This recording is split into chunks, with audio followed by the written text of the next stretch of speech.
All right, guys, the cut crews are going to be coming in soon. So they're not going to go in. They're going to be at the ends of us. They're not coming in, so they're not allowed to come in. So then tell them to get out. Permission granted. It's just, but they're on the ends. So, I couldn't hear you say that. well, the cut crews are going to come in, and they're going to be on either side, but not in the middle with us. So they can't go beyond our last guy on either end, all right? There's a lot of rules. It's Congress. They make the laws here. They like it. What? It's just the TV guys. They're not gonna be in the middle.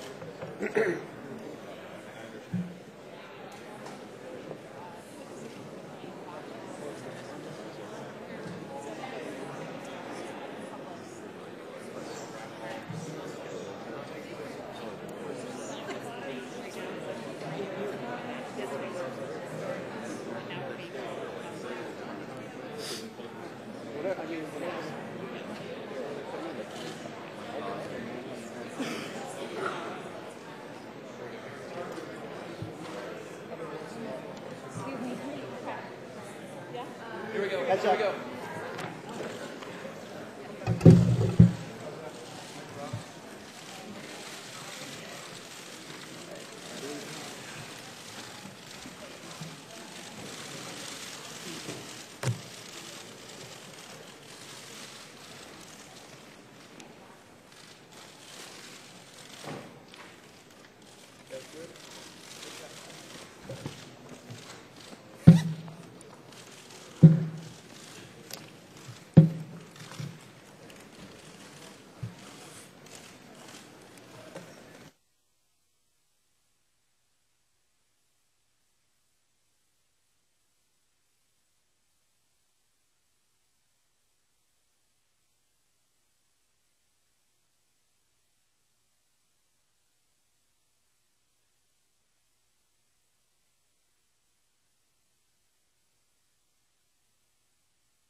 be on its way.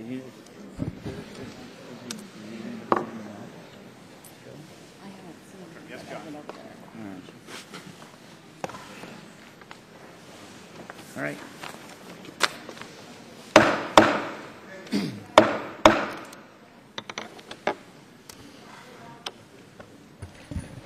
"57 days ago, in the dead of night, the worst environmental nightmare in U.S. history began. On a screen here and in homes across the country, we now see the live video of tens of thousands of barrels of oil billowing into the Gulf of Mexico every day. For years, the oil industry swore this could never happen. We were told that technology had advanced, that offshore drilling was safe. BP said they didn't think the rig would sink. It did. They said they could handle an Exxon Valdez-sized spill every day. They couldn't. BP said the spill was 1,000 barrels per day. It wasn't, and they knew it. Now, the other companies here today will contend that this was an isolated incident. They will say a similar disaster could never happen to them. And yet, it is this kind of blind faith, which is ironically the name of an actual rig in the Gulf, that has led to this kind of disaster. In preparation for this hearing, the committee reviewed the oil spill safety response plans for all of the companies here today. What we found was that these 5 companies have response plans that are virtually identical. The plans cite identical response capabilities and tout identical ineffective equipment. In some cases, they use the exact same words. We found that all of these companies, not just BP, made the exact same assurances. The covers of the 5 response plans are different colors, but the content is 90% identical. Like BP, 3 other companies include references to protecting walruses, which have not called the Gulf of Mexico home for 3 million years. 2 other plans are such dead ringers for BPs that they list a phone number for the same long-dead expert. The American people deserve oil safety plans that are ironclad and not boilerplate. We now know the oil industry and the government agency tasked with regulating them determined that there was a 0 chance that this kind of undersea disaster could ever happen. When you believe that there is 0 chance of a disaster happening, you do 0 disaster planning. And the oil industry has invested nearly 0 time and money into developing safety and response efforts. The oil companies before us today amassed nearly $289 billion in profits over the last 3 years. They spent $39 billion to explore for new oil and gas. Yet, the average investment in research and development for safety, accident prevention, and spill response was a paltry $20 million per year, less than 1/10 of 1% of their profits. The oil companies may think it's fine to produce carbon copies of their safety plans, but the American people expect and deserve more. It is time to expect more from the oil industry, and that needs to start today. First, Congress must ensure that there is unlimited liability for oil spills by oil companies. While we try to cap this well, we must lift the cap on oil industry liability. Second, Congress must also enact wide-ranging safety reforms for offshore drilling. If oil companies are going to pursue ultra-deep drilling, we must ensure that it is ultra-safe and that companies can respond ultra-fast. Third, The free ride is over.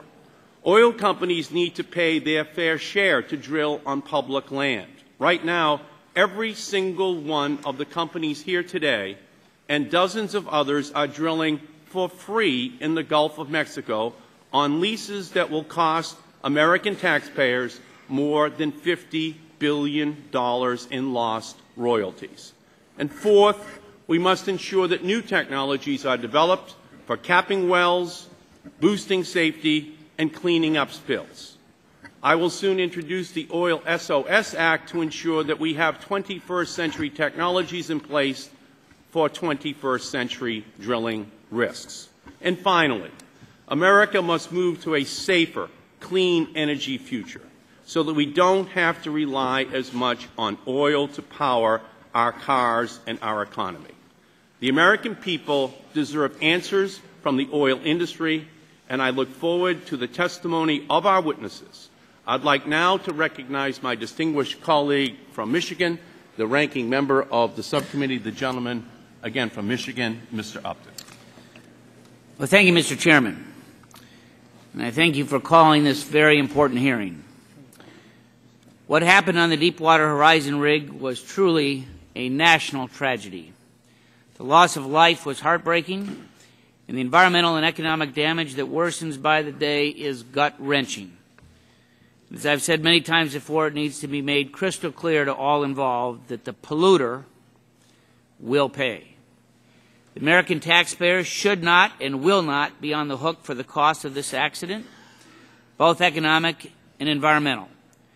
Nor should consumers be punished with tax increases passed in the name of the BP spill that will only serve to add costs to hardworking Americans and further weaken our economy. We now have the opportunity to look BP America in the eye and demand that they fulfill their responsibility for the disaster in the Gulf, and an important step is the creation of an escrow account that will ensure American taxpayers are not left holding the tab. In the wake of this tragedy, we must work together to find solutions that will protect consumers, taxpayers, and our national security. The cleanup has been too slow, way too slow, and too indecisive. We want answers, and we want them all. We have to work to ensure that a disaster like this never happens again. When that rig exploded and as millions of gallons of oil leak into the Gulf of Mexico, our economy and our national security posture is indeed weakened. I'm aware that each witness today was given a lengthy list of questions to answer in advance of the hearing. Many of these questions are constructive and relate to the problem at hand. Questions about rig safety, about worst-case scenarios if there's another rig explosion, and questions about chemical dispersants. Legitimate and constructive questions that will help us forge a solution-oriented policy. I am, however, disheartened to learn that a few of the questions have nothing to do with the disaster that we're trying to solve and serve the sole purpose of scoring political points and trying to advance an unrelated policy agenda that will raise taxes, eliminate American jobs, and leave consumers already struggling in this down economy with higher energy costs. Some of those questions are, how much has your company invested in the deployment of renewable alternative energy? What steps do you believe that the U.S. government and private industry should take to reduce the threat posed by climate change? Does your company support an economy-wide cap on greenhouse gas emissions that includes transportation fuels? Would your company be able to pass any of the cost of purchasing emission allowances through its customers? Frankly, I would prefer to bring up the cap-and-trade bill again on the House floor because I'm convinced that this year it would fail rather than pass by the 7-vote margin that it did last summer. But that is not the issue at hand. Instead of taking time to talk about cap and tax or cap and trade, let's figure out how to cap the well. We're not here to discuss climate change, but rather what each of our witnesses think went wrong on the Horizon rig and what policy change can be made to ensure that it never happens again. Let us not forget what's on the line here: jobs, the environment, our economy, and national security. 3 years ago, when BP was caught increasing the discharge into Lake Michigan, I joined with the Great Lakes Caucus and other colleagues on both sides of the aisle across the Great Lakes to beat back the attempt to increase pollution in our lake. We didn't take a partisan posture. We worked together to solve the problem. We need similar bipartisanship here today. The Gulf of Mexico accounts for almost a third of U.S. oil production. If we eliminate that supply and our dependency on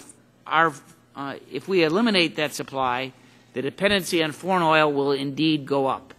Saudi Arabia will be happy, Hugo Chavez, Ahmadinejad, they'll be popping champagne perhaps. But the American consumer will be remembering the good old days when gas was only $4 a gallon. The team of engineers tapped by Secretary Salazar to examine what went wrong on the Horizon rig recently wrote, quote, "We believe the blowout was caused by a complex and highly improbable chain of human errors coupled with several equipment failures and was preventable. The petroleum industry will learn from this. It can and will do better. We should not be satisfied." Just wait for a second.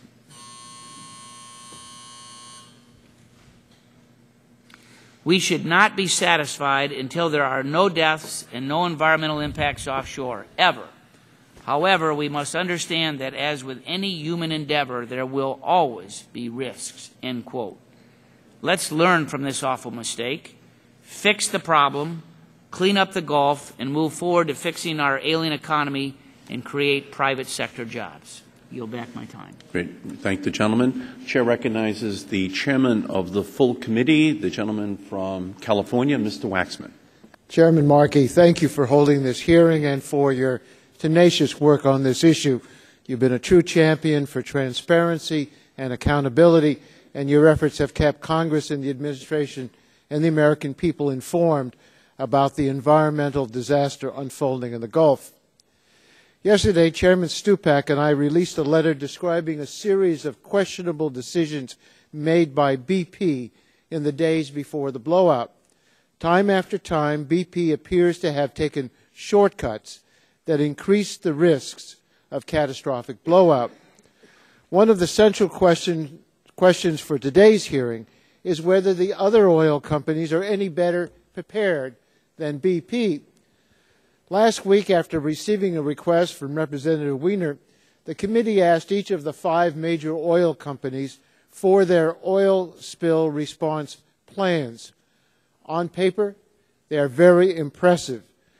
Each document has more than 500 pages long, and if I might, I'll hold up the document that is the contingency plan. But what they show is that ExxonMobil, Chevron, ConocoPhillips, and Shell are no better prepared to deal with a major oil spill than BP. The same company, the response group, wrote the 5 plans and described them as cookie-cutter plans. Much of the text is identical. 4 of the plans discuss how to protect walruses, but there are no walruses in the Gulf of Mexico. We analyzed 2 key parts of the plans: the provisions for stopping a subsea blowout, like the one that is spewing oil across the Gulf, and their worst-case scenarios. We found that none of the 5 oil companies has an adequate response plan.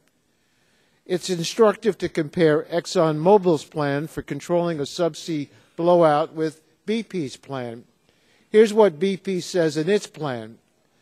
In the event the spill source cannot be controlled by the facility operator or remotely with a safety system, BP will activate the oil spill response plan and assemble a team of technical experts to respond to the situation.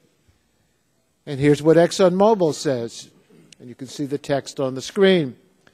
In the event the spill source cannot be controlled by the facility operator or remotely with a safety system, ExxonMobil will activate the oil spill response and assemble a team of technical experts to respond to the situation.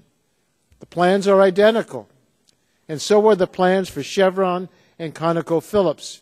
Shell did not give us a well-controlled contingency plan, but it says Shell would use the same strategies of top kills and junk shots that have already failed. Each of the 5 oil spill response plans also includes a section on responding to a worst-case scenario involving an offshore exploratory well. On paper, these plans look reassuring. BP's plan says it can handle a spill of 250,000 barrels per day. Both Chevron and Shell say they can handle over 200,000 barrels per day, and Exxon says it can handle over 150,000 barrels per day. That is far more oil than is currently leaking into the Gulf from BP's well. But when you look at the details, it becomes evident these plans are just paper exercises. BP failed miserably when confronted with a real leak, and one can only wonder whether ExxonMobil and the other companies would do any better. BP's plan says it contracted with the Marine Spill Response Corporation to provide equipment for a spill response. All the other companies rely on the same contractor. BP's plan says another contractor will organize its oil spill removal. Chevron, Shell, ExxonMobil use the same contractor. BP's plan relies on 22,000 gallons of dispersant stored in Kiln, Mississippi. Well, so do ExxonMobil and the other companies. I could go on, but I think you can get my point. These are cookie-cutter plans. ExxonMobil, Chevron, ConocoPhillips, and Shell are as unprepared as BP was, and that's a serious problem. In their testimony and responses to questions, the companies say they are different than BP. But when you examine their actual oil spill response plans and compare them to BP, it's hard to share their confidence. At this hearing, Congress needs to review the evidence and pass new laws that put teeth into our regulatory system, but we cannot stop there. Our national energy policy is broken, we're addicted to oil, and this addiction is fouling our beaches, polluting our atmosphere, and undermining our national security. Thank you, Mr. Chairman.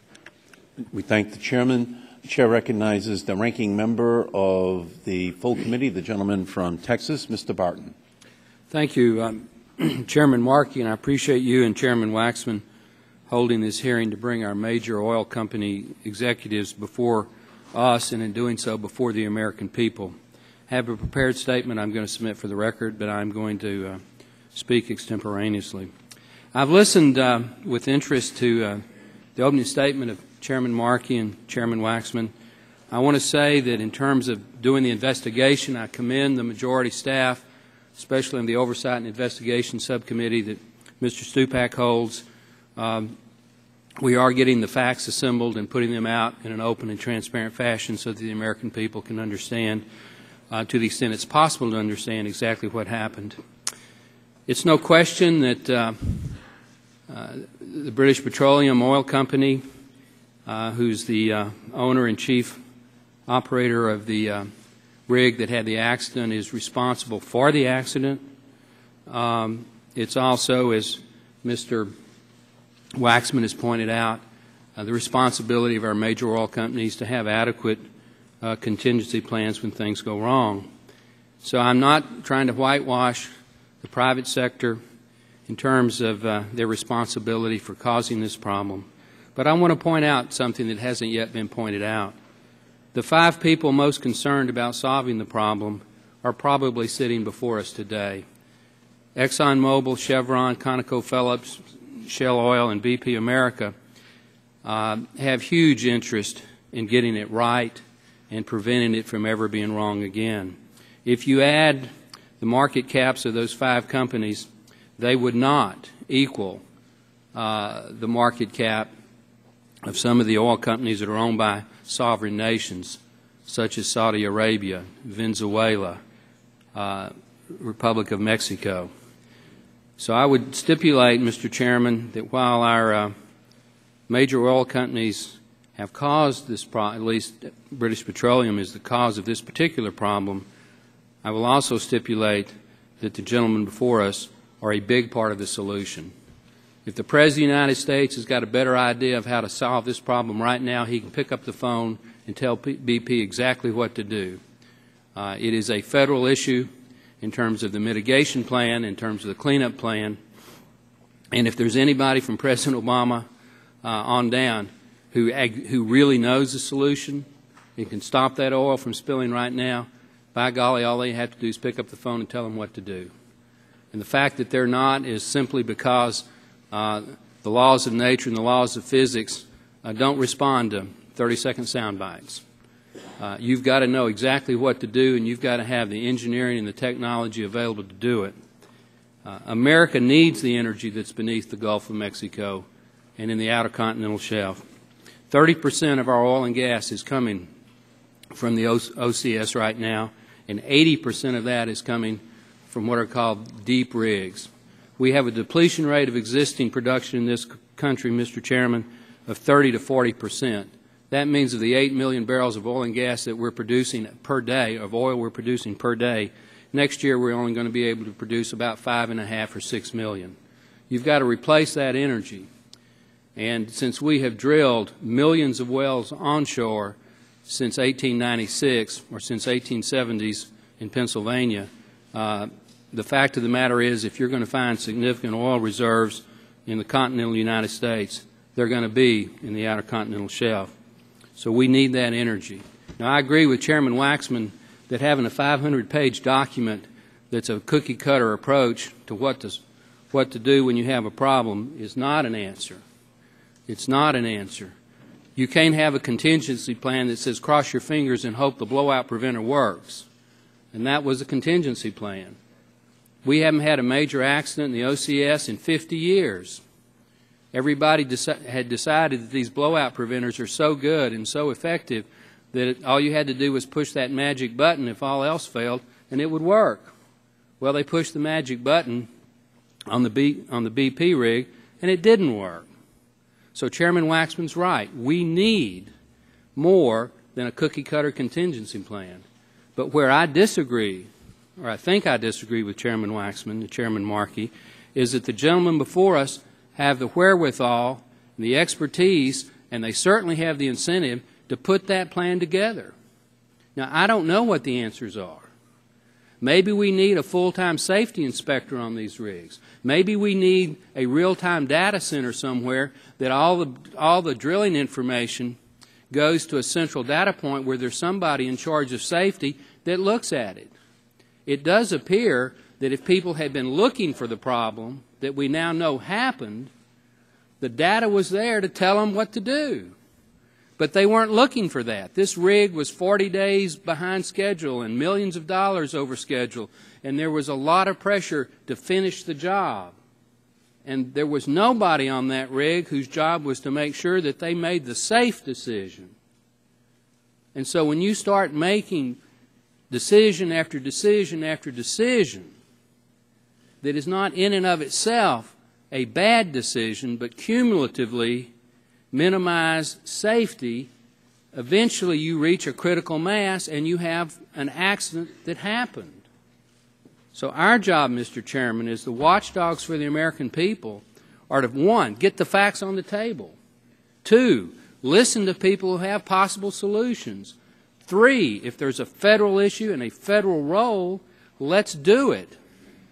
But when you take a patient to the emergency room, the solution is not normally to kill the patient. The solution is to stabilize the patient, determine what needs to be done to save the patient, and then implement that strategy. And I will stipulate, Mr. Chairman, America needs the energy beneath the outer continental shelf off the coast of the United States of America, and the 5 men before us who represent 5 of the largest privately owned oil companies in the world, while they are part of the problem, they are a big part of the solution. Thank you, Mr. Chairman. We thank the gentleman from Texas. The chair now recognizes the chairman of the Oversight and Investigation Subcommittee, the gentleman from Michigan, Mr. Stupak. Thank you, Mr. Chairman, and thank you to Mr. Waxman for holding this important hearing and for your leadership on the Gulf oil spill. On the Oversight and Investigation Subcommittee, we've been investigating the actions of BP. This hearing is important because it provides the committee a chance to examine the practices of the other major oil companies. It could be said that BP is the one bad apple in the bunch, but unfortunately, they appear to have plenty of company. Exxon and other oil companies are just as unprepared to respond to a major oil spill in the Gulf as BP. I've been examining the oil spill response plan of ExxonMobil, the largest oil company in the United States. This document, as Mr. Waxman showed us, is over 500 pages long. In many respects, it is virtually indistinguishable from BP's response plan and the response plans of the other major oil companies. At this time, Mr. Chairman, I'd ask unanimous consent that the response plans of the major oil companies be made part of the record. Without objection, so ordered. Thank you. There is one major difference between ExxonMobil's plan and the other response plan: the section dealing with the media. BP, Shell, ConocoPhillips, and Chevron have plans with short media relations sections. ExxonMobil has an entire 40-page appendix devoted to how to respond to the press. The media section in the ExxonMobil plan directs public affairs personnel to, as you can see on display, maintain on-camera skill proficiency. It also explains that communications which convey care and concern for the situation and provide relevant factual information are an integral part of ExxonMobil's emergency response. It sets up a four-tiered system who can respond to media inquiries. The highest level, Category D, dictates special treatment for questions about global warming and the Exxon Valdez. The ExxonMobil plan contains 13 pre-drafted press releases for almost any occasion. Give it a minute here.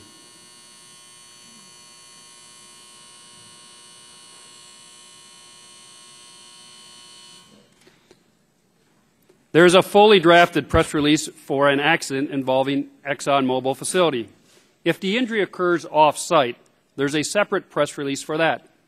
6 of the stockpiled press releases are ready to express they deeply regret an outcome, while 2 or more press releases stand ready to express that ExxonMobil is deeply saddened. The media section also contains a topic guide with talking points on over 65 issues. In 5 different places, the plan directs the public affairs agents to say, quote, "We comply with all applicable laws and regulations and apply reasonable standards where laws and regulations do not exist." If a public affairs officer is asked about criminal charges, the plan instructs them to say, we believe that there are no grounds for such charges. This was clearly an accident, and we are working to respond to the immediate needs of the incident. That talking point is ready to go before a hypothetical incident even occurs, before ExxonMobil could have any idea whether it was actually an accident or if there are any grounds for criminal charges. In short, ExxonMobil has meticulously anticipated virtually every conversation that the company might need to have with the media in the days following an oil spill in the Gulf of Mexico. My problem is that ExxonMobil has given far less attention to actually controlling a spill. While ExxonMobil has 40 pages on its media response strategy, its plan for resource protection is only 5 pages long, and its plan for oil removal is just 9 pages long. We've all seen the horrible images of pelicans and other wildlife coated in oil from the recent spill. ExxonMobil's plan appears to be more concerned about public perception than wildlife protection, given the fact that their media plan is 5 times longer than its plan for protecting wildlife.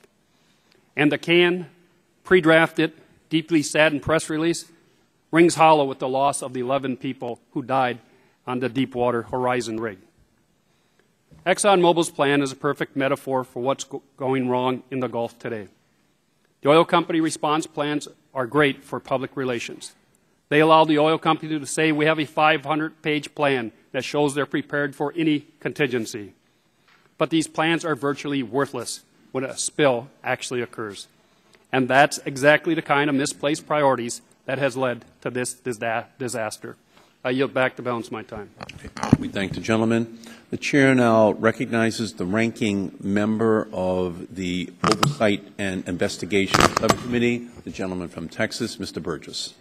Well, and I thank the chairman, and I do have to wonder what any of us expect to achieve with this hearing today. I know what the folks at home are saying and thinking they want the flow of that well stopped. They want it stopped today, but it continues to leak. And I don't think anyone sitting here behind the dais or at the witness table today is going to tell us how to turn that flow off today. You know, the majority did not call this hearing to talk about meaningful solutions to shutting off that flow in the Gulf today, because this situation really presents itself too great an opportunity to give some members of this committee the impetus for passing even more regulations. And likely there will also be the opportunity to increase energy taxes that Americans will pay into the foreseeable future under the guise of clean energy or climate change legislation. The President's Chief of Staff, Rahm Emanuel, spelled out the Democratic strategy for national energy policy best when he announced, "You never want to let a serious crisis go to waste." And this is a serious crisis. But in some ways, Mr. Chairman, this committee undermines its own credibility when it capitalizes on a tragedy, and this is a tragedy. 11 lives were lost. When we capitalize on a tragedy to push forward with a political agenda. Now, I hope the majority members prove me wrong, and I hope that during this hearing, the members of this committee will have a laser-like focus on trying to discern how we stop this leak, because that's really all that matters right now. That's all that matters to the fishermen, to the shrimpers, and the individuals whose families and livelihoods have been put on hold while this well continues to spill into the Gulf of Mexico. Not how much we spend in the future on solar and wind technology, both of which I support, not how much we invest in nuclear technology, as clean as that may be, and certainly now how much this Congress intends to cripple the American economy even further than it already has with job-killing legislation. We've had those debates. We're going to have those debates in the future, but today, let's keep the focus where it belongs. And it's pretty simple. Plug the well, stop the spill, clean the Gulf. So, Mr. Chairman, I'm going to respectfully request, I know you've submitted a list of questions that you want the witnesses to answer. I'm going to ask them to include in their opening remarks what ideas they have that will stop the leak, because that's really the question that we want answered today. If this hearing is not about stopping the leak, then why are we here? In the alternative, if the witnesses today really don't have an answer to that question, then respectfully one might suggest that this committee postpone the hearing until we have the witnesses in front of us who can answer that question. Finally, I believe the majority is looking at crafting legislation in response to the spill, and I'm concerned that this tragedy will leave Congress to do what it so often does and rush into writing legislation and with really no thought to what the consequences down the road will be. A week ago, the Committee on Oversight and Investigations had a subcommittee field hearing in Louisiana, and we heard testimony, and it was pretty tough testimony from two of the widows of two women who'd lost husbands on the Deepwater Horizon. Both widows stated unequivocally that they believed that the current regulatory requirements for offshore drilling are more than sufficient to keep the men and women working on those offshore rigs safe. The question then becomes in whether the regulations are being properly enforced. Mrs. Natalie Rashtoe told our committee, quote, "After all of the safety schools, meetings, fire drills, and safety regulations, I just knew he was safe. We need to focus on making safety the most important priority. Not to focus on making more safety regulations, but on ways to effectively implement and use the ones already in place." Close quote. Ms. Courtney Kemp followed with her statement, quote, "I'm not here today to suggest that Congress implement more safety regulations, but rather to encourage you to hold companies accountable for safety regulations that are already in place and merely neglected," close quote. And Ms. Kemp went on to say that offshore drilling accounts for 75 to 80% of all of the jobs in her little town in Louisiana. She said that less offshore drilling would devastate the local economies of not only coastal Louisiana, but also the economies of other Gulf Coast communities who rely on offshore drilling and oil rig jobs. Every job on the rig is responsible for 4 to 5 jobs onshore. When all of this is said and done, we need to find out why the agencies, why our federal agencies charged with enforcing safety regulations appeared to feel as if that job was unimportant. We need to find out why they were asleep at the switch. And certainly we need to hold any party accountable at the federal level that skirted safety measures. But first, we must stop the leak. Mr. Chairman, I'll yield back the balance of my time. We thank the chairman. The chair recognizes the chairman emeritus of the committee, the gentleman from Michigan, Mr. Dingell. We're holding this hearing. I have a splendid statement, which I'm sure everyone will enjoy reading. And in order to save the time of the committee, I ask unanimous consent to insert it into the record. Without objection, so ordered.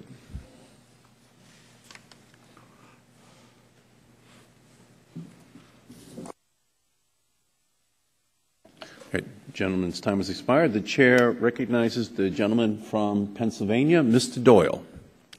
Mr. Chairman, thank you for convening this hearing today to examine the impacts of our nation's dependence on oil and the safety of drilling operations. We're 57 days into this environmental and economic tragedy, and the response effort is ongoing. We've learned that this Gulf oil spill is, in fact, the largest in U.S. history. New estimates show that, unlike BP's previous claim of 5,000 barrels leaking into the Gulf each day, it's more likely about 40,000 barrels are leaking into the Gulf each day, but no one really knows. As such, President Obama has issued a moratorium on all 33 of the deepwater drilling rigs in the Gulf of Mexico for 6 months or until the completion of the Presidential Commission investigating the spill. The National Oceanic and Atmospheric Administration has told us about the inability of the administration to handle an additional concurrent oil spill at this time, and as hurricane season begins, with conditions rife with potential for disastrous storms, I believe the administration is taking the proper steps to avoid an even more catastrophic event. In fact, recent events all over the country merit the need for a serious review of safety practices in the entire oil and gas industry.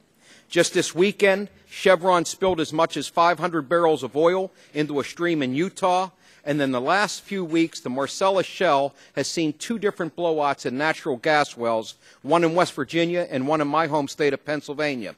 In the blowout in Pennsylvania, the blowout preventer failed, allowing natural gas and fracking fluid to spew from the gushing well for over 16 hours, while the crew with the skills to cap it had to be flown in from Texas.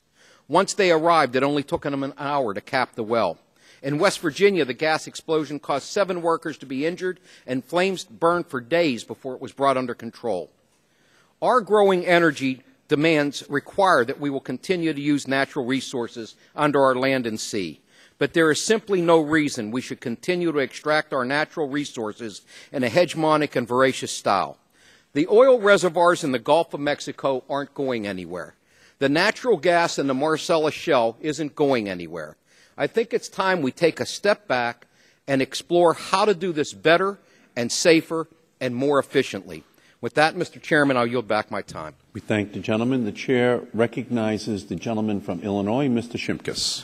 Mr. Chairman, just a question. If we waive our opening statement, or will we get the additional minutes for questions? That is correct. I'll waive my opening statement, Mr. Chairman. The gentleman waives his opening statement. The chair recognizes the gentleman from Arizona, Mr. Shattuck.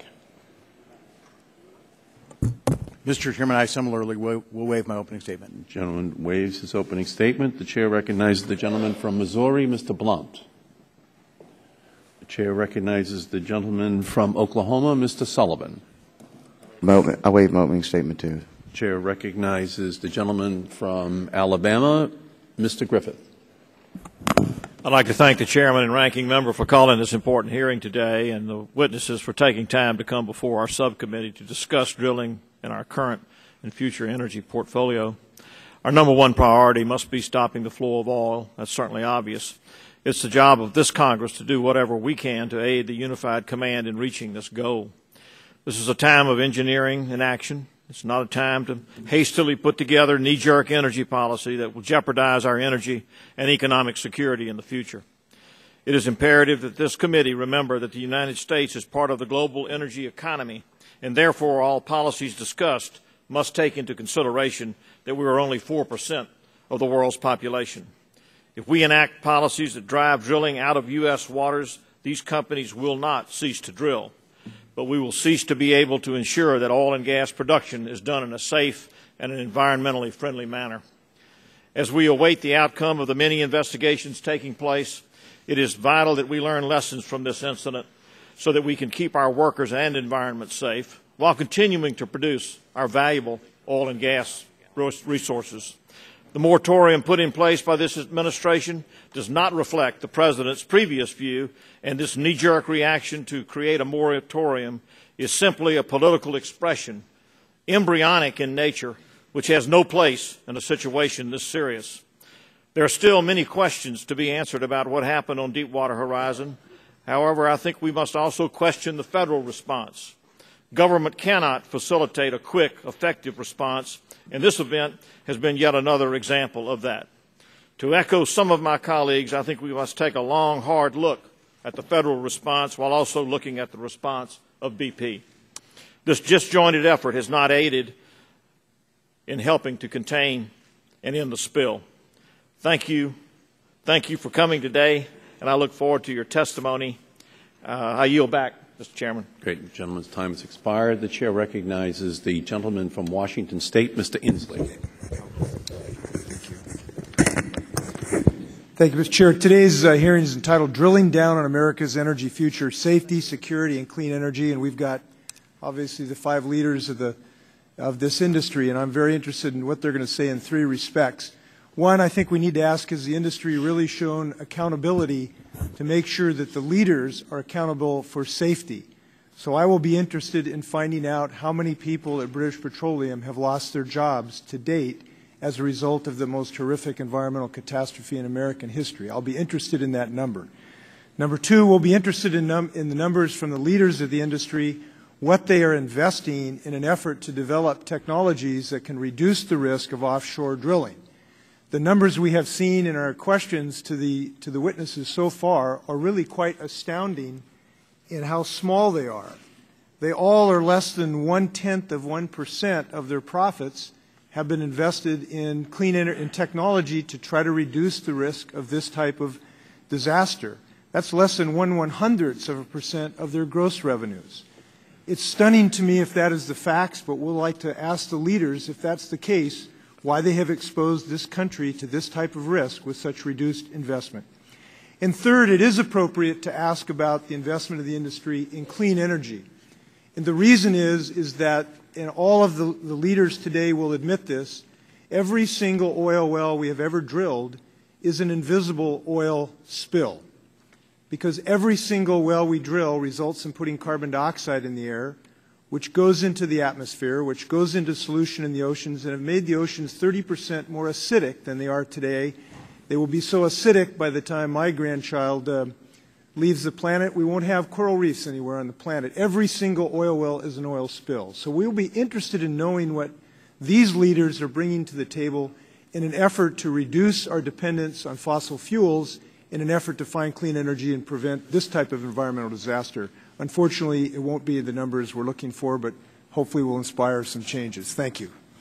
Great. Gentleman's time has expired. The chair recognizes the gentleman from Kentucky, Mr. Whitfield. Mr. Chairman, I'll waive my opening statement. The chair recognizes the gentleman from Texas, Mr. Hall. Mr. Chairman, I can look back a lot better than I can look forward. And when I look back, I look to 2 entities that ought to be looked to. There have been suggestions that the federal government ought to play a more prominent role in disaster, such as the taking over the process of capping the well.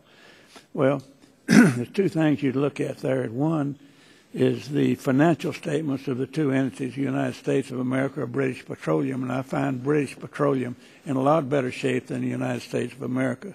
It's theirs. I think initially we should have turned it over to British to cap their well, and after they cap their well, we'll tell them how much they owe everybody else.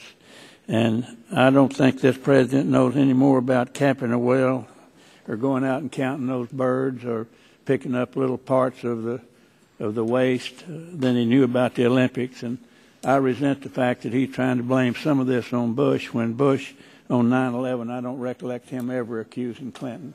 I yield back my time. The gentleman's time has expired. The chair recognizes the gentlelady from California, Ms. Matsui. Thank you, Mr. Chairman, for calling today's hearing. I'd also like to thank our witnesses for appearing before us today. The families of those who lost their lives or had their livelihoods severely impacted by this disaster of unprecedented proportions deserve our unconditional support. Now, as we continue to seek answers from BP and others about the cause of the accident, we must hold those responsible accountable. The first priority of BP must be to stop the leak from continuing to spread and to ensure the cleanup efforts are carried out to protect our coastal communities and the families whose livelihoods depend on it.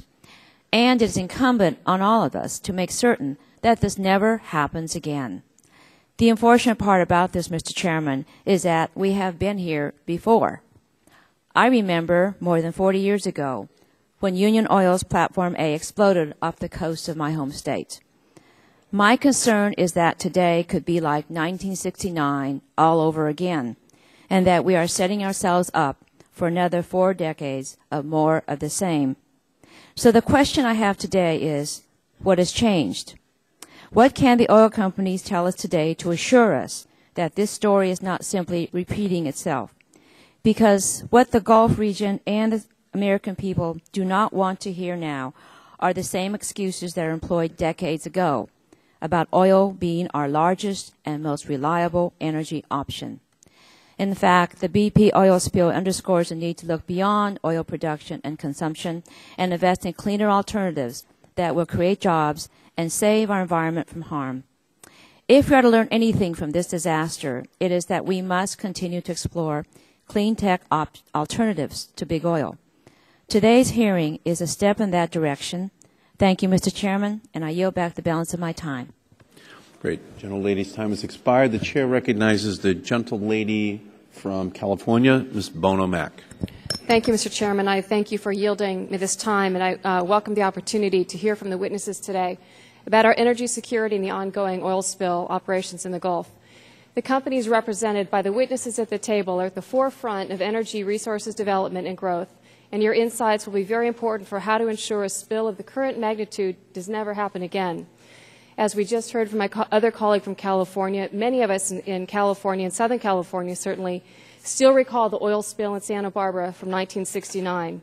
To get a sense of the magnitude of what we're facing, administration scientists, as of yesterday, were estimating that BP's well could be spewing as much as 4 times that oil every day as we spilled during the entire Santa Barbara disaster. American lives have already been tragically lost, and we've yet to fully understand the environmental and economic impacts, so there is significant work ahead. Our priority for today and for the days ahead, as we've all said, must be to completely stop the leak. I hope our witnesses are willing to offer whatever assistance they can to ensure that that is our focus. I'm fairly certain it is what the American people want. As we sit here today, nearly 2 months have passed since the original Deepwater Horizon explosion. What have we seen in the interim? A number of charges against BP that still deserve answers, new government committees set up across agencies that are slowing crucial and critical response decision-making, and most importantly, the livelihoods of so many Gulf residents are being severely threatened. I will be interested to learn about the technologies that these companies have invested in to help protect against any future spill. Mr. Chairman, we as a nation ought to be devoting all of our resources to this disaster. As the echoes of the Santa Barbara spill still haunt us decades later, and as years of failed energy policies do as well, how this crisis is managed or mismanaged matters. We do not know the long-term consequences yet from the spill, but the devastation to the environment and the economy will be long-lasting and have national implications. I appreciate our witnesses being here today, and I yield back my time. Thank you. We thank the gentlelady. The chair recognizes the gentleman from California, Mr. McNerney. Thank you, Mr. Chairman, for today's hearing, and I want to welcome the panelists here this morning. The explosion of the Deepwater Horizon and the resulting oil gush is a tragedy with terrible human consequences. Our thoughts and prayers are with the families of the victims and the hardworking Americans whose livelihoods and ways of life are threatened. You know, Americans are shocked and saddened by what occurred, but their outrage is because there's no real plan to respond to a crisis of this magnitude. The technology that was supposed to fail safe failed badly. How could companies like BP have invested so many millions of dollars in technology for deep water drilling but failed to develop effective technologies to prevent this kind of gush.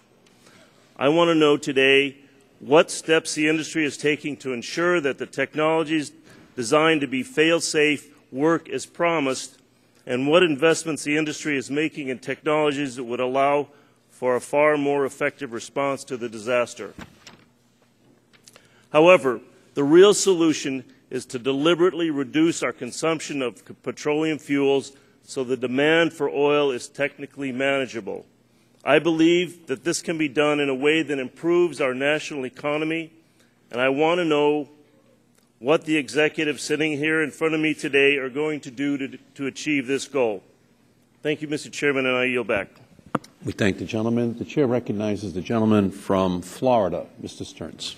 Good morning, and thank you, Mr. Chairman, and thank you for having this hearing together with Ranking Member Upton. The title of the hearing is Drilling Down on America's Energy Future, Safety, Security, and Clean Energy. I'm not sure the title really is appropriate, as well as listening to some of these opening statements. The bottom line is all of us are frustrated here in Congress, as well as obviously the Gulf Coast residents. We don't understand why BP didn't act more quickly. I asked CEO Lamar McKay, the question was how many barrels are coming out per day. He said 5,000. Then I read to him from his own report that he could handle up to 300,000 barrels a day 10 miles off the shore. So the question to him is, why can't you handle 5,000? Well, obviously the 5,000 wasn't correct. At least many of us don't think it was correct. We now have an oil spill that's 7 times the Exxon Valdez, and yet there's no end in sight at this point. So really the purpose of this hearing is to ask these executives, these are people that are making the top salaries in the world, to get to their spot.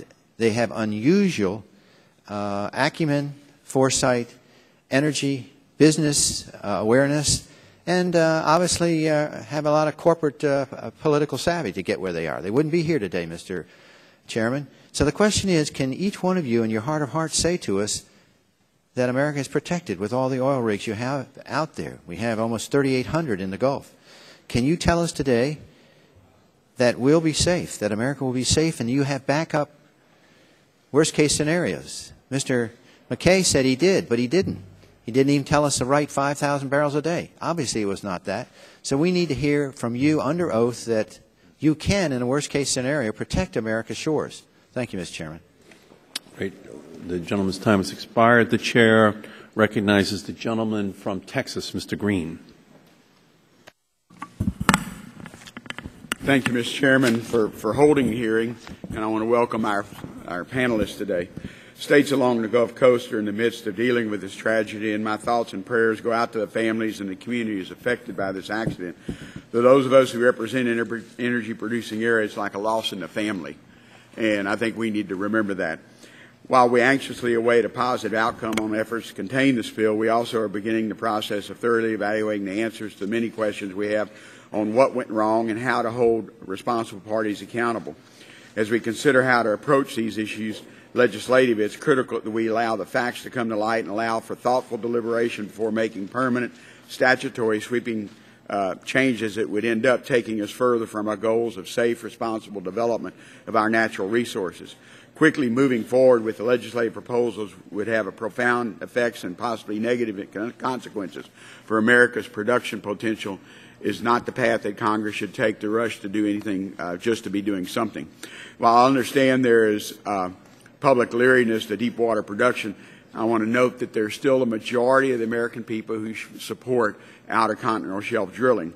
I encourage administration to quickly develop and implement any necessary changes in the safety and procedural standards for deep water drilling and shallow water, by the way, because of the loss of jobs and domestic production we will see if this full 6-month deep water drilling moratorium is the last thing it continues. That's the last thing our recovering economy needs or our nation's energy needs. It's also estimated 120,000 jobs could be lost as a result of this moratorium. Finally, I look forward to hearing what our panel plans to do to restore America's public's trust in the oil and gas industry. There is a great record in the Gulf of Mexico. It's been said. The last time I can remember was a well in the Gulf of Mexico is actually in the Bay of Campeche in 1979. So we have a good record. We need to find out why it didn't work and almost everything went wrong with Horizon, and why it is working in lots of other wells that are being drilled. Our country needs a strong, steady domestic supply of oil and gas and natural gas, and as we transition to alternative energy supplies, we must not forget that as we legislate this response in the accident. And look forward to testimony again, Mr. Chairman. I yield back my time. Great. We thank the gentleman. The chair recognizes the gentleman from Missouri, Mr. Blunt. Thank you, Mr. Chairman, and thank you for holding this hearing. I have a prepared statement I'll put in the record. Let me summarize that a little bit, and first by saying I'm glad to have these 5 individuals here who, as Mr. Barton said, have so much at stake and so much potential to be part of this solution. I'm hopeful that we can use this hearing today to understand better why our government and British Petroleum could have possibly been so poorly prepared for this disaster. Certainly, people in the fishing industry, the tourism industry, want answers to this problem, and there's plenty of blame to go around. I don't think the administration or the government agency heads have done everything they should have done, from being prepared to prevention to the response. Incredibly, 7 weeks after the Deepwater Horizon explosion, we're still lacking resources in containment. The booms, the skimmers, the things that should have been readily available are still not apparently there in the ways we need them to go. Weeks ago, I introduced legislation that would require ready access to the things necessary to contain a problem if a problem developed in the Gulf. We're learning more and more every day about the failings of both the industry and the government and the regulators leading up to the incident. However, our main focus today and in the next few weeks needs to be to do what we can to stop this problem and then to study the problem and see it doesn't occur again. I'm convinced that we can protect both our environment and our economy. As we continue in our pursuit of more independence from foreign oil, Congress and the administration should work to ensure that we can produce domestic oil and gas in an environmentally sound manner. I'm afraid that the moratorium that the administration announced against the wishes of Secretary Salazar's own technical advisors will cost thousands of jobs and ultimately harm consumers. It's obvious we need to hear from the panelists today. I'm grateful they're here. It's also obvious that members of this committee want to speak and are speaking and are concerned that this not happen again, and we'd be better prepared to take advantage of our resources, not become the victim of our resources. And I yield back. We thank the gentleman. The chair recognizes the gentlelady from California, Ms. Capps. Thank you, Mr. Chairman. I look forward to the testimony of our witnesses today. BP's Deepwater Horizon oil spill in the Gulf is an environmental disaster that has already created and still threatens profound human and economic harm. We all must do everything possible to clean up the damage from this incident and prevent future ones like it. This morning, our subcommittee needs to hear from BP how the spill occurred and how it's going to make the people of the Gulf whole. And more broadly, we need to hear from the oil companies in general about how they're going to prevent spills in the future. Unfortunately, we can't stop drilling overnight, and these companies have the responsibility to do everything in their power to prevent future tragedies. Having seen the 1969 oil spill firsthand, I can tell you that spill response technology has hardly advanced in the past 40 years. Finally, we need to hear from each witness and their companies whether or not they are going to play a constructive role in transitioning our economy away from drilling and onto clean energy sources. The record to date is not impressive. They need to transition away from fossil fuels for the sake of our national security, our economy, and the environment. This could not be more apparent than it is today. Passing comprehensive energy and climate legislation is just what America needs to do to help grow our economy and to create jobs. Taxpayers don't need status quo energy policies that send billions overseas to hostile governments. We need a safer, a cleaner, and a more economical approach to energy development, one that shifts us away from oil eventually and toward renewable sources that can't destroy our coastlines. Every day we delay, our economy grows weaker, our enemies grow stronger, and the planet becomes more polluted. It's time for real solutions that protect rather than endanger our coastal communities, our livelihoods, our way of life. I hope we can enact bipartisan climate and energy legislation this year, Mr. Chairman. I pledge to work with you to achieve this very important goal, and I yield back. Great. The gentlelady's time has expired. The chair recognizes the gentleman from Pennsylvania, Mr. Pitts. Thank you, Mr. Chairman. Thank you for holding this hearing on America's energy future. The BP oil spill is a tragic event in the history of our country. Not only have lives been lost, but an unknown amount of oil has been leaked into the ocean, causing horrible effects, some of which we know now, some of which will take years to discover. First and foremost, the leakage of oil must be stopped. I think we all know this, but it bears repeating, and I hope our witnesses will tell us what they think must be done to stop the leak. Once this is done, it is imperative that we thoroughly understand what happened aboard Deepwater Horizon before, during, and after the explosion. We must know what caused this horrific event so that it never happens again. In the wake of this event, questions have not only arisen regarding the cause of the explosion and the leak, but also regarding the appropriateness of response from BP and the administration.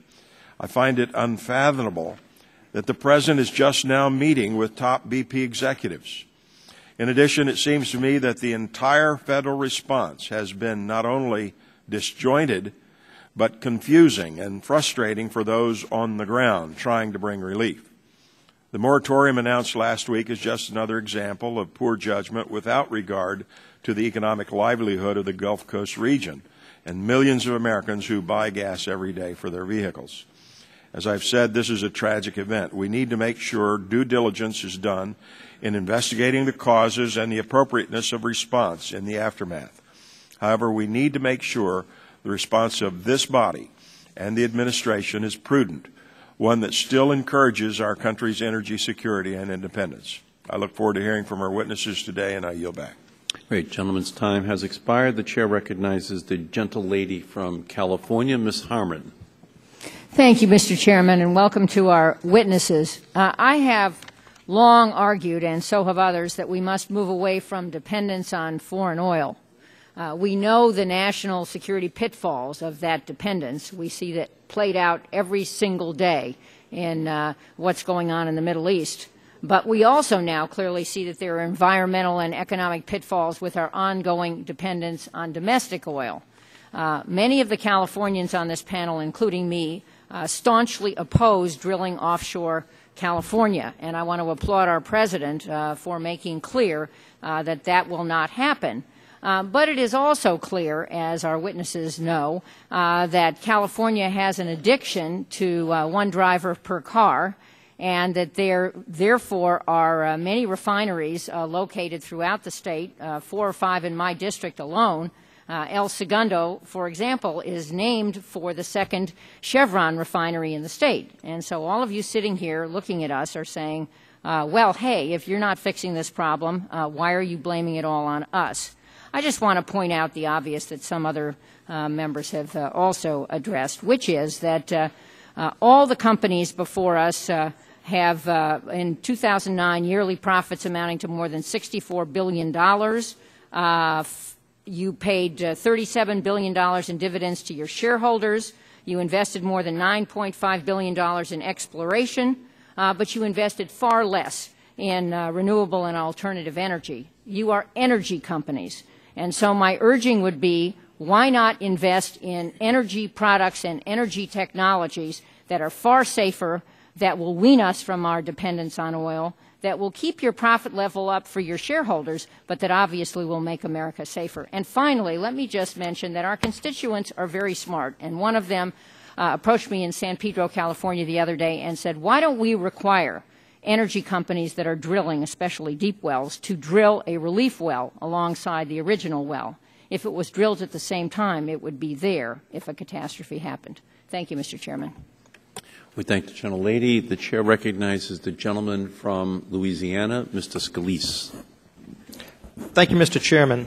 I spent last Friday on Grand Isle assessing the damage and talking to local leaders who say they are still spending more time fighting the federal government and BP than they are fighting the oil. That is unacceptable, yet indicative of a serious lack of leadership and coordination coming from BP and the Obama administration.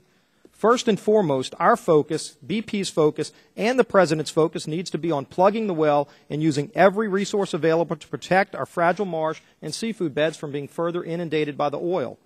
BP, as the responsible party, needs to be held accountable, and I intend to do everything in my power to make sure that BP pays for the full cost of this disaster. But in order to improve the inadequate federal response, we need a clear chain of command that holds people accountable. The Oil Pollution Act of 1990 states the President shall ensure effective and immediate removal of a discharge. On numerous occasions, the President has said that from day one he's been on the ground and in charge. But if that's the case, where was the President when state and local officials waited nearly a month for approval on a plan to construct sand berms to protect our valuable marsh and prevent at least a dozen pelicans from dying? And why do boats continue to sit idle at the docks when our fishermen are constantly having to seek BP's approval to get boom or clean up our beaches? The delay of the sand berm plan is a prime example of the incompetent response to this disaster. While the administration drags their feet in Washington, millions of barrels of oil invade our wetlands, killing scores of wildlife and devastating Louisiana's fisheries. Quick action and leadership could have effectively limited the scope of this disaster. Instead, the President responded by making excuses and shifting blame. Frankly, I and people throughout Louisiana have had enough and are sick and tired of the excuses that we continue to be given by the President and BP. Instead of leading like the Commander-in-Chief, the President continues to act like a spectator in the stands. To add insult to injury, the President's now imposed a 6-month ban on deepwater drilling. Make no mistake, implementing this ban is like taking a jackhammer to the bedrock of the Louisiana economy. This devastating ban will cost my state alone at least 40,000 jobs and will leave our nation more dependent on Middle Eastern oils countries that don't like us. We must figure out what went wrong to prevent this type of disaster from happening again in the future. But the President is now exploiting our disaster as a political opportunity to advance his radical agenda that will kill more American jobs. We need answers, and we need leadership by the President. Unfortunately, we have neither, and Louisiana's people and wildlife are paying the price. Thank you, Mr. Chairman, and I yield back. Great. The gentleman's time has expired. The Chair recognizes the gentlelady from Wisconsin, Ms. Baldwin. Thank you, Mr. Chairman, and thank you for holding this hearing today and calling this panel of witnesses before us. The catastrophe in the Gulf has shed new light on the operations of the oil industry, the safety and security measures that they have in place, the disaster plans they maintain, and their efforts to move us away from our dependence upon oil and towards developing and promoting the use of renewable energy sources. As has been noted, the companies that are represented before us today have produced record profits in recent years. Last year's aggregate profits for the 5 companies represented here today amount to $64 billion. Unfortunately, what appears to be missing amongst the dollar signs is corporate responsibility, an obligation to operate in an environmentally and socially responsible manner, to provide safe working environments, to be good neighbors, and to reduce environmental impacts. Generally, companies claim that stewardship is part of their philosophy. I think each of the companies represented here today have made that representation. Yet, what we are beginning to find as this committee and its other subcommittees investigate this disaster is that rather than corporate responsibility, we may have before us a culture of corporate irresponsibility. We know that the results of letting companies operate under weak regulation, they begin to believe that they are above the law, they ignore warning signs, they shortcut proper procedures, they fail to properly plan for a disaster, and they put profits above all else. And you know, a lot of what I'm observing in this sector could just as well have been said about what we saw on Wall Street with the financial collapse in the last couple of years. Mr. Chairman, government and industry all have a role to play in preventing future environmental and economic disasters. And as lawmakers, we have a responsibility to our constituents, our nation, to those who have lost jobs, pensions, and health care, those who have lost their lives, to put an end to this recklessness and to hold bad actors accountable. I look forward to hearing from our witnesses about the roles they see their companies and the government playing in ensuring future disasters are prevented. I yield back the balance of my time. We thank the gentlelady. The Chair recognizes the gentleman from Arkansas, Mr. Ross.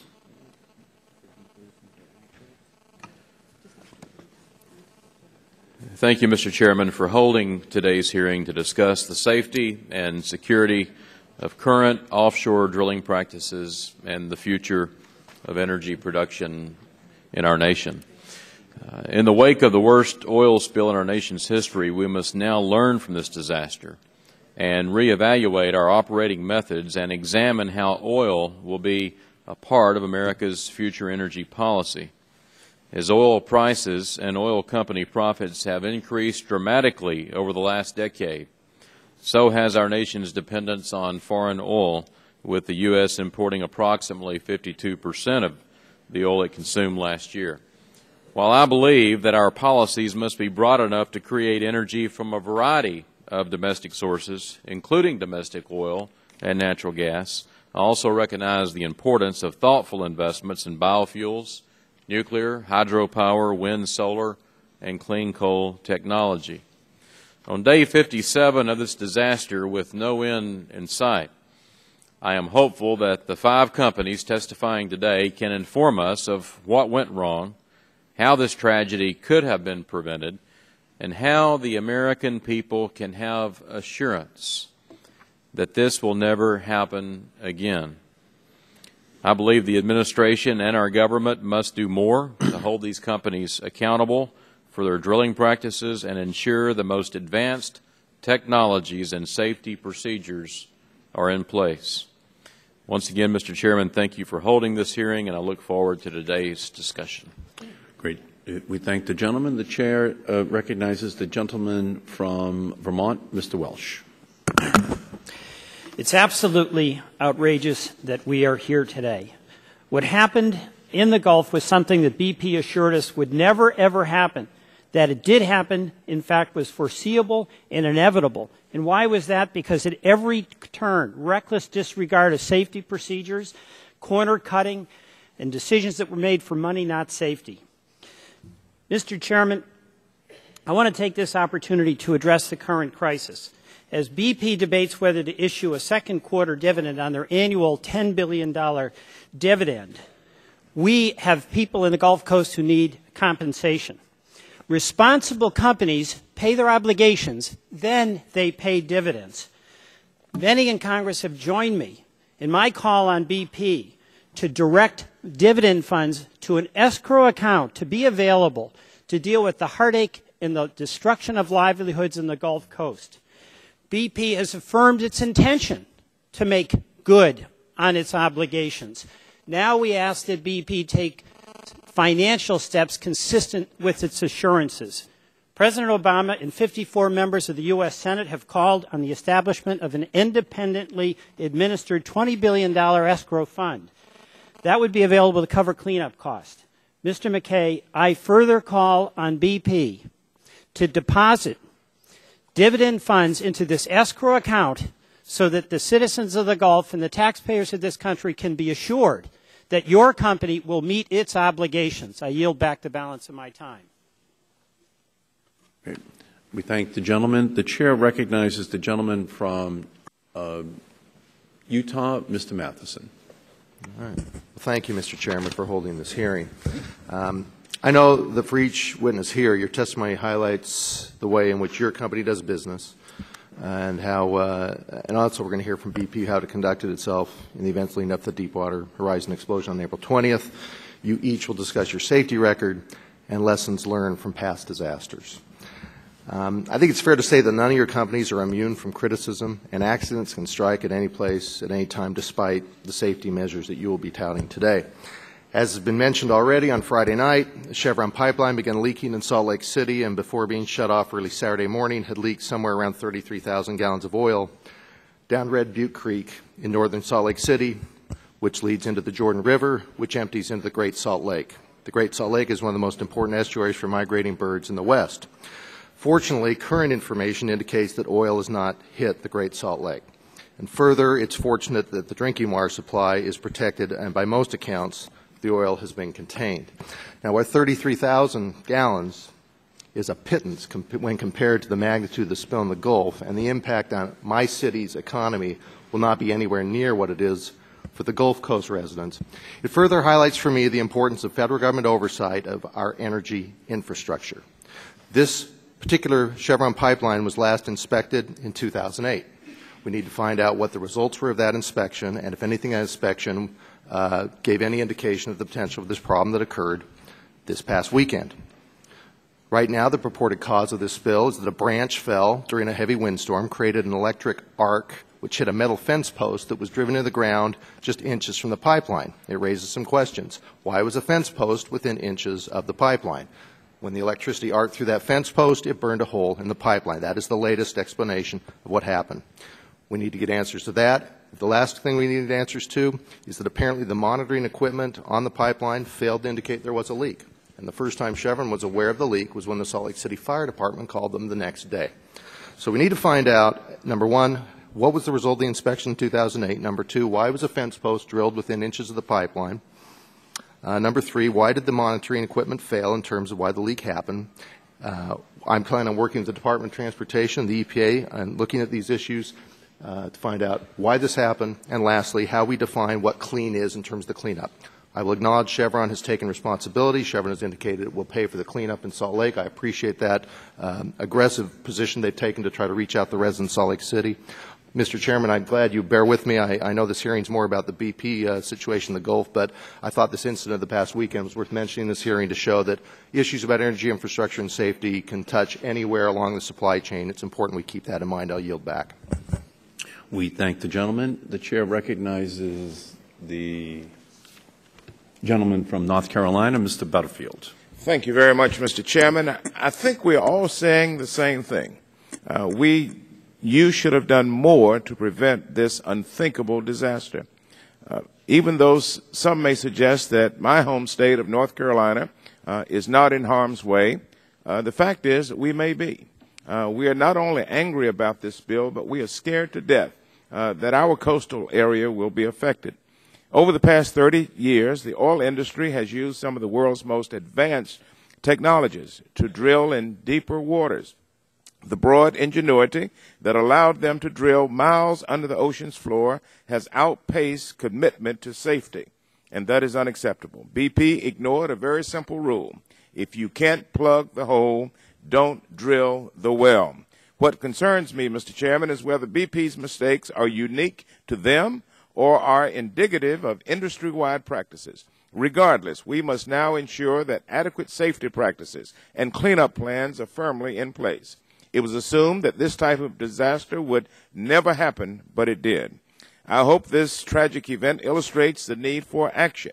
Many of us on this side of the aisle have advocated a fundamental overhaul to our energy policy, stressing a broad portfolio of energy sources and energy efficiency. This overhaul can be market-driven if we apply a real cost to carbon and its effect on our economy, our quality of life, and our environment. This disaster demonstrates that we cannot delay enacting comprehensive energy and climate change legislation to diminish our dependence on oil, both foreign and domestic.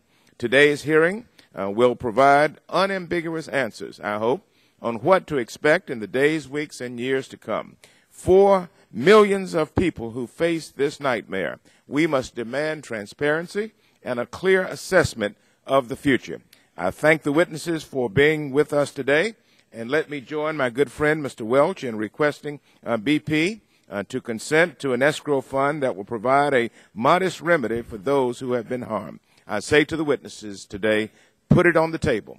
We must know it all. Thank you. I yield back. We thank the gentleman, and the chair recognizes the gentleman from Texas, Mr. Gonzalez.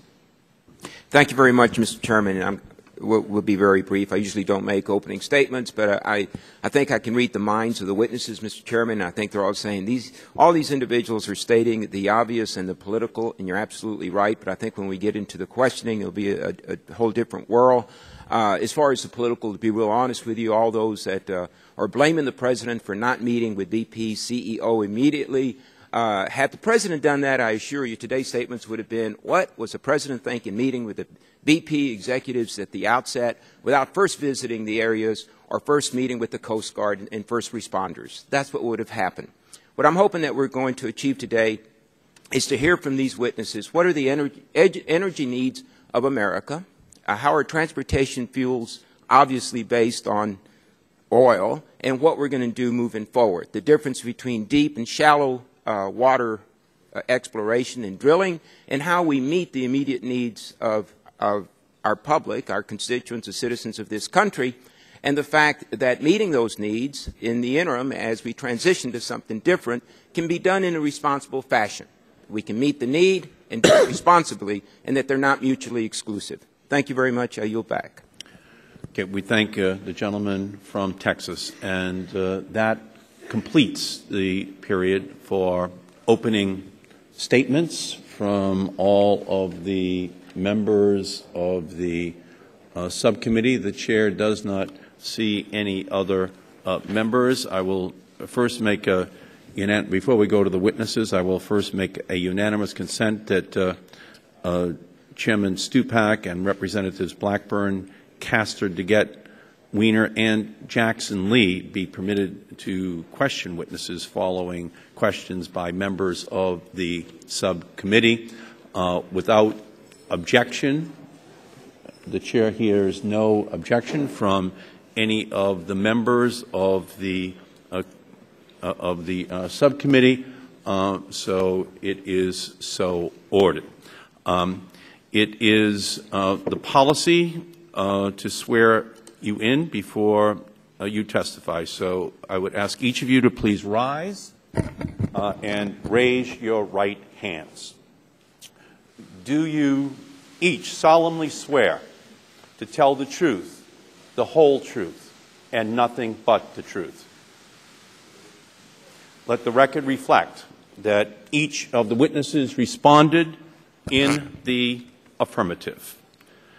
Now we turn to our first witness, Mr. Rex Tillerson. Mr. Tillerson is the chairman and the chief executive officer of the ExxonMobil Corporation. He is also a member of the Business Roundtable and the American Petroleum Institute. We welcome you, Mr. Tillerson. Please begin when you are ready. Thank you, Chairman Markey, Ranking Member Upton, members of the subcommittee. Of the many issues on the energy agenda, none is more pressing than the accident and the spill unfolding in the Gulf of Mexico. As someone who has spent his entire career in the energy industry, it truly is deeply saddening to see the loss of life, the damage to environmentally sensitive areas, the effect on the economic livelihoods, and the loss of the public trust in the energy industry that has resulted. Clearly, this incident and the response will have important consequences for the environment, for the citizens and businesses of the Gulf Coast, and for our nation's energy policy. It is essential that we understand the events that led to this unprecedented accident and take corresponding steps to further reduce the likelihood of a similar event ever occurring again. An expert, impartial, and thorough approach to understanding what happened is crucial because this incident represents a dramatic departure from the industry norm in deepwater drilling. Understanding the facts surrounding this incident is critical to informing the long-term policy and the operational response. We are eager to learn what occurred at this well that did not occur at the other 14,000 deepwater wells that have been successfully drilled around the world. It is critical we understand exactly what happened in this case, both the drill well design and operating procedures, and the execution of the drilling plans, which led to such severe consequences. We need to know if the level of risk taken went beyond the industry norms.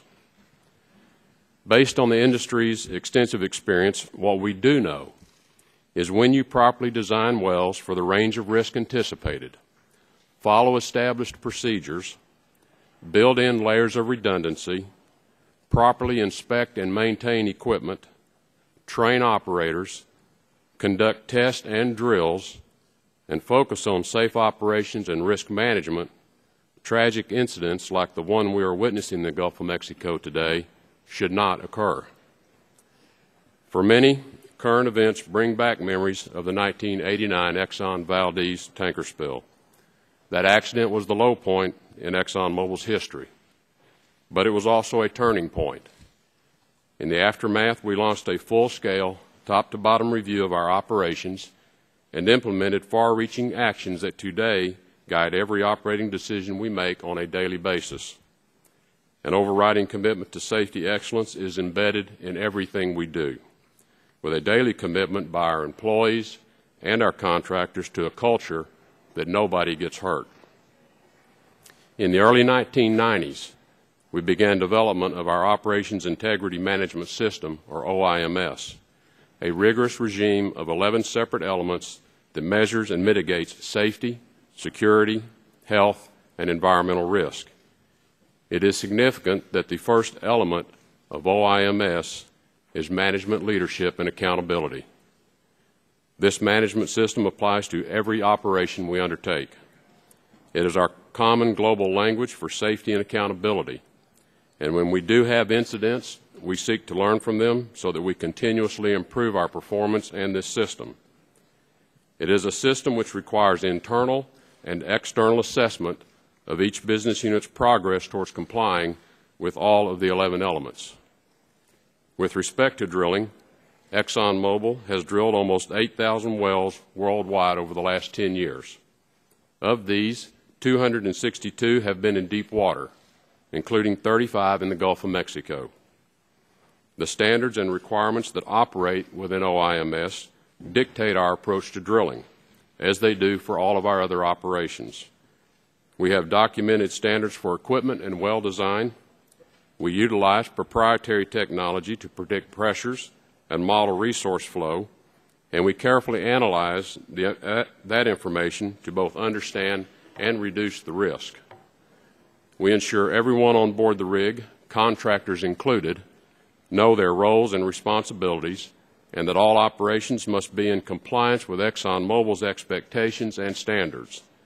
And we test this knowledge through regular drills and exercises. Sticking to this system has required us to make some difficult decisions. We do not proceed with operations if we cannot do so safely. The American people have shown their support for deep water drilling, but they expect it to be done safely and in an environmentally sensitive way. They have supported it because they understand it is important. In the Gulf of Mexico, it accounts for about 24% of U.S. oil production. Oil and gas activity in the Gulf, including deepwater drilling, accounts for approximately 170,000 direct and indirect jobs. Worldwide, deepwater production is estimated to equal, in a few years, the entire production of Saudi Arabia. And it is a vital part of an industry that supports more than 9 million full and part-time American jobs and adds $1 trillion to our gross domestic product.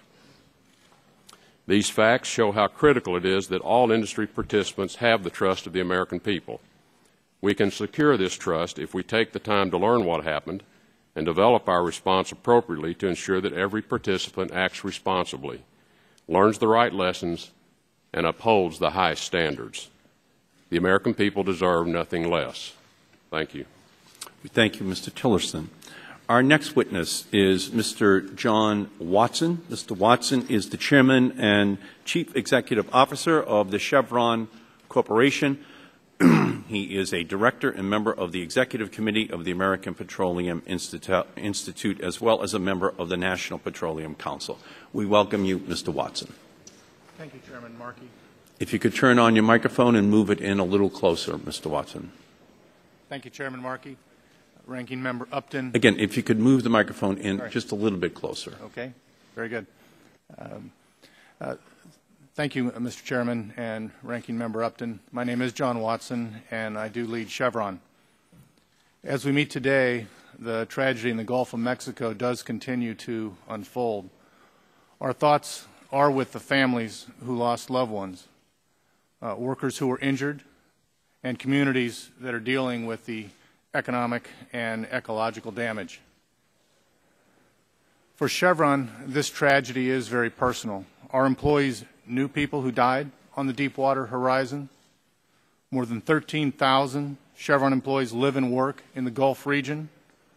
We have a very personal stake in operating safely because it is our home too. For our industry, this is a humbling experience.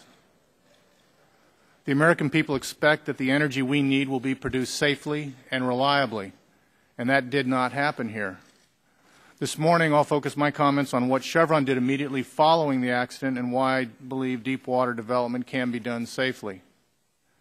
After the Deepwater Horizon accident, Chevron provided its full support to the response. We deployed experts to assist BP and advised the Coast Guard on marine transportation planning. We've also been working with communities and organizations across the Gulf region. We helped lead the Joint Industry Task Force, which made recommendations to the Department of the Interior to raise industry standards to an even higher level. A majority of these standards are already embedded in Chevron's operations. Within hours, Chevron held safety stand-downs on our rigs around the world to review drilling processes and procedures. We examined our blowout contingency plans and scrutinized our drilling and completion policies. We also stress the responsibility that every single Chevron employee and contractor has, and that's the authority to stop work immediately if they see anything unsafe. At Chevron, we reward people who exercise this authority. At Chevron, one goal overrides all others, making sure everyone goes home safe every day. We have multiple systems to prevent a tragedy like the Deepwater Horizon. Our drilling policies and procedures are rigorous. We require continuous training.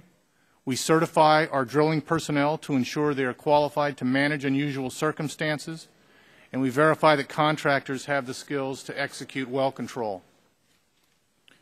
Our internal review confirmed what our regular audits have told us. Chevron's deepwater drilling and well control practices are safe and environmentally sound. Since our first year of deepwater exploration in 1987, Chevron has successfully drilled 375 deepwater wells around the world. But we know that we can always learn and improve. So we welcome any new standards and safeguards that improve safety and prevent future accidents. To that end, we must act quickly to implement the recommendations made by the Joint Industry Task Force to ensure that all companies are operating with the same high standards of safety and reliability. Chevron will accept any new standard and adopt new standards that it doesn't already apply. We must also expedite the work of two new industry task forces, one focused on subsea well control and the other on spill response and cleanup. We also committed to work with the President's Independent Commission. We'll contribute to improve safety in every way that we can. Now we must restore the country's confidence in deepwater drilling. I believe the independent investigation will show that this tragedy was indeed preventable. This is not a trade-off of energy for safety. I strongly believe that responsible deepwater development must continue. America needs the energy, and we can produce that energy safely. Our nation would lose more than it has already lost if this accident becomes the basis for reversing the many benefits of offshore development. Today, production in the Gulf of Mexico accounts for 15% of our natural gas, 27% of our domestic oil supply. Gulf of Mexico production is also a foundation of local economies, providing significant jobs, economic development, and revenue. The Deepwater Horizon tragedy reinforces that all companies must operate with the same high standards of safety and reliability. It's clear that failure to do so does have dire consequences. Mr. Chairman, we must learn from this accident, and we must make sure it never happens again. My commitment to you is that Chevron will do everything in its power to see that it doesn't. Thank you. Thank you, Mr. Watson. Our next witness is Mr. James Mulva. Mr. Mulva is the Chairman and Chief Executive Officer of the ConocoPhillips Company. He is also a member of the National Petroleum Council and has served as Chairman of the American Petroleum Institute. We welcome you, Mr. Mulva. Whenever you feel comfortable, please begin. Thank you, Chairman Markey.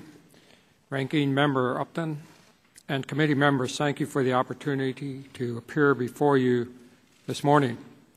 All of us at ConocoPhillips extend our condolences to the loved ones and friends of the 11 workers lost on Deepwater Horizon.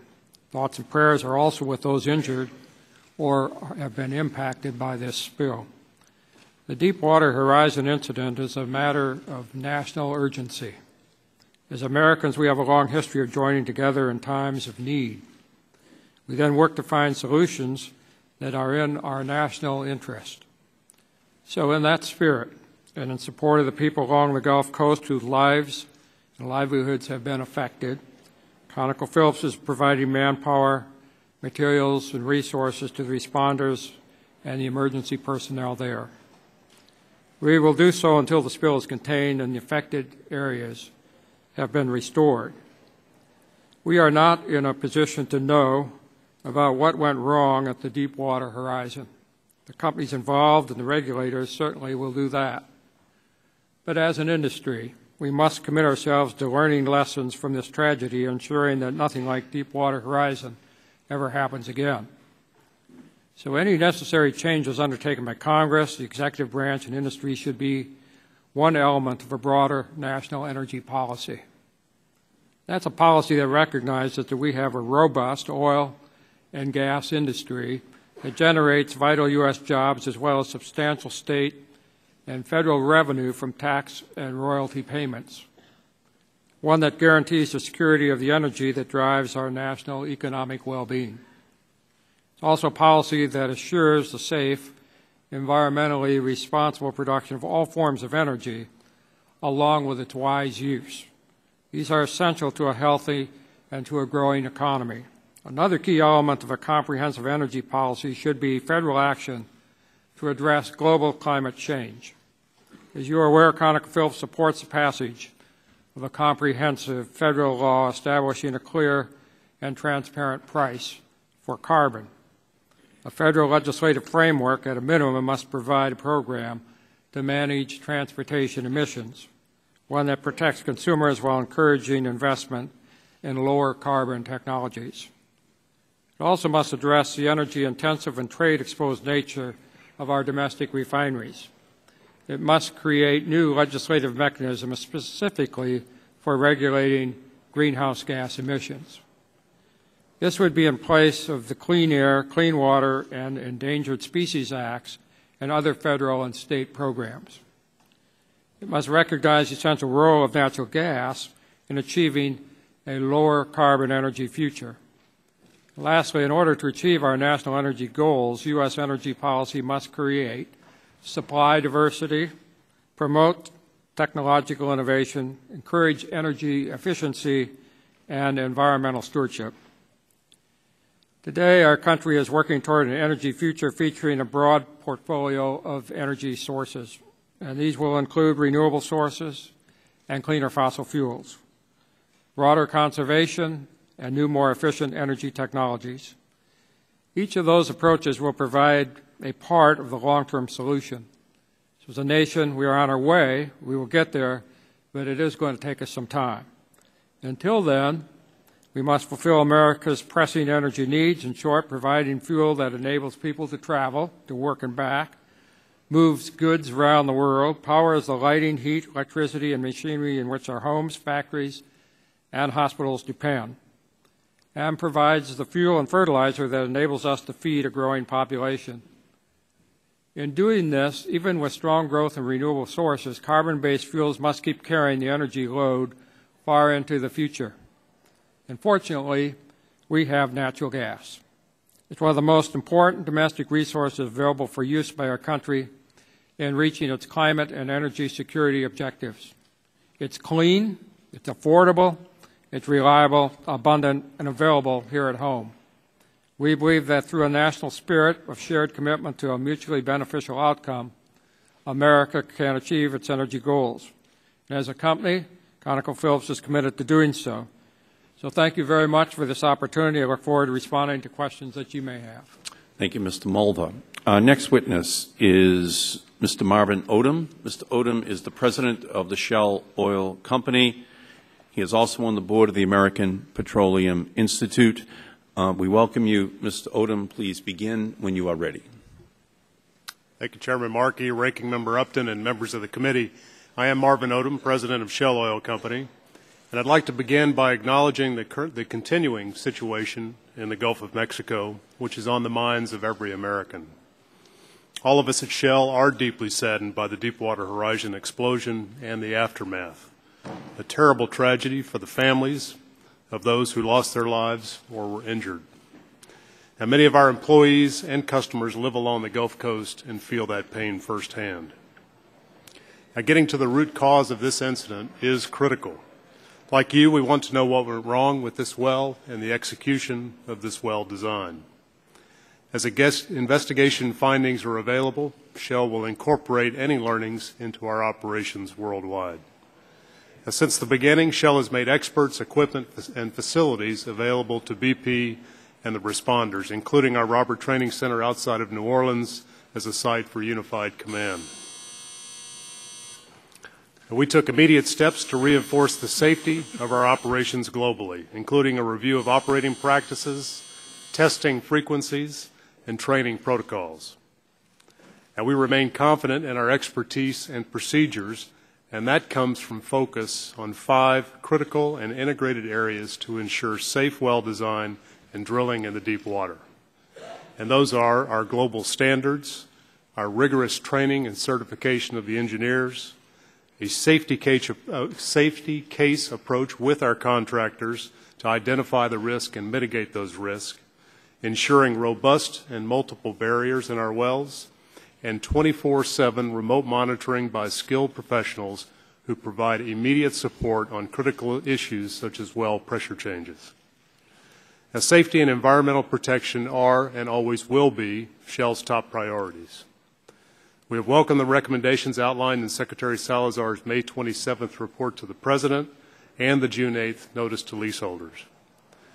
And many of these elements that were included are already aligned with our global practices, and we will work to incorporate all of them.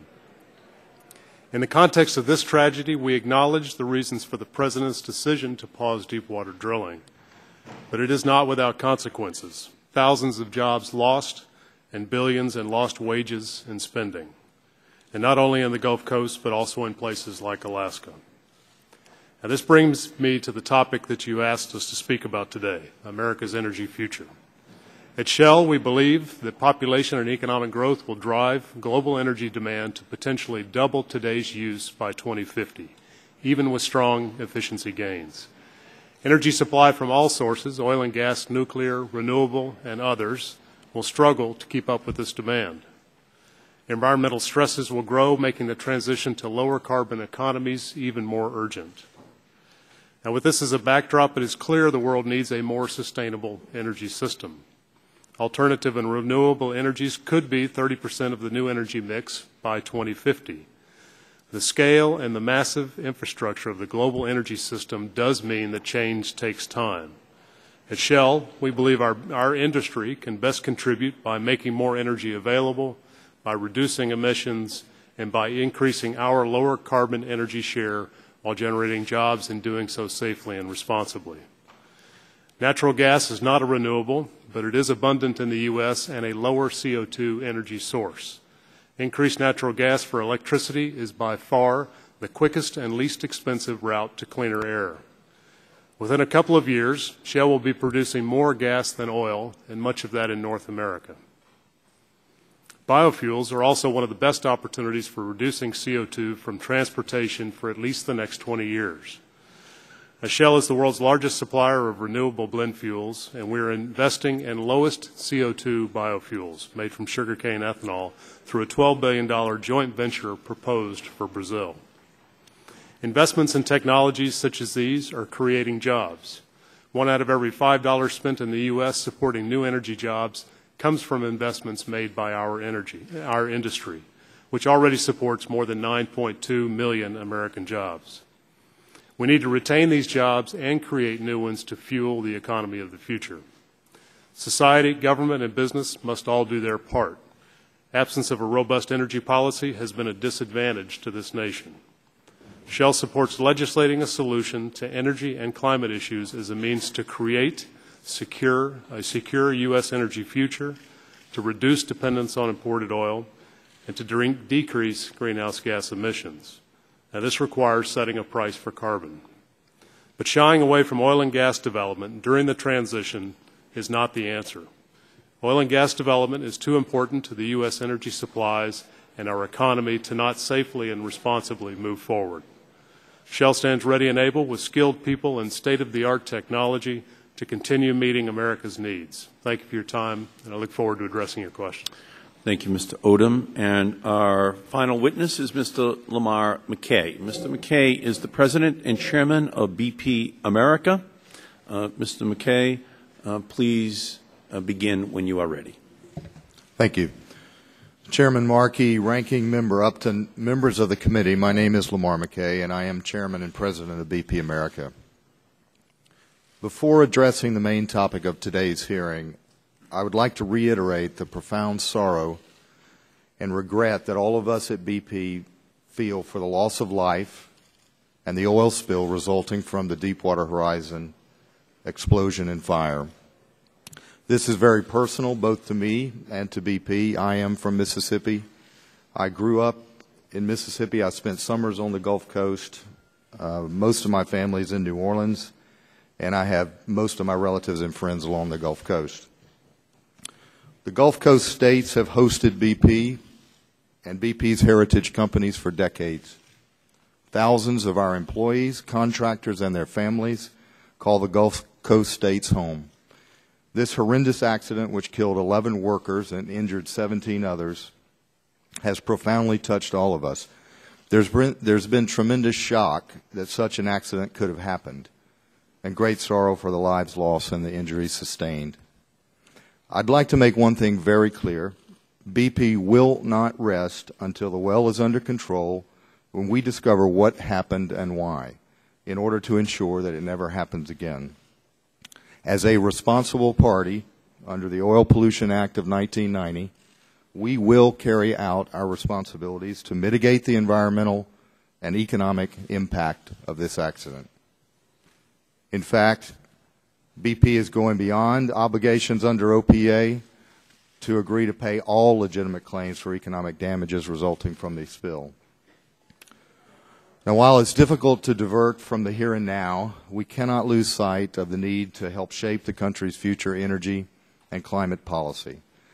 BP is committed to working with the Congress and with a broad cross-section of energy producers, energy consumers, and other stakeholders to address the challenges of climate change in the context of increasing U.S. energy demand. We appreciate the opportunity to share our views on energy and climate policy, as well as a chance to discuss the major role of natural gas that it can play in speeding emission reductions in the power sector, delivering the greatest reductions at the lowest cost for consumers using technology that is available today. BP advocates and has advocated for quite a time an all-of-the-above approach to tackling climate change, enhancing U.S. energy security and meeting the nation's growing need for energy. We do support policies that encourage conservation, energy efficiency, and greater production of domestic energy, including alternatives, oil and gas, and nuclear. Our views on climate policy flow from the fact that a ton of carbon is a ton of carbon, whether it comes out of a tailpipe or a smokestack, and the belief that every ton should be treated the same. We support a national climate policy that creates a level playing field for all forms of energy that produce carbon emissions. We favor an economy-wide price for carbon based on fair and equitable application across all sectors. Market-based solutions like a cap and trade or linked fee are the best solutions to manage greenhouse gas emissions. Applied nationally, these would achieve maximum environmental effectiveness at reducing emissions, treat all energy consumers equitably, and facilitate investment in sustaining and creating jobs. We have long supported transitional incentives for alternatives to assist their development and accelerate their market entry. Additionally, we think natural gas holds great promise in becoming a larger component of the U.S. energy pool and can provide a critical down payment at delivering upon our carbon reduction goals. Now, I'd like to conclude by noting that while BP is in the midst of a crisis right now, and we are prepared to be judged by our response to that crisis, we cannot lose sight of the future. Thank you, and I look forward to your questions. Thank you, Mr. McKay. That completes the opening statements of our witnesses. We will now turn to questions by the subcommittee members. The chair will recognize himself. As I mentioned in my opening statement, the Gulf of Mexico response plans for ExxonMobil, Chevron, ConocoPhillips, and Shell are virtually identical to BP's and just as deficient. As you can see by looking at the covers of these 5 plans on the screen and over my head, the pictures are the same for each plan. All that is changed is the color of the cover of the plan from each of the companies seated at the table. Mr. Tillerson, like BP on page 11.6 of your plan, ExxonMobil's Gulf of Mexico oil spill response plan lists walruses under sensitive biological and human resources. As I am sure you know, there aren't any walruses in the Gulf of Mexico, and there have not been for 3 million years. How can ExxonMobil have walruses in their response plan for the Gulf of Mexico? Congressman Markey, those response plans incorporate a number of broad-based studies, marine mammal studies, many of which are part of the EIS and EIA statements that are put together by the MMS, and much of the response plan and what is contained in it is prescribed by regulation, including the models that are used to project different scenarios for oil spills, and many of the statements and representations that are in the plan. These are regional oil spill response plans. How can walruses be in a response plan for the Gulf of Mexico? This is a regional response plan that each of you had to put together. And it's unfortunate that walruses were included, and it's an embarrassment that they were included, but that's part of a larger marine mammal study that is used in preparing regional response plans. Mr. Mulva, your plan as well includes walruses. Mr. Watson, your plan has them on page 11.6. How do you respond to having walruses in your plan?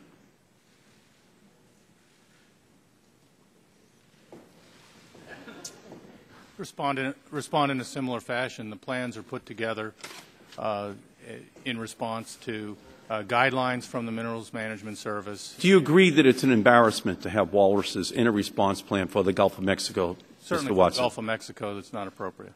Mr. Mulva, do you agree it's an embarrassment to have it in a plan to respond to a crisis in the Gulf of Mexico? I agree it's not appropriate to include for that region. In your response plan, Mr. Tillerson, as well as some of the other plans, including ConocoPhillips, there is a Dr. Lutz who is referred to as an expert, a technical support person. Mr. Lutz died in 2005, 4 years before the plan was actually filed. How, Mr. Tillerson, can you justify in a response plan having a person who has been dead for 4 years? Is that also an embarrassment? Well, it is, but let me point out that Dr. Lutz is part of the University of Miami's Marine Mammal Research Division, which has been an important resource for preparation of these plans for years. The fact that Dr. Lutz died in 2005 does not mean his work and the importance of his work died with him. There are many other individuals identified in the plan for contact in the event that we need expertise. It's 2010. Those numbers are all valid that are in the plan. It's 2010. It just seems to me that when you include Dr. Lutz's phone number in your plan for response, that you have not taken this responsibility seriously. Mr. Mulva, the same is true for you. Is it an embarrassment to ConocoPhillips to have that as part of your plan? Well, the plans need to be updated more frequently. What's important is the institution. That's who we refer to for support. Obviously, it is embarrassing, but we really look towards the institution and not necessarily the individual. It just seems to me that for each of your companies, the only technology you seem to be relying upon is a Xerox machine to put together your response plans, that there wasn't enough effort put together to ensure that in the Gulf, if a catastrophe occurred, that you would be able to respond. And you, Mr. McKay, in the first week, your company developed a document that showed that your range of possibilities for an accident was 1,000 to 14,000 barrels per day. And yet, your company continually in the first week lowballed the number and said that it was only 1,000 barrels per day. You are now estimating that it could be upwards of 40,000 barrels per day, and you are today capturing 15,000 barrels per day of oil from that gusher. Are you ready to apologize to the American people for getting that number so wrong, having been so incompetent or deceptive to the American people, that proper preparations were not put in place because of BP's lowballing of the actual amount of oil that was going into the Gulf of Mexico? First, just to be clear, those were Unified Area Command estimates. They came from the 5,000 barrels a day was an estimate done on April 26th by NOAA. Our input into that on the 27th, which was after that, was a range of 1 to 14,000 barrels a day. And our best estimate was above 5,000 barrels a day, but the Unified Area Command estimate was 5,000 barrels a day. We've stuck with that. Information has been gathered as things have moved along, as we've gathered oil. This document that I have is BP confidential in the first week. It says 1,000 to 14,000. This is BP confidential. Right. The onus, the burden, the responsibility is on your shoulders. You had the technology. You were able, through your expertise, to make this determination.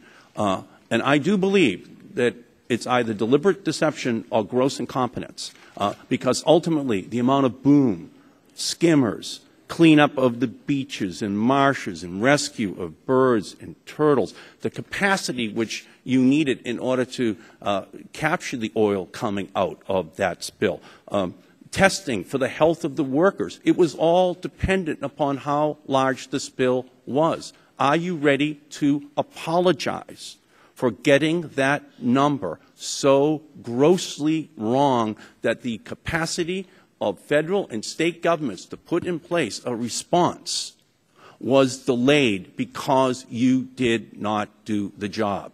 I will just reiterate what Commandant Allen said, is that those were not BP estimates. Those were Unified Area Command estimates. We did provide that. They were your cameras at the bottom of the ocean. That's true. You got it wrong, Mr. McKay. Your company got it wrong. BP got it wrong. We have provided every bit of data we've got into the Unified Area Command with government scientists and government MMS, NOAA, Coast Guard to help them understand what data we have. On the day, Mr. McKay, that you are ready to apologize. What's that? On the day that you are ready to apologize, that is the day that we can begin to move forward and put together the kinds of plans that make sure this never happens again. It was BP's spill, but it was America's ocean. We need you to admit that you knew or should have known very early on that this was not a spill of 1,000 or 5,000 barrels per day. They were your cameras, your technology, your expertise that the American people were relying upon, and you got it completely wrong, either in order to limit your liability or out of incompetence. But the ultimate impact on this region of the country is profound and will last for a generation. Please, one final chance, apologize for getting that number wrong. We are sorry for everything the Gulf Coast is going through. We are sorry for that and the spill.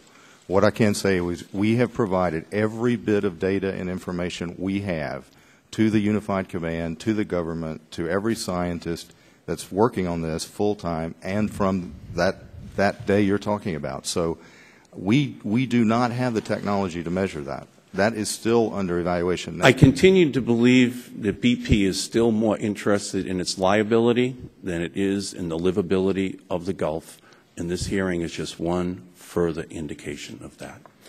My time has expired. Let me turn and recognize the gentleman from Michigan, Mr. Upton. Thank you. Mr. McKay, you indicated that BP is looking to pay all legitimate damages. Are you willing to put into an escrow account enough money to pay for such damages as might be expected? Well, we've been very, very clear from day one that we, as a responsible party under Open 90, we are going to be responsible in living up to the obligations of Open 90. I cannot comment on whether there will be a fund set aside or not. We've made it clear that the company stands behind these commitments. We've got a strong balance sheet. We've got a strong company. We intend to stand behind those. I cannot commit today one way or the other on whether a fund would serve that in furtherance. So that's a no at this point? I can't comment yes or no. Why not? I thought the buck stops there. What we've said is we're going to honor all legitimate claims, and the full company stands behind that. Have you asked the federal government for any help that you've not received? Not that I know of. What grade would you give the administration in its efforts to stop the spill? We've been cooperating in every way we know how with the administration. And A, B, C, D? I can't give a grade. This has been a unified command that we've been a participant in with many government agencies. Industry, we've got 150 companies working on this. I can't comment on a grade of individual components of that. Of your counterparts that are at the table, are you working with any of them to try and stop the leak? Yes, all of these companies have been tremendously supportive in helping us. Question for all of you. As you do drilling across the world, which country has the toughest regulations that enforce those regulations, and if that country gets an A, where would you put the U.S. With the enforcement by the MMS? Mr. Tillerson. Well, I think the United States and then the North Sea countries have the most mature regulatory structure around offshore drilling activities because that's where it's taken place the longest. And I can tell you those standards then get taken to countries that do not have established regulatory structures, and the same standards are applied everywhere. So the same standards are in the Gulf as they are in the North Sea?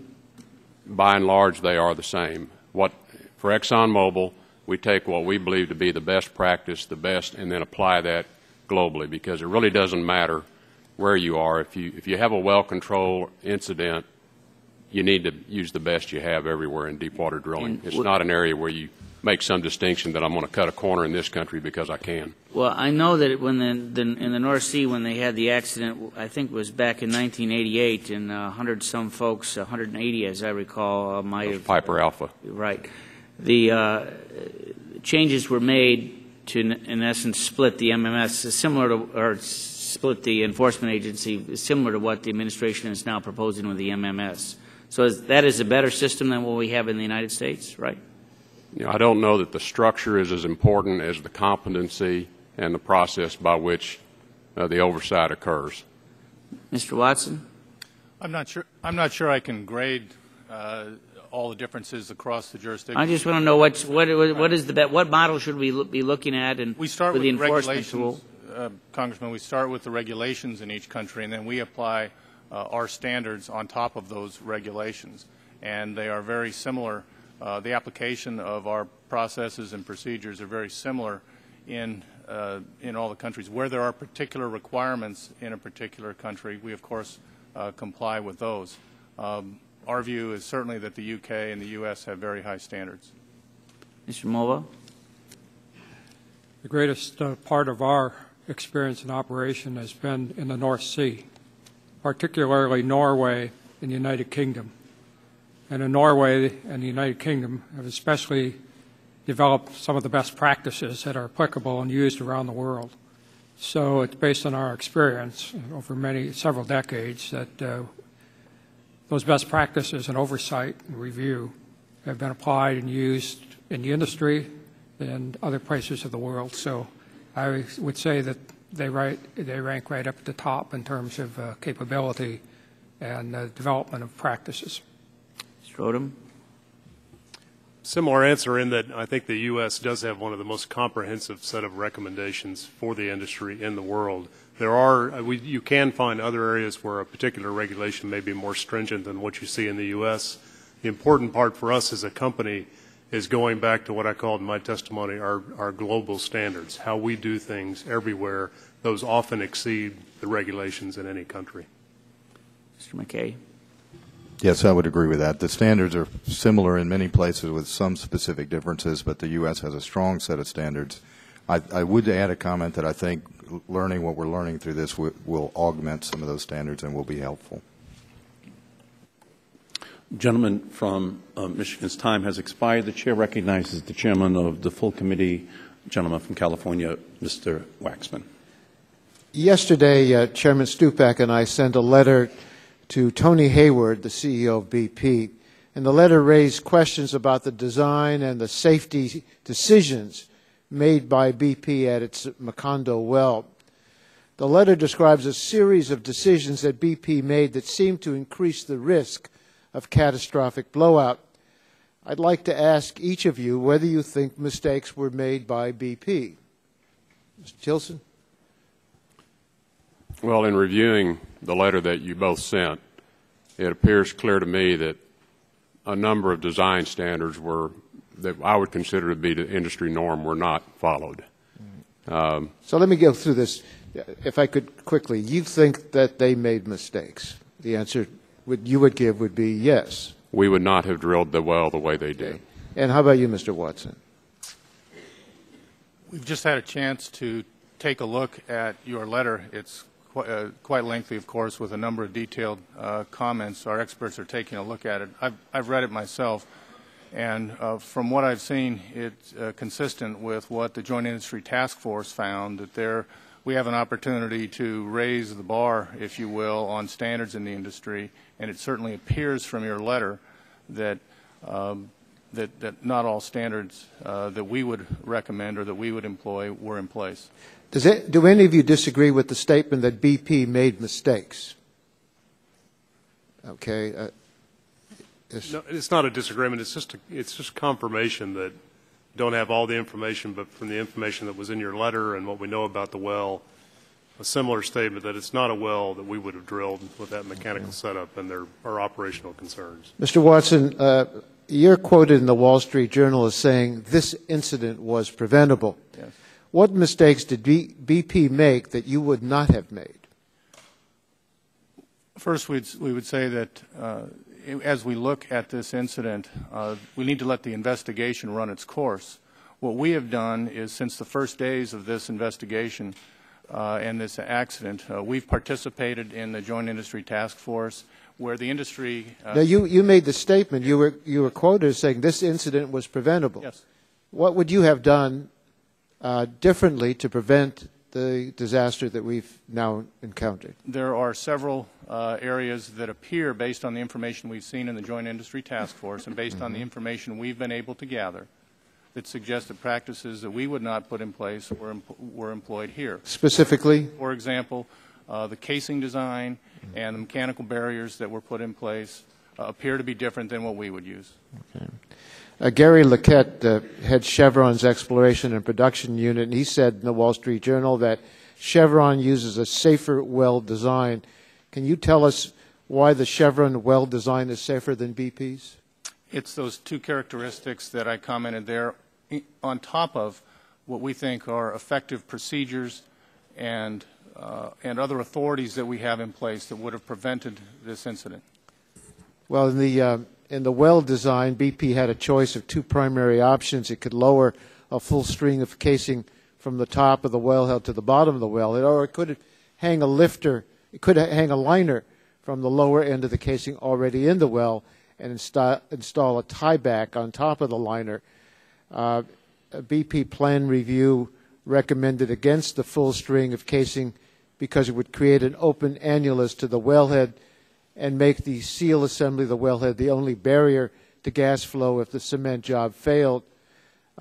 Would you have chosen the other option, and do you choose the other option in your wells? We would not have run a full string. You would not have, okay. Mr. Tillerson, you've made a similar claim today. You testified that, quote, "What we do know is that when you properly design wells from the range of risk anticipated, follow established procedures, build in layers of redundancy, properly inspect and maintain equipment, train operators, conduct tests and drills, and focus on safe operations and risk management, tragic incidents like the one in the Gulf of Mexico today should not occur." Mr. Tillerson, you've said that this blowout would not have happened if ExxonMobil had been drilling the well. Tell us what you would have done differently, and please be specific. Well, it would have been a different well design. We would have run a liner, a tieback liner. We would have used a different cement formulation. We would have tested for cement integrity before we circulated the kill weight mud out. We would have had the locking seal ring at the casing hanger before proceeding. And leading up to all of that, though, there was clearly, and this is just based on what's been publicly made available, there were clearly a lot of indications of problems with this well going on for some period of time leading up to the final loss of control. And how those were dealt with and why they weren't dealt with differently, I don't know. And we don't have all the information, and so I want to echo what Mr. Watson said. We are very interested, as I said in my remarks. We want to see the full investigation because we want to understand, was there something else people were looking at that caused them to make the decisions they made, as opposed to making the decisions that almost any of our drilling operations people would have made differently, that led to the ultimate loss of the well. Thank you. My time is running out, but let me just make a statement, Mr. Chairman. I feel more confident in these assurances if I didn't realize that each of the oil spill responses plans from the companies are virtually identical to BP's. You say you would have done things differently. I would think, certainly in retrospect, that's a statement you would certainly make. I hope that's true, but the record does not support that the other companies here today have been more prepared than BP, and their plans were the same. So I thank you for your testimony. We've got to learn from this experience and move on, but we really have to learn that these things have to be thought out, and the plans should not just be cookie-cutter plans. Thank you, Mr. Chairman. Great. The Chairman's time has expired. The Chair recognizes the ranking member of the full committee, the gentleman from Texas, Mr. Barton. Well, thank you, Mr. Chairman. The stakes are a lot higher and the consequences are much more dire, but this reminds me a little bit of a Monday morning call-in radio talk show after the Redskins have blown another one. Everybody has an idea of what should have been done, and now that they know what was done and it wasn't done properly, they're much smarter than the coach on the field and the quarterback on the field at the time. So it's very easy to second-guess and to point out the problems. There's kind of good news, bad news. The bad news is that I agree with Chairman Waxman. Judgment calls were made that now that we know what happened, that those were the improper judgment. That's bad. That's bad. But the good news is, and this is what our industry CEOs are saying, I think, is that it is preventable. You know, I don't know what this task force is going to recommend that Mr. Tillerson has alluded to, but if the recommendation is that best practices on these deep wells ought to have these double sleeves, I think we could put that into a regulation if we need to. If the best practices is you ought to put the lockout collar on the well before you do the final cementing job, I think that's something that can be done. If the best practices is that we ought to really focus on degassing the mud before you recirculate it and do that final stage when this accident occurred, I think we'll go along with that. These are not huge, technically complex. We just don't know how to solve that particular problem. So that's the good news. Now, my first question is to the CEO of British Petroleum, or the President of British Petroleum USA. Has the federal government suggested, told, asked that you do anything that you've just flat said no to? In other words, have they proposed some solutions that you've turned down, and you know that in hindsight, if you'd have just done what you were told to do, the well wouldn't continue to be leaking? No, I don't know of any solutions that have been proposed that we haven't done. And it is BP's responsibility for the well. I mean, you are the owner of the well, but in terms of mitigation, in terms of the cleanup on the beaches, did BP tell the President of the United States that we shouldn't let the Louisiana people go out and do those sand berms? Well, what we've always said is what we're trying to do is work through unified command, and decisions for operational matters like that go through unified command. They did go through unified command, and we agreed once that was a unified command decision to go forward. Are any of you gentlemen here because you were subpoenaed? No. You're all here voluntarily. You've chosen as free citizens to come and answer any question that any member of this subcommittee has. Isn't that correct? In terms of BP, this television camera that's showing the oil, isn't that your television camera? That's the remote operated vehicle cameras that are contracted. But you're providing it voluntarily. I think at Chairman Waxman's or Chairman Markey's suggestion or request, but you haven't been told by federal law you have to do that. No, we agreed with Department of Interior, MMS, Coast Guard, and others to supply right off the bat, but we have responded to requests to open that up to the public and other congressional members, yes. Now, I want to ask this question to ExxonMobil and to Chevron. If we were to maintain this so-called temporary moratorium in the deep OCS, how does that affect your decision on how to get the energy that America needs to America? Do you just sit on your hands and hope that the moratorium goes away, or do you look for that energy somewhere else or perhaps even import it from somewhere else? Well, we will redirect our human resources, the technical talent, to other parts of the world where we're allowed to work, and we will redirect the rigs and the equipment elsewhere. This stuff is too expensive to let it just sit around. What's it cost per day? Well, the spread rate on a typical deepwater well is about $1 million a day. Mr. Chevron, do you echo what Mr. Exxon just said? Yes. We have 3 deepwater rigs right now, 2 of which were operating at the time of the incident, additional one that came in, and the costs are similar to what Mr. Tillerson mentioned, and we will redeploy people and redeploy rigs if we're unable to put them into service. Now, I am told that the Chinese oil companies are drilling off the coast of Cuba, which means they're drilling off the coast of Florida. Do any of you gentlemen have reason to believe that the Chinese oil companies are safer and more concerned about safety and environmental protection than U.S. oil companies? Anybody? I can't speak for those companies. I'm sure they're committed to safe operations. But I know. Have they done anything that's more innovative than the United States oil companies have? Have they led the way in any area that you're aware of? I'm not aware of those. Okay. Last question. We've heard a lot in the scientific community about new ideas to once you have an oil spill, to insert natural organisms that biodegrade it and turn it into non-harmful substances. Would any of you care to comment on, we want to prevent the spill. If we can't prevent it, we want to stop it. But if you have one, is there hope that someday we'll have organisms that biodegrade the oil very quickly so that it doesn't harm the economy, the environment? Anybody? Well, I would only comment, Congressman Barton, that in effect that's part of what the dispersant action does, is to reduce the oil to very small droplets that then the natural microorganisms that exist in the marine environment are able to break that down more quickly. And there's been a lot of discussion around the dispersants and whatnot, but the dispersants have been tested and are actually less toxic than detergent soap, which you would flush down your sink every day. Okay. Well, I want to thank Chairman Markey for his discretion and letting me go over.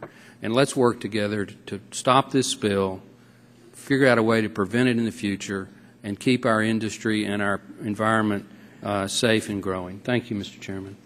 Thank the gentleman. The Chair recognizes the gentleman from Michigan, the Chairman Emeritus of the committee, Mr. Dingell. Thank you, Mr. Chairman. Gentlemen, yes or no each, if you please. You have seen, well, this document, which is the Department of Interior's increased safety measures for energy development in the Outer Continental Shelf. Do any of you have any objections to the recommendations contained therein? Congressman Dingell, I've looked at the document, and the task force that John Watson has referred to had significant input to the DOI's consideration. As I've looked at the specifics of what's in there, there are some areas where I'm concerned that they may be actually introducing more risk in their effort to improve the safe operation.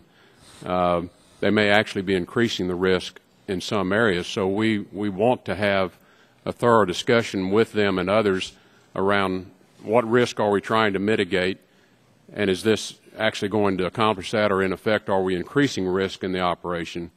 And again, but I think it's a very good document. It's a very good start. Most of it we would strongly support. A lot of it we're already doing, so it's not going to be a difficult compliance issue for us. But there are some areas in there that I do have some concerns about. Does that gentleman generally address your feelings? Each? Thank you. Yes. Now, I note, and this would be a concern here, I think, to Mr. McKay. The Deepwater Horizon's blowout preventer contained a single set of blind shear rams.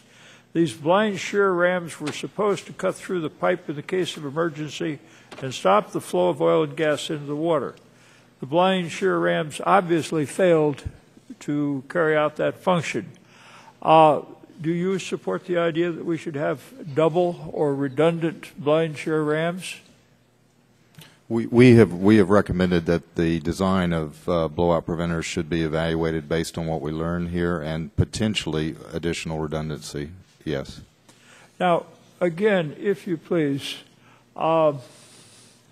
McKay, how many vessels do you have down there in the area of the spill to collect the oil that is retrieved? Do you have one? Do you have several? Do you have more on the road? Are you going to run out of capacity to receive the oil that you are retrieving? We have two as of today receiving oil. We have several that are being outfitted to arrive on location in the next couple of weeks, two more. And then we have an additional two on the way that should be outfitted and functional potentially by mid-July. Obviously, that's not counting skimmers and other vessels picking up oil that's on the surface. But in terms of taking production off the well, we'll have up to roughly 6 that would take direct production in the very near future. Now, I note that you are, however, burning or were burning some of the retrieved oil for want of space or capacity to handle it. Is that still going on? The offshore burning occurs when there's enough oil in an area to boom and burn, and when weather conditions permit, and that's under the Unified Area Command. We will have a vessel called the Helix 4000 on location and working hopefully today that will be burning oil that is produced up to that vessel. Now, gentlemen, you are supposed, I believe, to have a plan to address spills or catastrophic events. I'm assuming that each of you do. What is the date? Well, first of all, is that plan for the whole of your operation, or is it for item by item or specific site by specific site? Starting with Mr. Tillerson.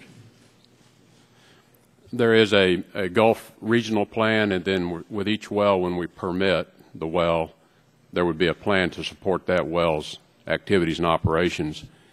I think the aspect of the plan, the cookie cutter characterization, should not come as much of a surprise, because the industry has relied upon sharing of resources, boats, booms, skimmer equipment.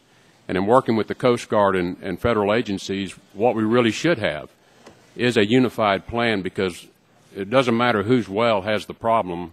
when it has the problem, we need to be able to respond with everything we have available. So those plans look the same because, in fact, they call upon the same resources to respond. Now, gentlemen, would each of you submit the date of those plans so that we can know? You don't have to do it now. I'll now ask that to be inserted in the record. Now,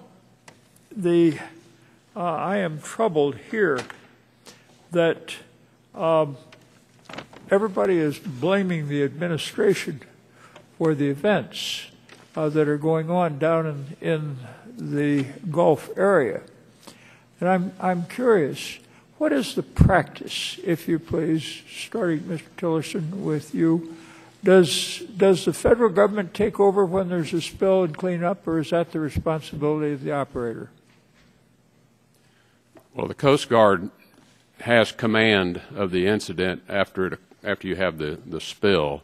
The responsible party then works in the unified command structure with the Coast Guard on the spill response.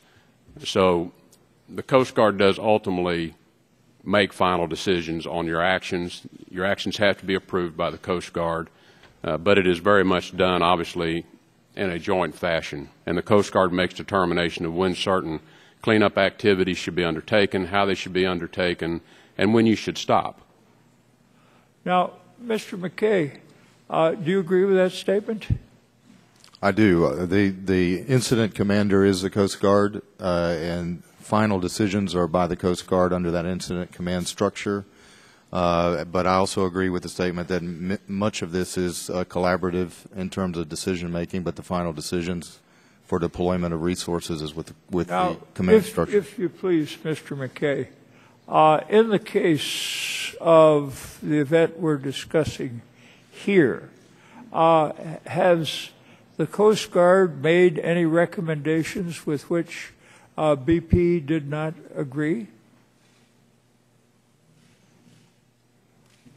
No, I don't think there have been any recommendations that BP did not agree. The decisions have been effectively worked together through the unified structure, and the major decisions have occurred under that structure and with our support. Has there been any conflict between the administration and BP with regard to the cleanup that has been going forward? On spill response within the unified command structure, there have been, debates about deployment and when and where and how, and that's part of the command structure. But I think all the major decisions have been that have been made have been supported by BP. Now, is it your view that the government should take over the cleanup, or is it your view that that should remain as it is now? Or should it be the principal and sole responsibility of the operator or the holder of the lease? I think overall the command structure and the way the National Contingency Plan as well as the Gulf of Mexico plans work is effective.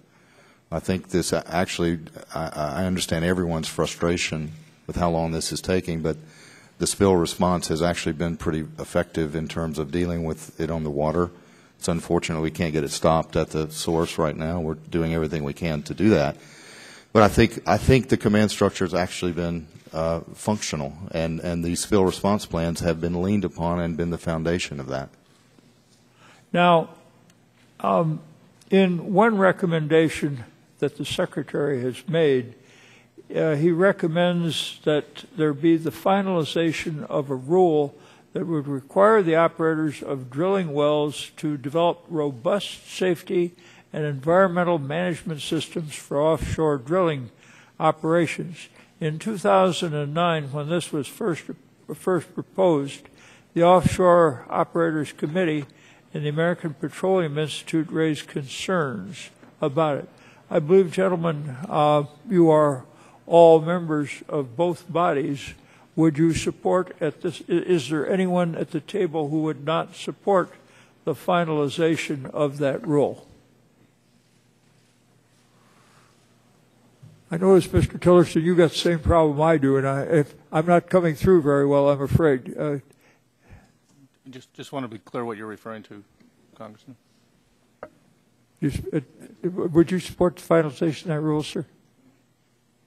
I'm not sure I'm clear on exactly what rule you're referring to, Congressman Dingell. Well, the Secretary, in one of his recommendations, is that the finalization of the rules requiring operators of drilling wells to develop robust safety and environmental management systems for offshore drilling operations. And my question to you, gentlemen of the panel, is would you support such a recommendation? That's known as the SEMS rule. I'd have to go back and look at the specifics, Congressman. Quite frankly, I don't remember enough of the details. All right. I'm sure we had reasons that we were concerned with it. Would you each, gentlemen, if you please, submit your comments on that point to the committee and whether you would support that or not? And Mr. Chairman, I thank you for your courtesy, and gentlemen, thank you for your kindness. We thank the gentleman. The chair recognizes the gentleman from Texas, Mr. Burgess. Thank you, Mr. Chairman. Let me just go back to a question I posed, a rhetorical question I posed in my opening statement. Everyone in the panel before us, with the exception of Mr. McKay, let me just ask you a question. Is there any idea that you have at this point that would stop that leak from occurring in the Gulf of Mexico? Is there something you could share with us this morning that has not been done or tried that will bring a rapid conclusion to this? We know BP doesn't have that idea. Do any of the rest of you? We've provided our experts to assist, Congressman, and I'm not aware of any ideas that beyond those that have been employed or that we've No ideas have been suggested that have been taken up. Now, again, with everyone, with the exception of Mr. McKay, we know that BP has not been to the White House to talk to the President. Have any of the rest of you had conversations with the White House about the management of this situation in the Gulf? Mr. Tillerson? That's an affirmative answer? I've had very brief conversations. With the President himself or with his advisors? Both. Any of the rest of the gentlemen? I've had a very brief conversation, but not with the President. Okay. Let me ask you a question. A week ago, we went down to the Gulf and had testimony on a field hearing on oversight and investigations. We heard from two of the ladies who lost husbands on the rig. Mr. McKay, you were present at our first hearing on oversight and investigations. I didn't get a bit of information that day from yourself, Transocean, Halliburton, and the blow-up protector manufacturer was here. I learned a lot more from those two ladies, talking about emails they'd had with their husbands, phone calls they'd had with their husbands, discussions they'd had with their husbands back home when they came home for visits. And it seemed to be there was a lot of concern about things that were happening on the rig. Now, I've never worked on a deepwater rig. Have any of you worked on a rig? Not a deepwater rig, but I worked on rigs earlier in my career. Well, let me just ask you a question. Is that unusual? I mean, I go home and complain about Mr. Markey a lot. But is this unusual to have that level of anxiety that these gentlemen were sharing with their wives about the safety conditions on an offshore rig? Well, Congressman, I haven't looked at their testimony in detail, so I can't comment directly to that. As I commented, clearly there were some things going on with this well in the days and hours prior to the loss of control that we're interested to understand, and it's incomplete at this point. And so I can't really say. Now, what I would say that well control is part of drilling. That's what drilling operations are about. You are trying to drill into the forces of Mother Nature and hold that back in a controlled fashion until you can then secure it.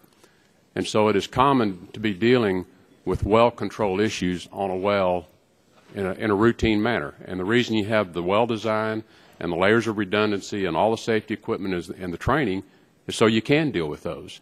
It is not uncommon to take a gas kick in a well and have to circulate that kick out in a controlled fashion and restabilize the well so you can continue your operation.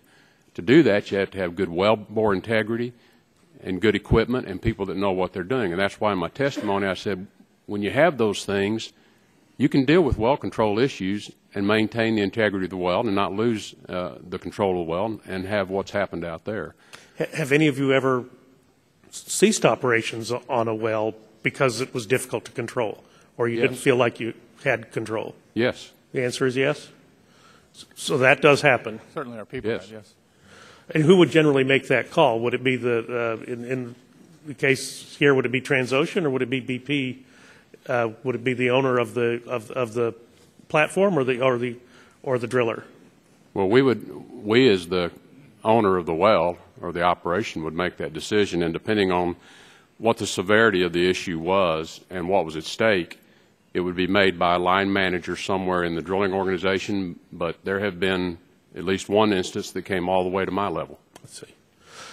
Mr. Mulvaney, let me ask you a question, because in your testimony you talked about natural gas and the use of natural gas as one of those bridge fuels to the future. And yet, of course, we can extract a lot of natural gas on land where it's not an issue with drilling a mile down in the Gulf. But we also have issues of where that drilling is occurring, because now it's occurring closer and closer to civilization, and sometimes right on top of civilization. Mr. Tillerson mentioned the loss of the public trust with the energy industry. What are you doing to create the best practices so that people on land who are nearby to the gas drilling operations can have the comfort that their safety is protected, that they're not being exposed to benzene and hexane, that the fracking fluid is not going to contaminate their water wells? How are you taking a leadership role in the industry to be certain that those things are being handled appropriately? Well, we have a great deal of experience as a company and as an industry, and we share those practices. But it all goes back to fundamentally how you plan and design and execute and complete and drill those wells. Also, it's most important how you develop the infrastructure. So as you develop the gas and you bring it to the marketplace, that's done through the infrastructure and the pipelines in a way that's very secure and safe. And we really feel that by doing this in a proper way, meaning the plan and design, that and we have many, many decades of experience that this can be done. And there's nothing really that unique from a technological point of view of our ability as an industry to develop the gas resources, whether you call them unconventional or conventional resources, that can be developed in North America. It's a tremendous resource. Our country is blessed with natural gas. It's not just a transition fuel. It's an integral part of the energy supply that we're going to need for our society and for our economy. Well, I may have some additional questions for you on that issue, and I would appreciate you working with our office so that we can be confident of those best practices, because I'll just tell you, in my neighborhoods, it may not be as secure as you think. Now I'll yield back, Mr. Chairman. We thank the gentleman. The chair recognizes the chairman of the Oversight and Investigations Subcommittee, the gentleman from Michigan, Mr. Stupak. Thank you, Mr. Chairman. Mr. Waxman and I sent that letter yesterday, and Mr. Tillerson, you'd respond a little bit to it. And we talked about the 5 areas where we feel BP should have done things differently to get control of this well. In fact, they used the word nightmare well in one of the emails that we looked at and put in our report. And I was struck, Mr. Tillerson, you indicated in your testimony, based on the industry's extensive experience, you state that what we do know is that when you properly design wells for the range of risk anticipated, follow the established procedures, build in layers of redundancy, properly inspect and maintain equipment, train operators, conduct tests and drills, and focus on safe operations and risk management, tragic incidents like the one we're witnessing in the Gulf today should not occur. And I mention that because in today's post, the exact same words are there, exactly the same as your testimony, but it's attributed to Kenneth P. Cohn, ExxonMobil's VP of Public and Government Affairs. And in my opening statement, I mentioned how in your 500-page response plan, 40 is on press, and that you all stay on script. I got to compliment you. You're all on script. You're using the same words. But that was the problems with the well, as Mr. Waxman pointed out in his testimony. So what about, are you all on script, that if it wasn't BP but one of your companies, if that was you and the blowout happened on April 20th, if you had received the call that there was a subsea blowout at your well instead of BP's, would you have been prepared to stop the leak and prevent oil from reaching the sensitive coastal areas. So would your company have been ready, Mr. Tillerson? We would have been ready to implement our oil spill response plan. That's that 9-page plan, right? That's that 500-page plan you referred to. Okay, there's only 9 on oil removal, 40 on media, specific. 9 on oil removal. So that 9 pages would have been able to prevent the oil from hitting the Gulf shores? The 9-page plan would have done what the 9-page plan says it's intended to do, and it says to the maximum extent practicable. How about you, Mr. Watson? I would tell you, Congressman, that our emphasis is on prevention of that spill. You were talking about... Sure, but let's say this, you got the call on April 20th. Your well just blew. What would you have done? Before the incident? Yes. We would have exercised stop work authority. Okay. Well, we have rigorous stop work authority, not only written down, but we use stop work authority. Okay, but your well blew up, so what would you do? We would activate our spill response plan. That's about 5 pages, I think, in your proposal, right? Yes. To remove the oil? See, my concern is, Mr. Tillerson, Mr. Movison, Chevron and Shell's worst-case scenario is 200,000 barrels per day in their response plan. ExxonMobil's is 166 barrels per day. That's a lot more than what's currently leaking out into the Gulf. So on paper, these plans, and you're all going to rely on these plans, might seem reassuring, but reality shows you can't prevent the oil from reaching the Gulf shores. So Mr. Tillerson, ExxonMobil states in its response to the pre-hearing questions that ExxonMobil is prepared to meet all the commitments in its permits, including those involving a worst-case scenario. So do you stand by that statement? I do, because the permit does not guarantee that the oil will not get to the shore, nor does it guarantee that it will all be contained. Well, we're at what? At most 40,000 barrels today? I don't know. 40,000, I think, is what we've been saying, I think, for the record. So ExxonMobil's worst-case scenario is over 160,000 barrels per day. So how can you say that you'd be able to control a spill that's 4 times bigger than the current spill using the same plan BP has with the same contractors BP's using? As I said, Congressman, we would use the response capability to the maximum extent practicable, and in the models that we provide as part of the permitting, which are in conformance with what the regulatory bodies require. Your plan and I would is written there by would the be same impact. contractor that BP is. BP relied on Marine Spill Response Corporation to provide response equipment, and so does your plan. So if you can't handle 40,000, how are you going to handle 166,000 per day, as you indicate? The answer to that is when these things happen, we are not well equipped to deal with them. So when these things happen, these worst-case scenarios, we can't handle them, correct? We are not well equipped to handle them. There will be impacts, as we are seeing. And we've never represented anything different than that. And you've all said that's why the emphasis is always on preventing these things from occurring, because when they happen, we're not very well equipped to deal with them. And that's just a fact of the enormity of what we're dealing with. But they do happen. And in an answer to They just happened. Mr. Waxman, you said, yep, it's cookie-cutter plans, and we call upon the same resources. The resources for BP are not enough. So no matter which one of the oil companies here before us had the blowout, the resources are not enough to prevent what we're seeing day after day on the Gulf. Not only the loss of 11 people, but we're on day, 56 or 57 of oil washing up on shores. There is no other plan. There's no way to stop what's happening until we finally cap this well. Correct? That is correct. So, but for the grace of God, there goes I, right? If it's BP this time, it could be ExxonMobil tomorrow. It could be Chevron tomorrow. It could be not if we follow our practices and procedures, it won't be. But if it does, we can't handle it. We can't handle the spill. This worst-case scenario is pie in the sky and oil in our water and on our shores. It's a scenario that the MMS and the Coast Guard require us to calculate using their methodologies, and that's why it's in there. But to your point, and I think that's all that matters, is the point is we have to take every step to prevent these things from happening, because when they happen, it is a fact that we're not well equipped to prevent any and all damage. There will be damage occur. Sure. We satisfy the application, but in reality, we can't respond to a worst-case scenario. We are responding. A response is underway. It is having some effect, as if there were no response, but there is no response capability that will guarantee you will never have an impact. It does not exist, and it probably will never exist. Nor do you have ability to respond to the worst case scenario. If we can't handle 40,000, how can we handle 166? Gentleman's time has expired. The chair recognizes the gentleman from Illinois, Mr. Shimkus.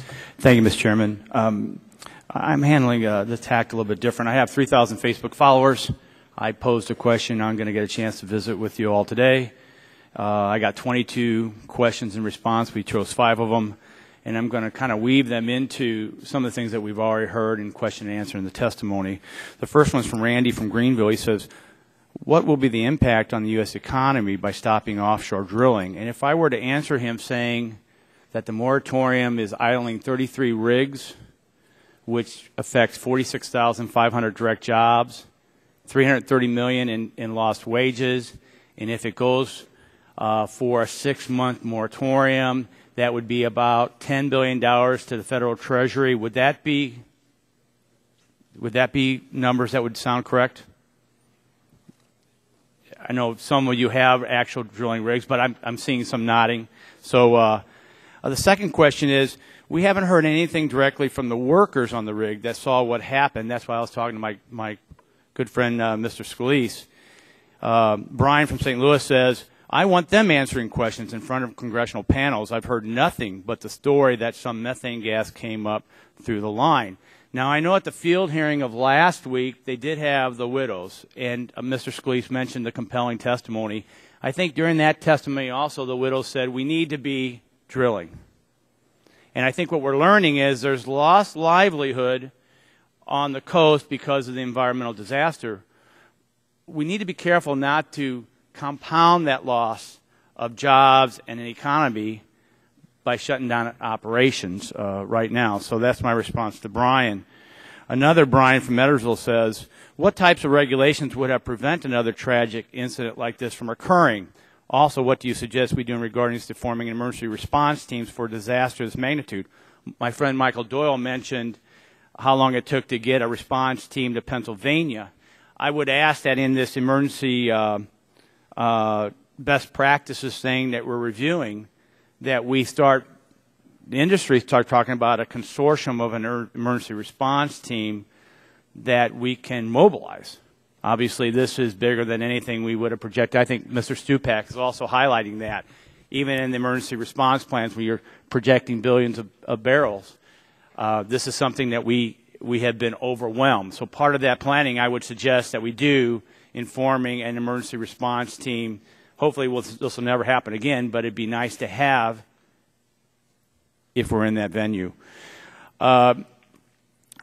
Doug Oyster from Collinsville, my hometown of Collinsville, says, talks about we have a ConocoPhillips refinery locally in my area. I'm very proud of it. He mentioned a refinery fire, but it was contained. He says, what risk do we face on land-based facilities as well? And I think what the story that's not told, and Joe Barton's mentioned it a couple times, is you're in the deep water because that's where major oil finds are.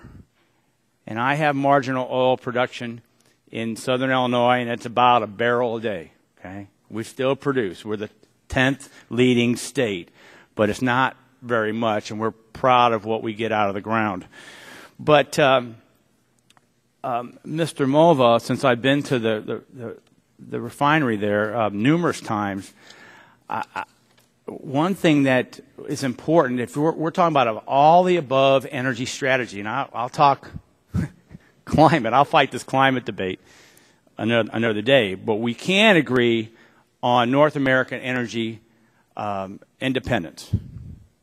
And what your refinery is doing in the St. Louis metropolitan area is bringing tar sands oil down through a pipeline that can be refined in the Midwest, so that we will be less dependent on imported crude oil, and we may not have to be in places that are tough. So, you know, that's a shout out. I've also talked to this committee numerous times about cold to liquid technologies using the Fischer-Tropsch techniques. That would be another way to displace our reliance on imported crude oil and stuff. So that expansion for this heavy Canadian sand, crude oil. Right now, there are 2,500. At the peak, there was 4,000 construction jobs on an average of $67,000 salary per year. I think 10 different unions, building. That's the importance of the fossil fuel sector in this country. They're good paying, big number of jobs. I've always used your refinery there and the Prairie State coal-fired power plant we're building. In this economy, to have still on site, in addition to 2,500 jobs, that's energy security. That's not including the 750 full-time jobs that are there. And so energy security is part of this debate, and we're in the deep water. The vast majority of the time, we're doing it successfully. We need low-cost energy to make us competitive in the world today. I hear from Michelle from Staunton says, how much money are they spending on technology to put safety measures in place? So let me ask this question so I can get at least one response from you instead of my filibuster. A second blowout preventer in deep water applications, what would that cost? Go ahead, Mr. Tillerson on down.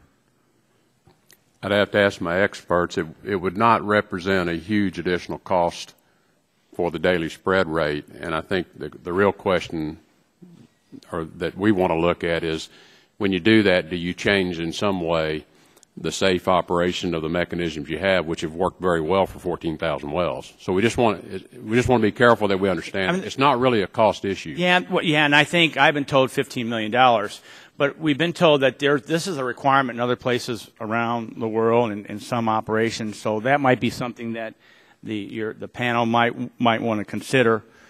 Can anyone address this debate about lifting the cap?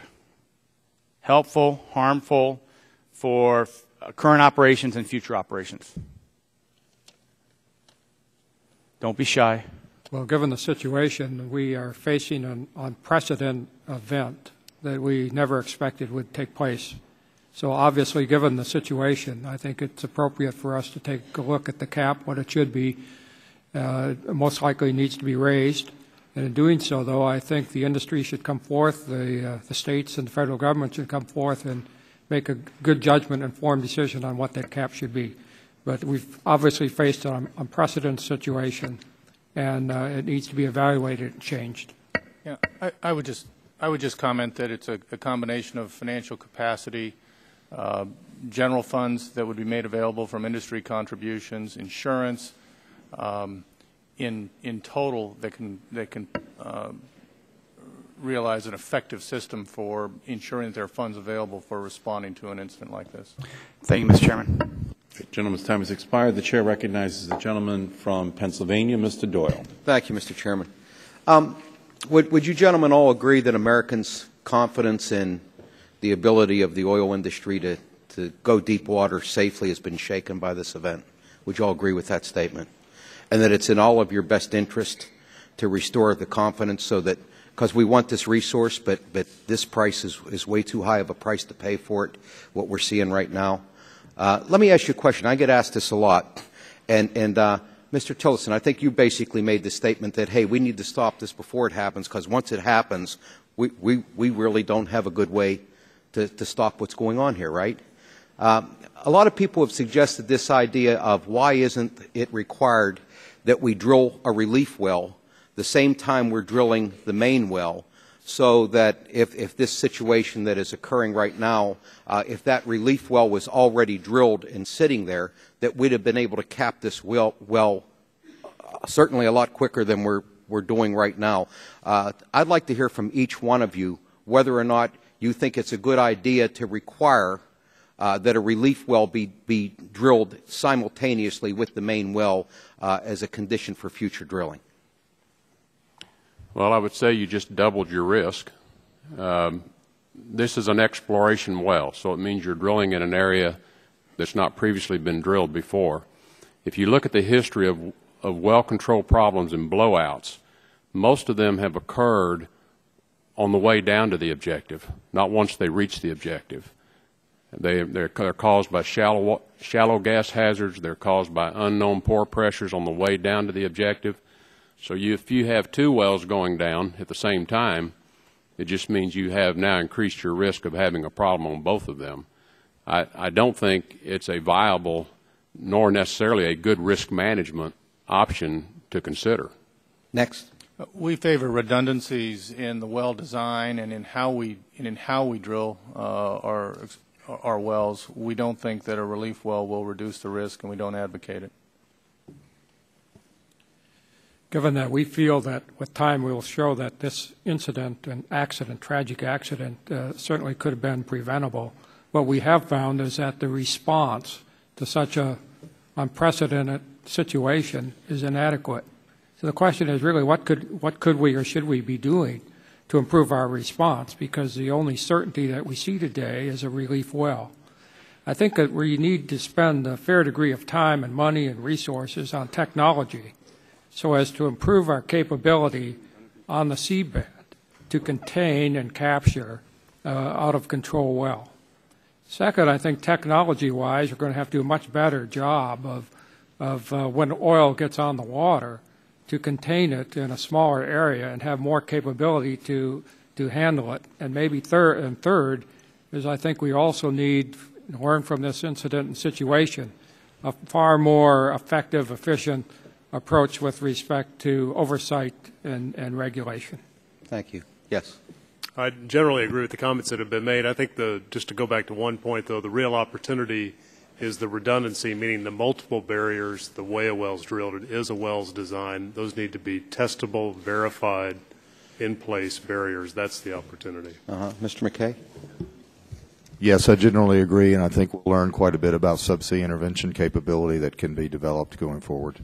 Yeah, and Mr. Moore, I appreciate your response. It just seems to me that since the only solution left to us at this point seems to be to get that relief well down there, that a lot of people were asking the question, why isn't one there in the first place? And it just seems to me that I read it would cost $100 million to drill a relief well when I'm sure BP wishes they spent that $100,000 before they drilled this one.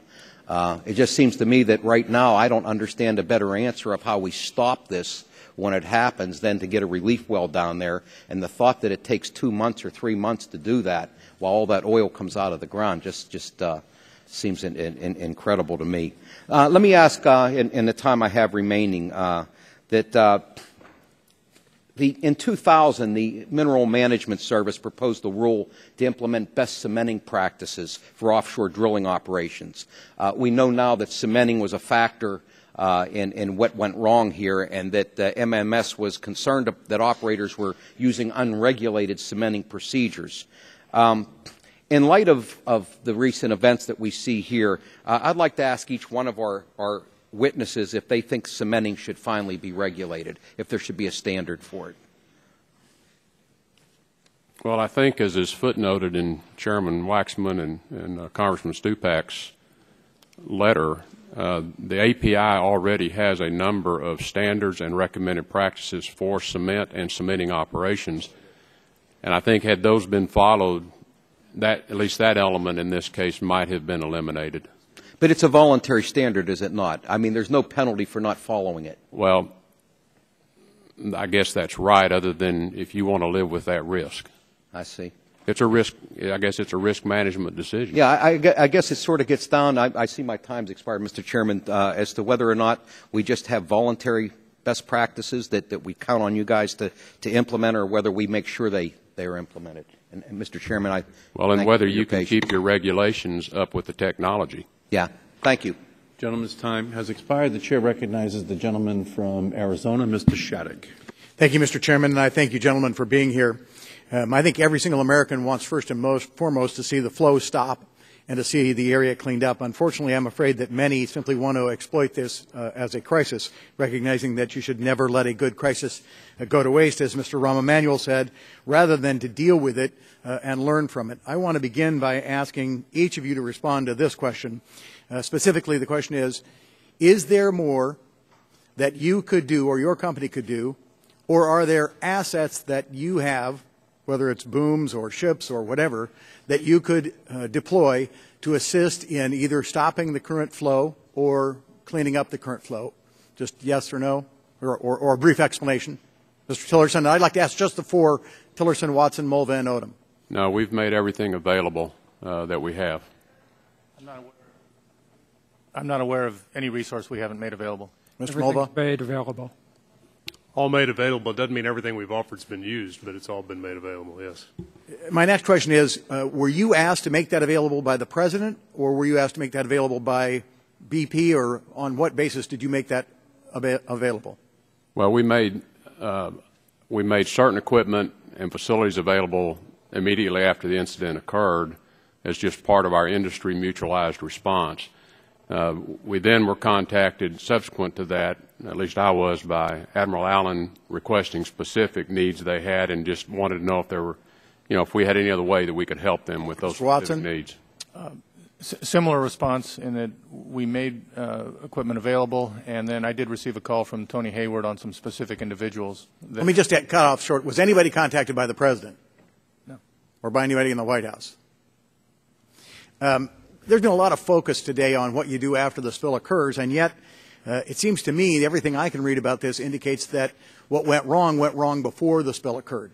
Indeed, there was a lengthy op-ed placed in the Wall Street Journal by Mr. Hayward, I believe on May 25th, and last Friday on June 11th, the president of Sampson Oil and Gas Company, Mr. Terry Barr, wrote a letter to the editor, which the Wall Street Journal published, and in it he said this oil disaster was about human, not system failures. And he cites a series of red flags having to do with the incorrect cementing job and other things, all based on the testimony by BP before this committee on earlier this year, where the BP came in and was asked about what it did and what tests it performed, the, I guess, inadequate shoe, the failure to get a top plug. I would like to know if each of you have kind of indicated that this is not the real well you would have drilled, or you would not have drilled it in this fashion. Have any of you happened to read this letter to the editor? I've seen it. Anybody else seen it? Mr. Odom, you saw it. Mr. Mulva, you've seen it. Mr. Tillerson, you have not seen it. Of the three of you that did see it and read it, do you agree with it, and with specifically with the fact that it cites a number of red flags that should have been indicators that safety procedures or different procedures should have been followed going forward? I haven't said that I've evaluated it and the merits of it, but the basic content is consistent with some of the concerns that have been cited elsewhere. Mr. Mulva? In drilling these types of wells, we look at how the well was drilled, and based on publicly available information, we wouldn't have drilled the well that way. We feel that it's most important to have two barriers to contain or control the hydrocarbons, verified and tested by pressure to verify those two barriers exist. And in those two barriers, the blowout preventer is not one of the two barriers. Fair enough. Mr. Odom. Referring to the letter, the piece that's consistent is, from my point of view, is yes, systems are extremely important. They have to be right, well designed and so forth. The other critical element is the human side of that.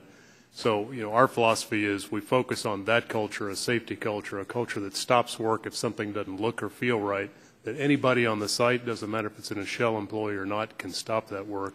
That culture is critical. Mr. Chairman, I'd like permission to put this in the record. Unanimous consent? Without objection, the letter that the gentleman from Arizona is referring to will be included in the record. I believe you're all aware that the President has instituted a 6-month moratorium on deepwater drilling. It is apparently that even on shallow water drilling there is at least a stoppage based on new procedures that are supposed to come out very quickly. That moratorium was based on a report requested by the Interior Secretary called the Increased Safety Measures for Energy Development on the Outer Continental Shelf. And I assume you've all seen that report. It was held up by Mr. Dingell earlier. Is that correct? You are all aware that 7 of the scientists who worked on that report have now written a letter indicating that it was modified after they either wrote it or reviewed its content, and that they do not, let me quote, those 7 scientists have said, we believe the report, their unmodified report, does not justify the moratorium as written, and the moratorium as changed will not, or as actually implemented, will not contribute measurably to increased safety, will have immediate and long-term economic arguments, and they say an argument can be made that changes made in the wording of the report are counterproductive to long-term safety. Have you reviewed their letter of concern to the Secretary of Interior? Any of you? I've not. Well, let's talk about some of the things it says. It says, point blank, we do not agree that a 6-month blanket moratorium, we do not agree with the 6-month blanket moratorium on deepwater drilling. It says, a blanket moratorium is not the answer. It will not measurably reduce risk. It will have a lasting impact on the nation's economy, which may be greater than that of the oil spill. They seem to be pretty upset that their report... I'm sorry, could you just refer? I've seen those recommendations. Yeah. They seem to be pretty upset that their report was altered, apparently by the Secretary of Interior, after they signed off on it and then sent to the President. I'd like to know how many jobs will be lost if the moratorium is overly broad, and what the consumer impact will be if the moratorium is overly broad. And do you think the moratorium is needed, or do you think it, as apparently these scientists think, it is overly broad? Mr. Tillerson? Well, I understand, the motivation for the moratorium and the desire to have in effect, a stand down to ensure that the ongoing operations are being carried out safely. Now, the Department of Interior Secretary Salazar did immediately order a reinspection of every deep water drilling rig and activity out there. Those inspections were carried out. In fact, some of them were carried out twice, and there were no deficiencies of concern that were identified. So, in my view, I think the moratorium was unnecessary in terms of the extent and the length of it, and so I would hope that could be revisited very quickly. Mr. Watson? The gentleman's time has if the other three gentlemen could just quickly say whether they agree or disagree. I would agree. I would tell you that we have... Thank you, sir. Mr. Mulva? With respect to the moratorium, we can drill... The gentleman just needs a yes and no. Yeah. If you can, I apologize to the gentleman. The gentleman's time has expired. The chair recognizes the gentleman from Washington State, Mr. Inslee. Thank you. I think what is so disturbing, at least to me, in this investigation, is that this was not simple one human failure of running through a stop sign. It was going through one stop sign after another. No batteries in the blowout preventer, hydraulic leak not fixed, failure to do a cement log. Not having adequate centralizers when their own personnel recognized they didn't have enough of it. We get an email from someone said, but who cares, it's done, end of story, we'll probably find and get a good cement job. I mean, if the airline industries was operated the way this particular situation was, no one would fly an airplane. And the whole industry now, I think, needs to think seriously about what we do about this. One of the things is the corporate culture. And I think there's a serious question about the corporate culture here with British Petroleum, whether or not it really rewards and insists on safety performance. Mr. McKay, how many people have lost their jobs as a result of this disaster at British Petroleum? I don't know of any yet that have lost their jobs. There are, I think, a couple people that have been placed on administrative leave as the investigations are conducted, but I don't know of any yet. Do you think that will happen over time? It's hard to speculate, but I assure you that if the investigations show that people made mistakes they shouldn't have made, that could very well occur. Yeah. Well, we'll be watching, and certainly in the U.S. Navy, they would have a culture that would respond to this adequately. And I can just tell you, my constituents are not impressed with the response yet from British Petroleum in this regard. Second, we want to ask about whether or not the industry has made appropriate investments in improving safety of offshore drilling. We're going deeper and deeper in the water, extraordinarily deep, as our oil supplies dwindle. And the risks increase. I think everybody acknowledges that. So the question is, what is the industry investing to try to determine that? British Petroleum, we asked these questions to the 5 companies here. British Petroleum responded that they had spent $10 million in 1 year in research for offshore safety technology investments. How much did British Petroleum pay its CEO last year in relationship to that $10 million you spent on trying to come up with safety offshore drilling techniques? I don't know his exact pay. Well, the published report suggests that he was paid about $36.5 million, 3 times more. You paid your CEO 3 times more than you spent in your entire research budget to determine how to reduce the risk of catastrophic failure in the offshore oil fields. Do you think that is an appropriate prioritization for a company in your business? I can't comment on his salary. I actually don't think that's a correct number, so could we get back to you on his salary? But thank you. And just so you know, you're not alone on this. Conoco spent 0.008% of its profits on trying to improve offshore technology. Exxon spent 0.08%. British Petroleum spent 0.06%. Those are not huge numbers. And I think it's pretty apparent, given this risk and given the increasing risk of going deeper in water, we encourage the industry to start making more serious investments to try to prevent these situations from taking place. The third thing I want to ask the industry about is about the investments you all are making in an attempt to prevent invisible oil spills. And I'll just ask you very quickly, does everyone agree that every single oil well you drill and that we use ends up in an invisible oil spill because we burn it, it makes carbon dioxide, the carbon dioxide goes into the oceans are now being more acidic because of the carbon dioxide, and they are 30% more acidic in pre-industrial times because of the carbon dioxide that comes from burning fossil fuels. Obviously, you're not responsible for all of that. But very quickly, can you all just say yes or no if you agree with that? Just start with Mr. McKay. Very quickly. I would not agree with that characterization. Okay. It's not a yes or no question, I don't think. I do see the link between oil production and CO2. I don't agree. There are emissions associated with our operations and our product. It's a scientific debate, so I'm not sure we can answer yes or no. Well, actually, it's not a scientific debate. We've had a lot of hearings on this, and there is no scientific debate about this. Carbon dioxide makes the oceans more acidic.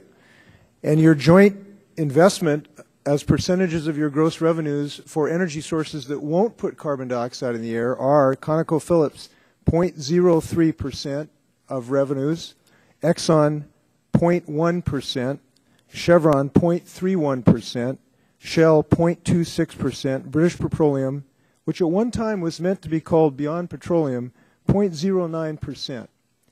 And I've got to ask you, to me, those investments, and we appreciate any investment you make, but isn't it clear that at that level of investment, we will not be able to solve this problem of pollution in the oceans caused by carbon dioxide? Would everybody agree with that? We'll start with Mr. McKay. The changeover and the transition to alternative energy will take quite a while and a tremendous amount of investment. Well, let me ask you this question. Does everybody agree we've got to up our investment in clean energy technologies if we're going to solve this problem of carbon dioxide acidifying the oceans? We'll start with on the other side of the table. Please make it yes or no. These issues are too important and too complex to be reduced to yes or no answers. And so I'm just not going to go there with you. This is too important to have a yes or no conversation. Well, appreciate your written response. We'll look forward to that if you can provide us with that. Is that okay? Thank you very much. I appreciate that. The gentleman's time has expired. The chair recognizes the gentleman from Missouri, Mr. Blunt. Thank you, Chairman. Mr. McKay, on the issue of cleanup, I think your company has said that you're going to be fully responsible for whatever the cost of the cleanup. Is that right? That is correct. And what about economic damages? Yes, we've said that we would honor all legitimate claims. That's right. So the current cap, which actually I've introduced some legislation that would retroactively impact that cap, but you're not concerned by you're not going to use the limit of the current civil damages cap at all. You've pledged to respond to all legitimate claims for damages. That's right. We've said that we will ignore that cap, and that cap is irrelevant for this particular matter. And the cash reserves of the company suggest that you'd be able to do that?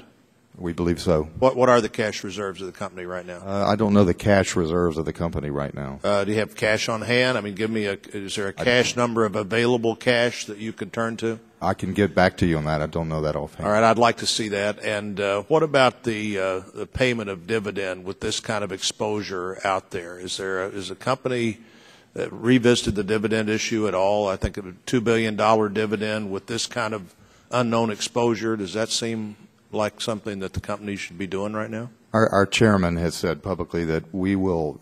Our priority is the Gulf Coast and making things right on the Gulf Coast, and then we will have to balance the other components of dividend, investment, balance sheet. Well, has the chairman said are the dividends going to be paid or not? That decision has not been made yet. Has not been made yet. So that's still something the company can look at as it looks at the overall financial cost of the cleanup and the civil damages. Is that right? Yes. Second quarter dividend decision has not been made yet. How many U.S. employees does British Petroleum have? About 23,000.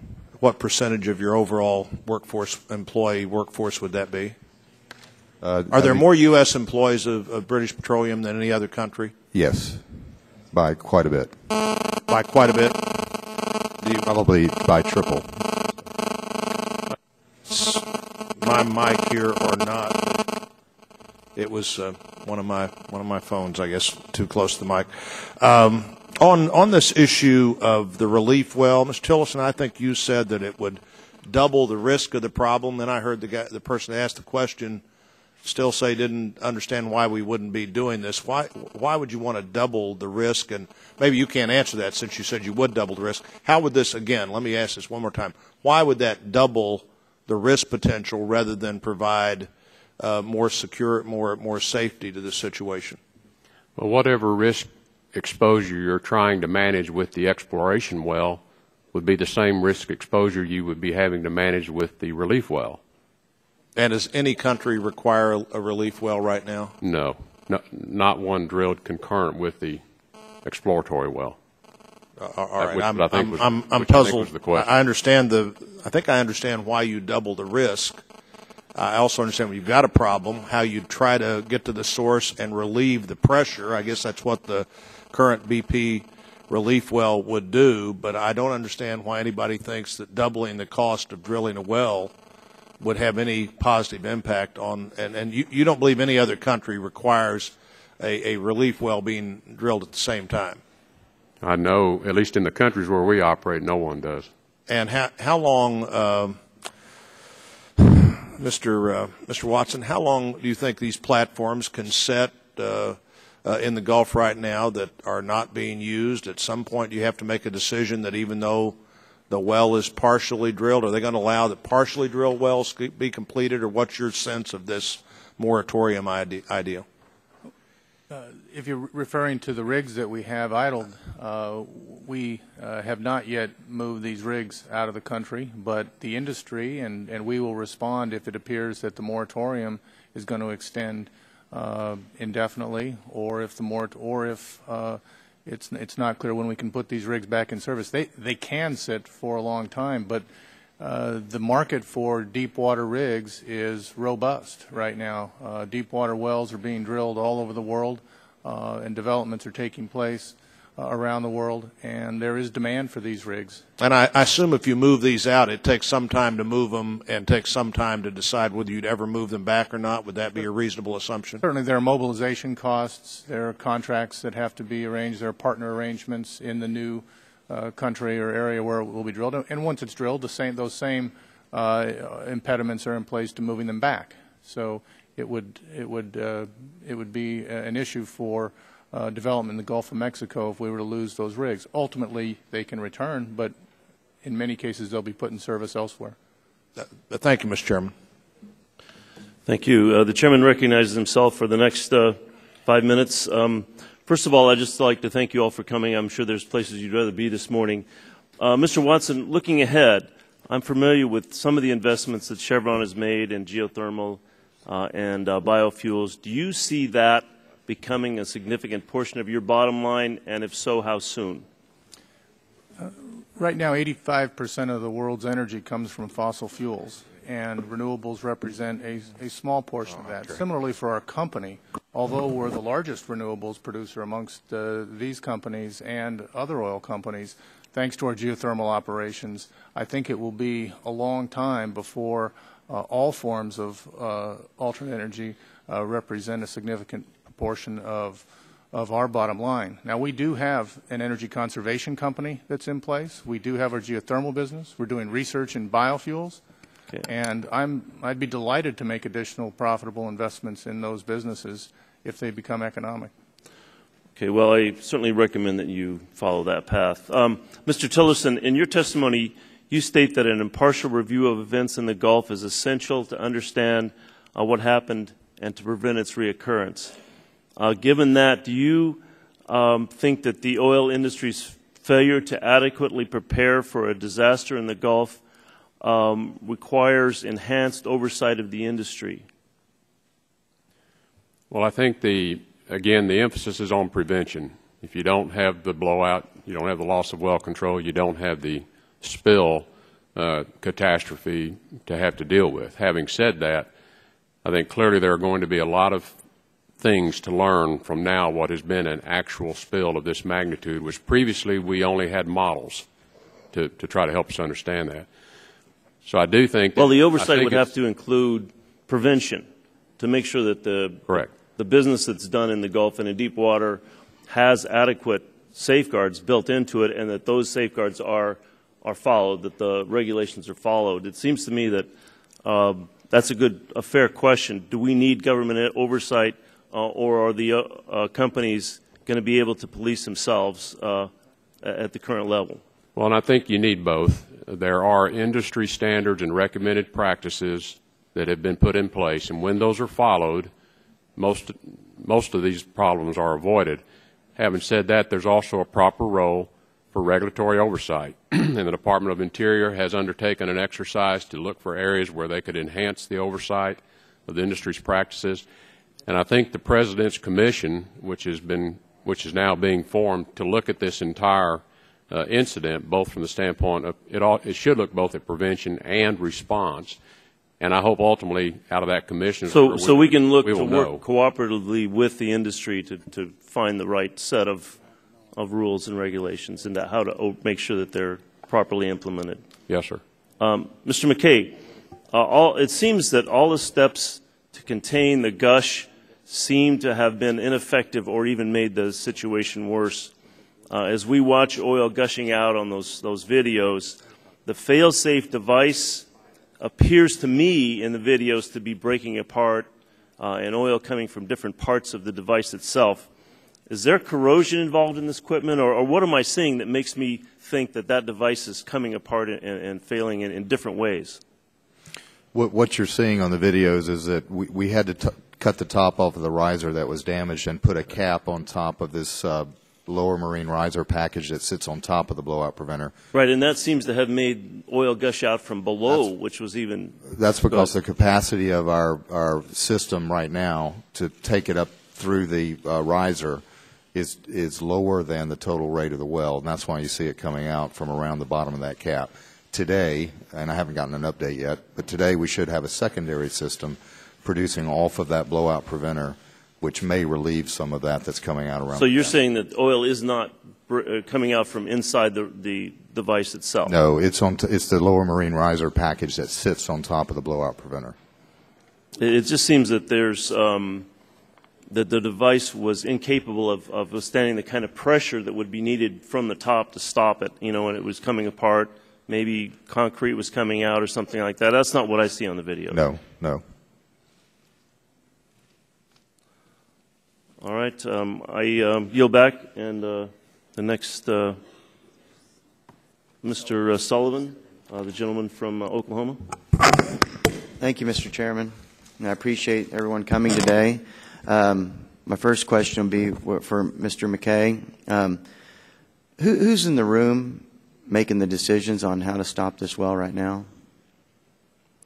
We have a crisis center in Houston, and we have about 500 people working there, and that includes BP personnel, industry personnel, Coast Guard, Navy, Department of Interior, MMS, NOAA, USGS. I mean, it's a unified command system in Houston around source control.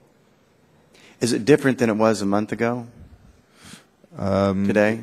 It's probably got some different participants in the crisis response room or area. There are teams working on flow measurement that are there that are incremental versus a month ago. But in general, the structure is about the same.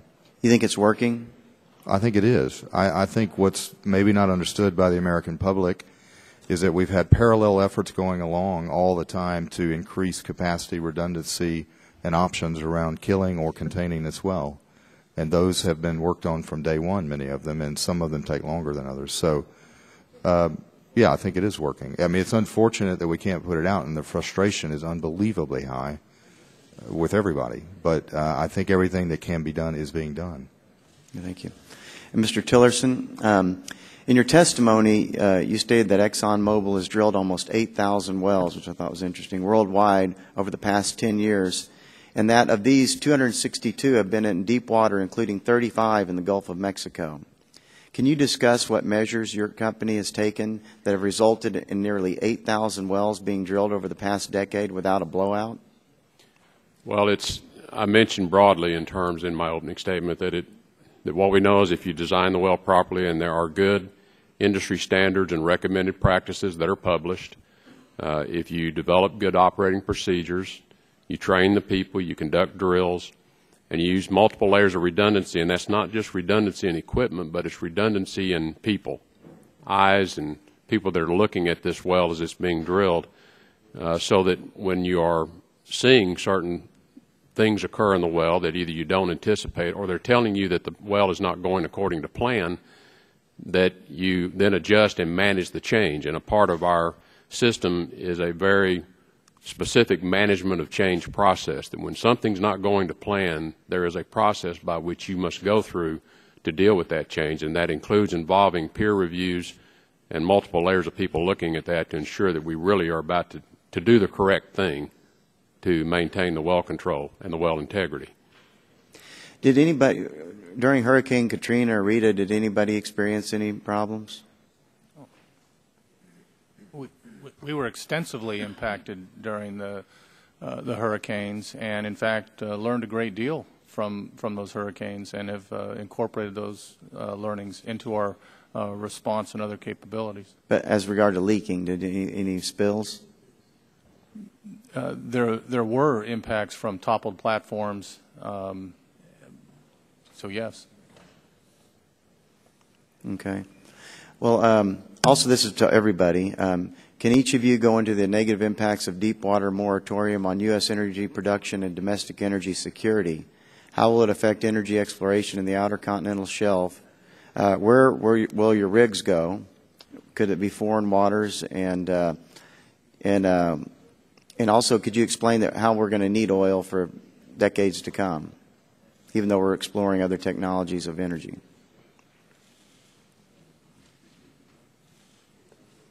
I think there's a lot in that question, of course, but the fact that we're going to need oil for decades to come is probably the best place to start. And it's simply the scale and the size and the affordability of the energy system overall, and understanding what technology, what investment, what government policy and other elements are required to shift that over time. You look at that and you understand the elements of that, and you know it will be decades that we'll be using oil and gas. I think that we've addressed to some degree the economic impacts and what will happen to the rigs, but clearly these are big, expensive pieces of equipment. Each one, probably has an employment surrounding it. Each one of these deep water rigs, it could be up to 1,000 people. That piece of equipment needs to find a home where it's working and generating revenue, and that's what those pieces of equipment will do as soon as they can work that out. Anybody else? No. Mr. Mulva, in your testimony, you state that the business of offshore exploration will and must continue, and that we can do it safely and responsibly. Can you elaborate on that? Well, I believe the industry has proven that it can be done safely and reliably. From the responses to questions here this morning, I believe that the tragedy that has taken place, that there's certain lessons to be learned, and most of us sitting here today would have by our practices and policies, would have drilled the well and handled it differently. If we look at what this means for natural resources, these are indigenous resources for our country. And it's very important for energy security that we develop our own resources. We can do these in a way that's safely and environmentally in a responsive way. Obviously, through the incident, we've learned that the response to an incident like this is not adequate. We'll have to make changes to do so appropriately. But developing our own indigenous resources is so important because it gives us energy security, it provides investment, and it provides jobs and financial resources to the states, communities, and the federal government. Thank you very much. Now yield back. Gentleman's time has expired. The chair recognizes the gentleman from Texas, Mr. Green. Thank you, Mr. Chairman. And following up a substantial line of questioning, I heard the analogy that no one would fly an airplane if we flew an airplane like we drill wells. I would say it's the reverse. After 9/11, we didn't shut down for 6 months flying on airplanes to find out what happened. Even when there's a terrible airplane crash and a tragedy, we investigate, we come up with findings and fix it, and that's what I'm hoping we'll be able to do. I guess my frustration coming from an oil and gas area is that any time we have a tragedy like this in the energy industry, it hurts areas where I come from. I have literally thousands of constituents who work in the energy industry, oil and gas. I have refineries, I have chemical plants. We still produce in our area, plus I have a lot of constituents who work offshore. So every time a short circuit decision's made, you impact not just the employees of your company and their families, you impact the whole industry, and that's what's frustrating sitting here today. One of the questions, and having been to Norway, and actually I know with the chairman of the committee we were there, and the standards they have, it's interesting. I think the last leasing opening, bid opening in the Gulf of Mexico, Statoil from Norway actually was the biggest bidder on the Gulf of Mexico. And I've asked for many years the difference in production, particularly a Norwegian oil company in the Gulf of Mexico, is compared to Norway off their shore. And that leads up to the question of should we encourage the Department of Interior and Minerals Management to actually regulate in using APIs cementing requirements? Would that be something that we should do? Because it's a voluntary, I know all of you are members of the American Petroleum Institute, but it's voluntary. Is that something we should do? Although the cementing is one problem we have here, and there's lots of other ones, and those of us who spend a lot of time looking at it. Just to answer that question, should we actually make that a regulatory requirement, what the API has done as a voluntary?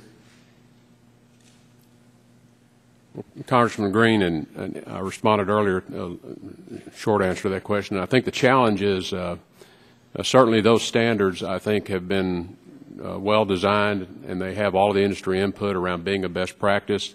They could be made a regulatory requirement. I think the thing that everyone needs to appreciate is in exploration drilling in particular, and in certain situations, you want to be able to formulate that cement so that it is fit for the purpose that you're using it.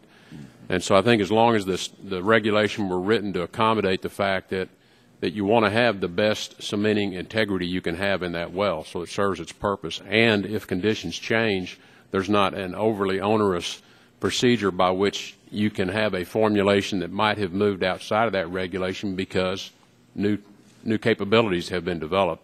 And so I think that would be the only concern I would have around it. Well, and my concern is we have a 6-month moratorium on deep water. The impact on the industries and the people who make a living in the Gulf of Mexico is pretty dramatic. I would hope that would be the 6 months would be the maximum, and we could get some standards in place both for you to follow, but also for the American people to have some comfort in that the federal government's responding to a disaster that cost 11 lives, and we still haven't counted up the cost. So would it be better to look at what Norway already does in their offshore production? Because I know the testimony earlier you said that they have the strictest offshore standards in the world.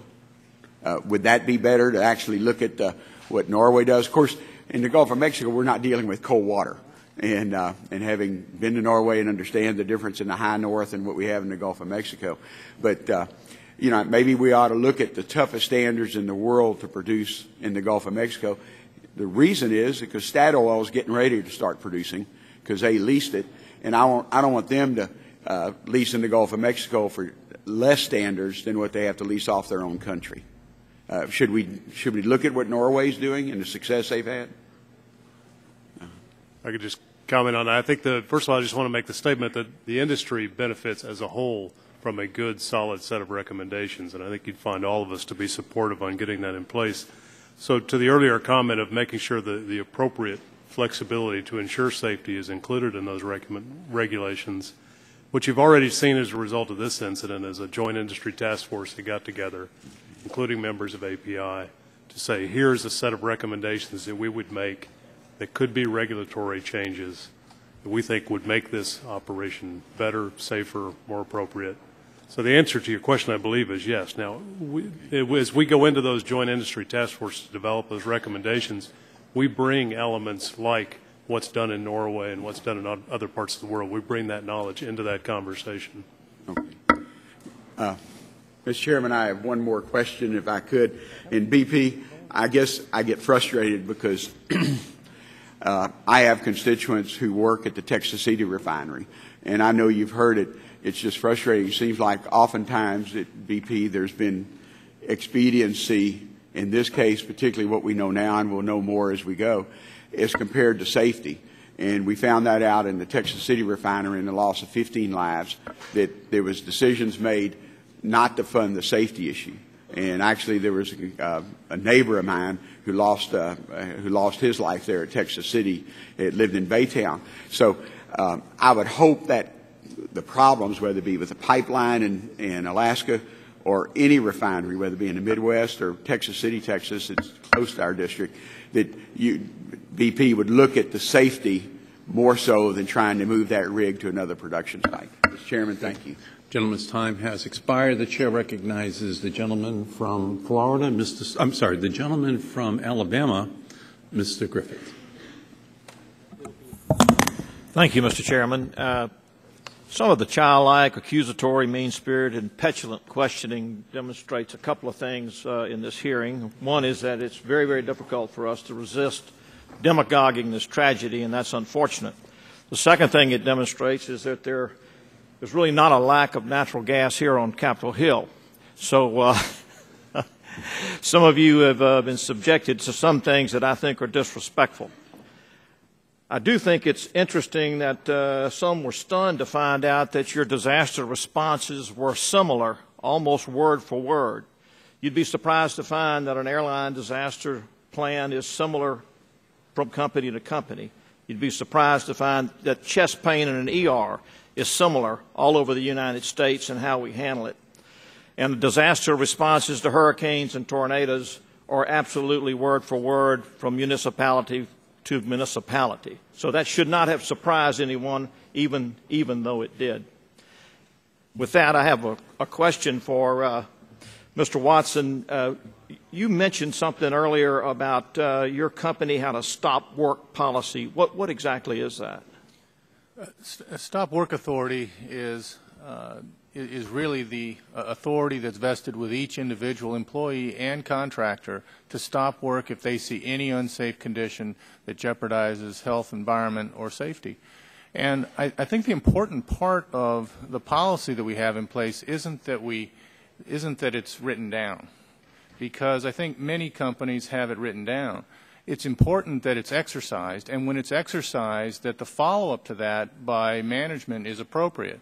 I was in Australia a couple weeks ago when we recognized a contractor who exercised stop work authority in a lifting operation. So we routinely recognize people and reward people for using stop work authority. If there are adverse consequences for employees that exercise stop work authority, it ceases to become effective. So we work very hard to not send unintended messages after it is exercised. Thank you. Mr. McKay, the possibility that there's a different structure or makeup of the surface oil versus the subsurface oil, what what procedures are being done by the Unified Command to determine how best to handle one versus the other? Two pieces. Well, one, obviously, we're trying to contain, we'll stop, and then since that hasn't been successful, contain as much oil subsurface as possible. We get that to the surface and can deal with it. The oil that's coming out, we're using subsea dispersant, which will just disperse the oil into tiny droplets and speed biodegradation. The oil that gets to the surface is being dealt with skimmers and burning and other techniques to try to fight it as far offshore as possible. I would say that the monitoring programs and the measurement programs around subsurface oil and dispersant is extensive. It's shown that the oil concentrations are very low. That's both the data we're conducting under Unified Command as well as independent NOAA data. That's going to be tracked diligently for a long, long time to make sure we understand what's happening.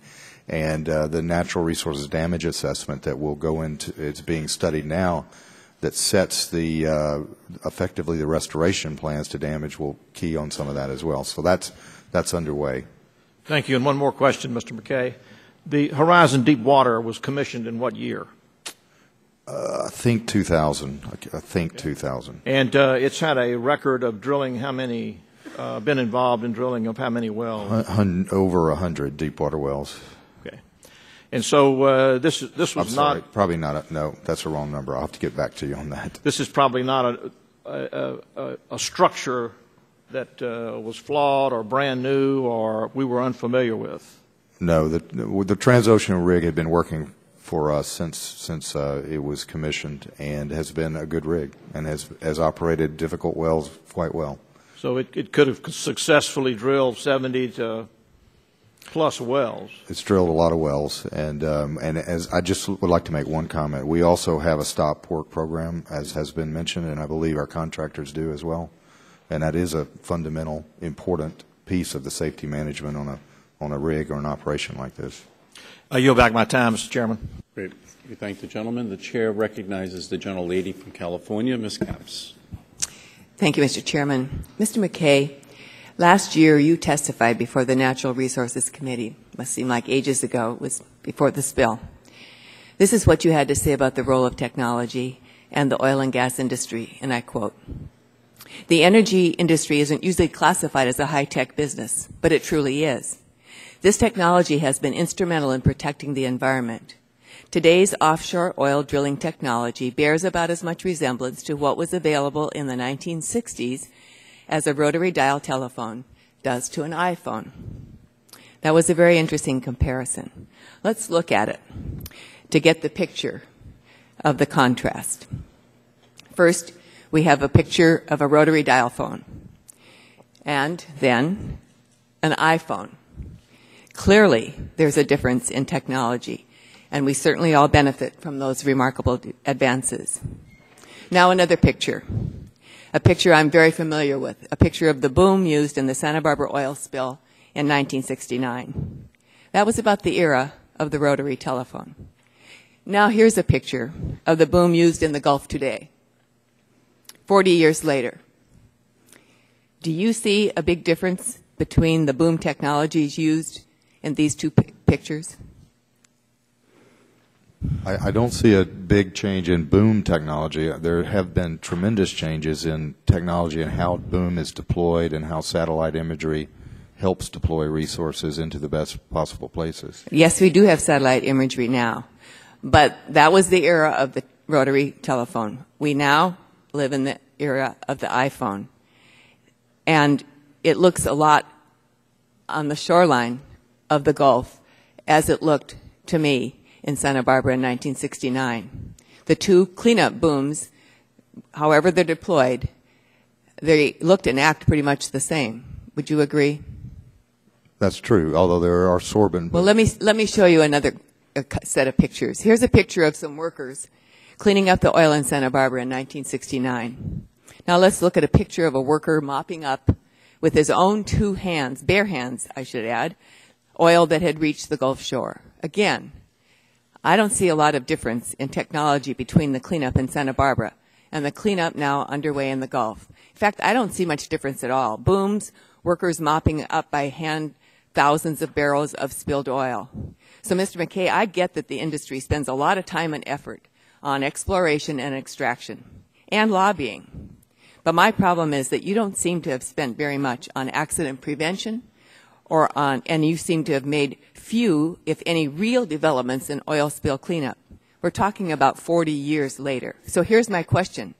What's BP's plan to contain the inevitable accidents from your offshore rigs, the rest of them that are operating out there, which are drilling in even harsher and more difficult conditions? What is it going to look like 10 to 20 or 40 years from now when there's another huge spill to see booms being lined up in the defense for our coast? Is that what we're going to see then?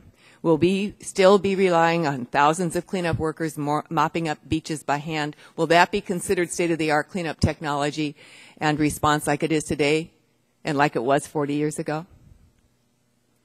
Well, we've talked a lot about prevention today, so I won't go into that. But in terms of spill response, I think one area that we will learn from this incident is the ability to do more subsea intervention. Well, okay.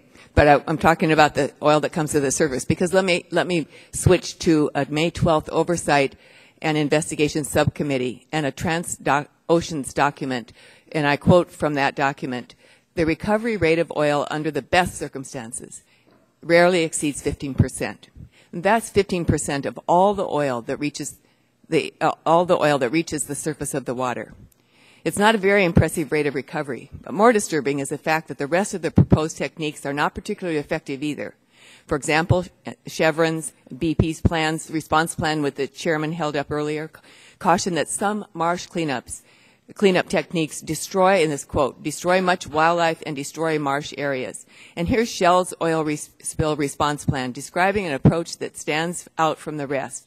Section 13 of the Shell plan states that oil will accumulate on places like sandbars and barrier islands. The plan states that this can be, and again I quote, very helpful and cost-effective as a way of collecting the oil. So, Mr. Odom, my final question. Does Shell really believe that it is, quote, very helpful when oil washes up on barrier islands? Clearly not, and I think the statement is simply meant to go to the fact that in terms of an ability to stop further encroachment and clean up, that's what's intended by the statement. Do you have any other information? If I had time, I would ask each of you, is this the state of affairs for cleanup today on oil spills? I do think the answer is yes. You're seeing the deployment of the technology today to respond to this spill. Yeah. That's the best we can do. Thank you. Yield back. Okay, gentlelady's time has expired. The chair recognizes the gentleman from Florida, Mr. Stearns. Mr. Chairman, thank you. In 2008, Exxon abandoned, after spending $180 million, a well called the Blackbeard West. And this occurred when the well's pressure increased to a point that Exxon could not justify the risk of a blowout and decided to put the safety of those workers on the drilling rig and the environment before corporate profits. Perhaps this is what BP should have done. My question is for each of you except Mr. McKay, just answer yes or no. Knowing what we know today, in hindsight, about the inconsistent well pressure test readings, would you have proceeded with withdrawing the drilling fluid from the well? Mr. Tillerson, just yes or no? No. Mr. Watson? Until we see just yes or no? I can't answer yes or no until we see the full investigation of this report. So you would continue drilling? There are many things. There's only a yes or no here. I'm just asking you, knowing what we do in hindsight about the inconsistent well pressure test readings, would you have proceeded with withdrawing the drilling fluid from the well? Just yes or no? Based on the information we've seen, no. Okay. Mr. Mulvihill? No. And Mr. Odom? No. Okay, let me ask the four of you again. In retrospect now, are there safety measures that your company could have taken to prevent this incident? Mr. Tillerson, yes or no? We haven't had the incident. No, but I mean, in retrospect, knowing what BP did, could you have suggested safety measures that would have prevented this incident? They're in the industry standards. They're already there. Okay, so they're already there, and you're saying BP did not follow them? At least that's what's been reported. Okay, so in your opinion, there are, and the standards are there, and BP didn't follow them. Okay, Mr. Watson? Based on the information we've seen, yes. Okay, Mr. Mulva? Yes. Mr. Odom? Based on the information, yes. Okay. I think, Mr. Chairman, the majority of opinion here is that BP acted recklessly and should be held accountable for all the economic and environmental damages that have occurred. Now, Mr. McKay, on May 12th, you testified when I asked you the question, based upon the worst-case scenario, you could handle up to 300,000 barrels a day at 10 miles from the shore. So I asked you what was the rate at that moment on May 12th, and you said it was 5,000 barrels a day. Do you still stand by that 5,000 barrels a day that you gave me on May 12th? Well, obviously that was not right on that day, but that was the unified command estimate. Okay, but you also testified this morning that your estimate went up to 14,000 barrels a day back on May 12th. You said internally BP was talking about 14,000 barrels a day. Is that correct? Not exactly. I said we had a range of 1 to 14 that we transferred to. Did you tell the unified command that you thought it could be as high as 14,000? Yes, absolutely. And so they went. All of you went with 5,000. They chose 5,000. How many barrels of oil per day are currently flowing from the ruptured well? We don't know. The latest estimate from the flow rate technical group, which is a government group, we're not in it, is 20 to 40,000. Okay. And how many barrels per day is the top cap recovering? 15,500. Okay. In this case, in retrospect, do you think that because you gave such a low ball, that impacted the response team because they thought it was so low? No, I don't. And Admiral Allen has answered this question directly. The response has been geared towards a much higher number. We've provided every bit of data we can provide as fast as we get it to Unified Command. So how did the estimate go from 5,000 up to, what, 40,000?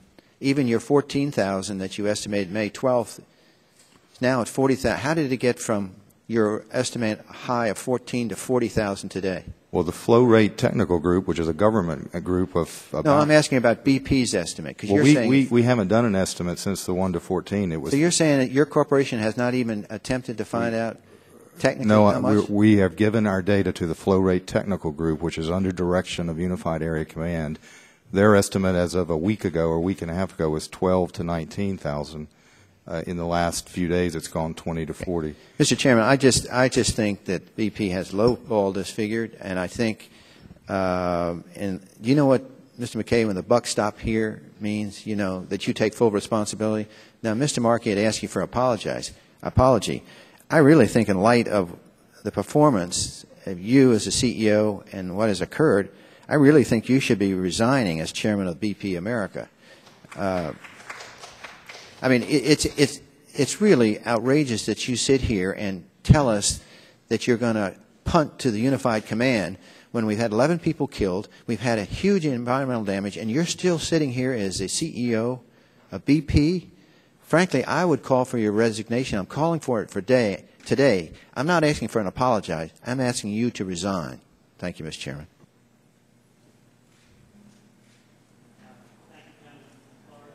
The chair recognizes himself for 5 minutes. One of the questions that this whole tragedy raises is about America's energy policy. And it's time, I think, for Congress to call the question, does America's energy policy work? Is America's current energy policy sustainable? The United States, as you know, consumes 25% of the world's oil. We have 2% of the proven reserves.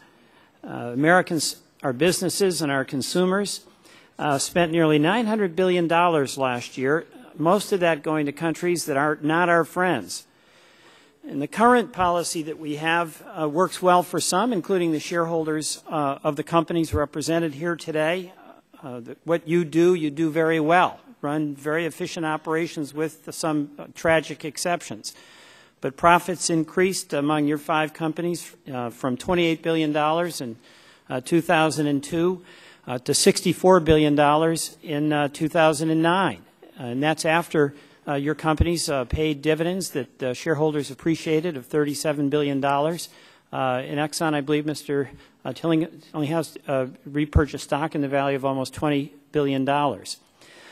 But the question for Congress, and I'm going to ask you to comment on this, is whether we're at a point where taxpayers are being well served when taxpayers are continuing to provide subsidies for a business-as-usual energy policy that's based on a carbon energy 19th century approach versus a clean and renewable energy fuel policy of the 21st century that we need.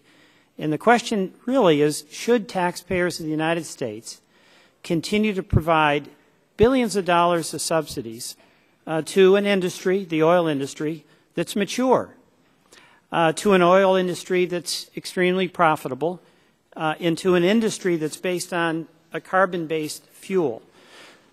Or is it time, finally, for the taxpayer incentives that are being steered to the oil industry to be redirected to efforts to develop a 21st century clean energy economy?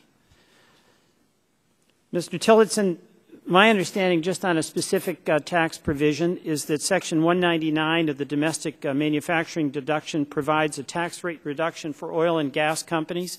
Repealing that would shift $17.3 billion from oil companies, and it could be redirected to clean energy efforts, which your company engages in to some extent. Would you support the repeal and redirection of that?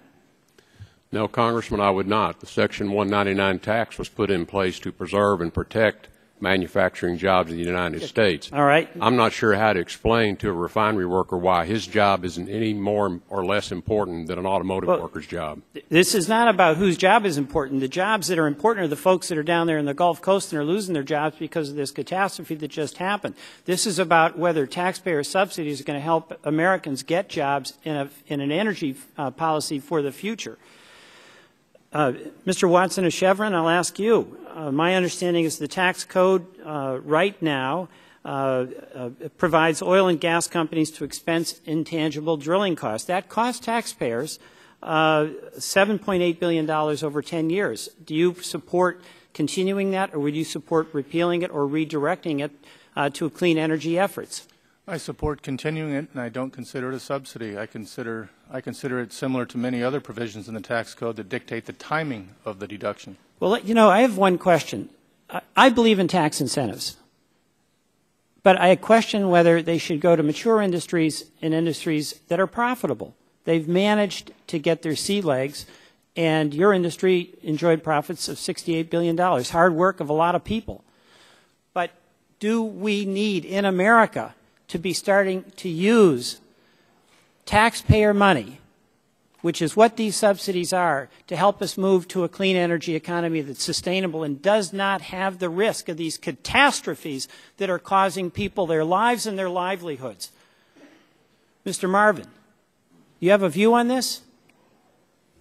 I do. And I think if I go back to where you started, I think it is time for Congress to take a comprehensive review of energy supply to this country. I think part of that would be then, in addition to all the alternatives and renewables that I talked about in my opening statement, I think it would recognize the importance of oil and gas and how we make that happen. Okay, thank you. My last question. Mr. McKay, there was a report by the U.S. Chamber of Commerce, Mr. Donahue, who said last week that he believed that the taxpayer should help BP pay for the cost of this spill. BP official testimony is you're going to bear the burden on this. Do you repudiate the suggestion by the United States Chamber of Commerce that the taxpayer participate in the cost of this cleanup? We're going to pay for all costs of the cleanup. Thank you. Chair recognizes Mr. Whitfield. Thank you, Mr. Chairman, and thank you all very much for being with us today. As I've listened to the hearing and your testimony today and articles that I've read in the paper, whether or not they're truthful or not, I don't know, but there are reasons to believe that there were advance warnings given about problems with this particular well. And I say that because of all of these things that I've heard, the testimony here, articles I've read, the letter from the chairman of the committee. And when you think that it's alleged that a BP employee said that this is a nightmare well. There were concerns expressed by well design, the number of centralizers, the cement process, and so forth. So I would ask you, Mr. McKay, as the president of U.S. BP, were you aware of any of these concerns or problems that existed with this well prior to it blowing? No, I was not. And are you aware of anyone on your staff that may have been had knowledge of this? I think what the investigations will determine is the interplay between data that was known, decisions that were made, the processes that were followed on the rig, and then the equipment that worked or not. So that's part of the investigation. These are big questions. They're important questions. But from your own personal knowledge, you were not aware of any of this. Now, when you consider all of the steps that have been taken to try to stop the flow of this oil, the cofferdams, the tie kills, the dispersants, the relief wells, all of these things, and all of you are experts in this field, and we value your views, and if all of these efforts that are being made do not work, is there any way that any of you could guess as to how long this oil might flow? Do any of you have any ideas on how long this could go on? Could I just say that the relief wells that are underway will be, first of all, we're going to try to contain as much as we possibly can. And that's going to increase in capacity, redundancy, and resiliency for hurricanes in the next 4 weeks. The relief well, first relief well should be down by mid-August, and that should permanently secure this well. Okay, so if the relief well works, then mid-August, that should be the end. And we have redundancy with a second relief well, and should we need it, we can sidetrack both of those wells for other attempts. But we believe that we'll get it mid-August. Because I was reading an article about a well referred to as IXTOC-1, which I think was back in 1978 or 79, which was in the Gulf. And evidently in that well, the oil flowed from June of 78 to March of 79. Are any of you familiar with the history of that particular well blowing in the Gulf? Any of you aware of the facts of that?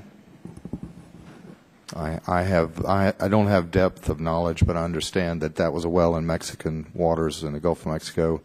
It did go for about 9 months. I believe it was a jackup, and the rig collapsed partially on top of the blowout preventer. It was not a deep water well? No. Okay. But I understand that well, there was 3.3 million barrels of oil. That's what's reported. Yeah. Okay, well, I yield back the balance of my... one other question.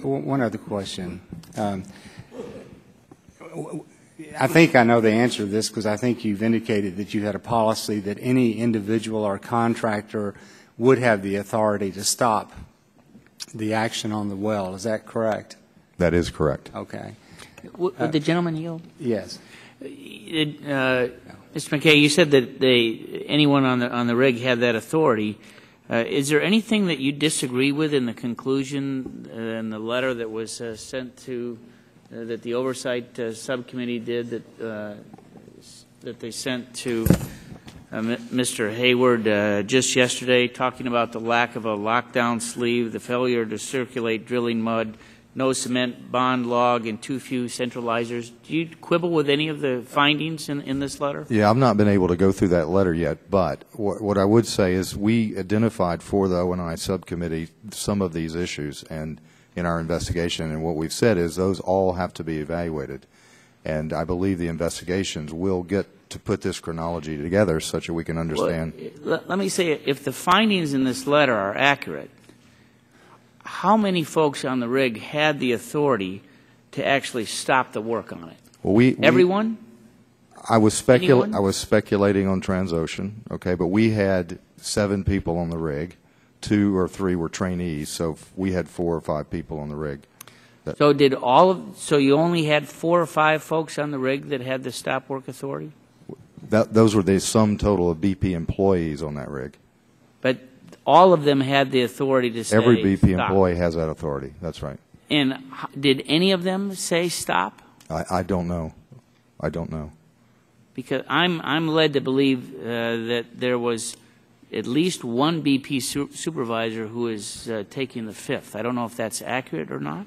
Is that accurate? I don't think it's perfectly accurate. I think when they asked him to have a hearing last month, I believe, this is, maybe I shouldn't even say this, but I think his attorney advised he wasn't ready, and and they could reschedule, and I don't know what his Do you know whether situation. he actually said stop? I don't know that. Yield back to Mr. Chairman, I yield my 27 seconds to the gentleman from Texas. Mr. McKay, as a question I just have to ask you, any good interventional radiologist can put a catheter in places that are hard to get to and do kill shots and inflate balloons. Has anyone in your engineering staff looked at the concept of putting something down this stem riser and inflating a heavy-duty balloon just to give you a short period of time to put some cement and heavyweight mud on top of it to kill this thing off? Yes, but we have drill pipe that's inside the blowout preventer, and it's crimped, and there's a tortuous path in the blowout preventer, it would appear, very tortuous. That was the purpose of the junk shot, was to try to clog up the blowout preventer. But you couldn't stop the flow of stuff coming up. But if you inflated something that rapidly put some compression on the flow below, then you would have a chance to get something on top of it to try to get it stopped. I mean, at this point, almost anything's worth a shot. And you got Mike Huckabee on TV the other night. He had a litany of people coming in who wanted to do things to help. This is one of the things that's frustrating us. Mr. Markey's making us watch this thing 24 hours a day on our computer screensavers, and people are coming up with ideas, and there's no place for them to go to get these ideas vetted and tried. I'll yield back. Thank you, Mr. Chair. Great. The gentleman from Kentucky's time has expired. The chair recognizes the gentleman from Texas, Mr. Gonzalez. Thank you very much, Mr. Chairman. Mr. McKay, it's obvious that your colleagues in the industry are saying that what BP did in the way of drilling would not have been the same procedure they would have followed. I believe that's what they, to the person or to the witness, have said. Why would, it seems like all of y'all are on the same page when it comes to how you contain and clean up, but you're not on the same page when it comes on how to drill. And then your whole theory today is, not BP's, is that we would have done it differently, it would have never happened. So I would love to have seen the same uniformity in adopting the more safe manner so this would never happen. So there's a whole lot more to this story, obviously, and it will develop. But, Mr. McKay, why would all these individuals have taken a different route in the way they would have drilled? Well, I can't speak for them. What I can say is part of what these investigations will determine is what were the procedures that were used, the design of the well, the procedures that were used to execute the well, and the equipment on the rig, and how did it perform, and how did decision-making and data flow. I think then those will be, the design and things like that will be compared to industry norm, and we'll see if that's outside of normal or not. And then undoubtedly in an accident of this type and severity, there's going to be a combination, I believe, this is speculative, of decision-making processes and equipment that interplay to allow this to happen. So I think these questions about what's normal, what's not normal, what's unusual, what's not unusual, that's going to come out in the investigations. And to my knowledge, the well design is not an unusual design for the Gulf of Mexico. And I realize you have Transocean doing the work, and you've got Halliburton that's basically going to cap after the hole's drilled and so on. And I'm sure it's going to be an interesting situation when it's all said and done, because I know you're the responsible party under a certain statute, but when it's all said and done, I'm sure that you'll be seeking some indemnification from others. I'm going to ask the other witnesses, and just yes or no, it's somewhat rhetorical. Can you guarantee to the American public and our constituents that any of your drilling operations are free from a similar accident as Deepwater Horizon? And just yes or no, 100% assurance, 100%. Well, Congressman, I'm not sure we know all of the aspects of the Deepwater Horizon incident yet.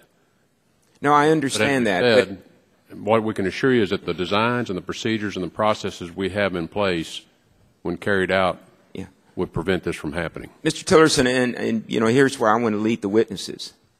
You cannot give 100% assurance of anything in our lives. And I think the American public want to hear you guys just come out and say, yep, there's risk. Geez, surprise. There is risk. There are no guarantees in life. That's all I want to know. Yes or no? Can you give me 100% so I can go back home? No, I cannot.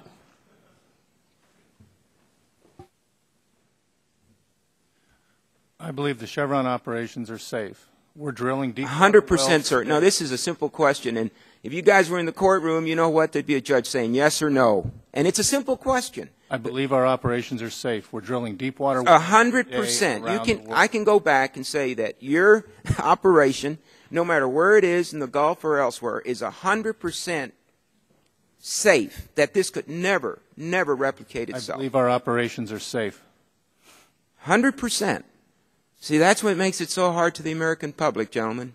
For us to go out there and tell them something that they know can't possibly be true, because it doesn't apply in any other aspect of life or business.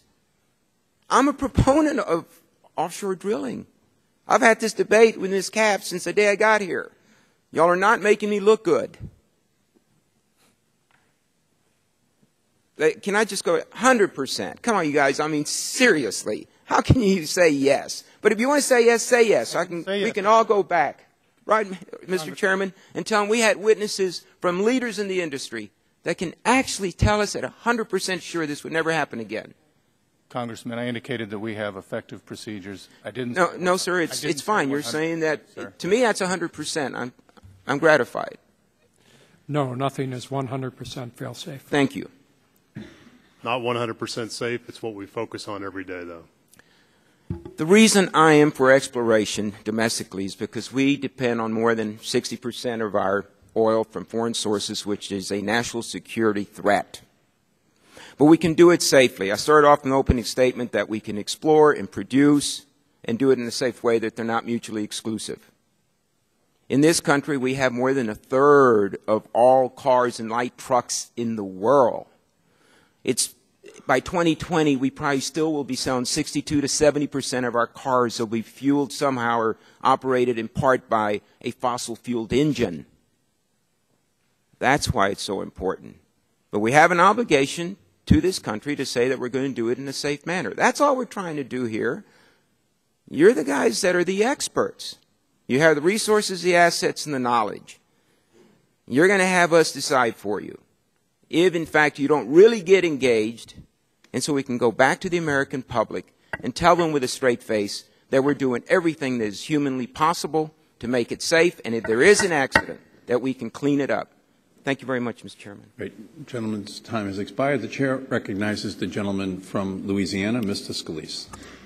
Thank you, Mr. Chairman. Mr. McKay, I first want to take issue with the statement you made earlier when you said, quote, the spill response has been pretty effective. I just spent Friday on the ground in Grand Isle, which, as you know, is one of the epicenters of the disasters. It's coming into not only the beaches but the marsh. They're trying right now to put a plan together to protect Barataria Bay, which is an area where they're starting to get oil behind the boom into some of these fragile marshes and ecosystems.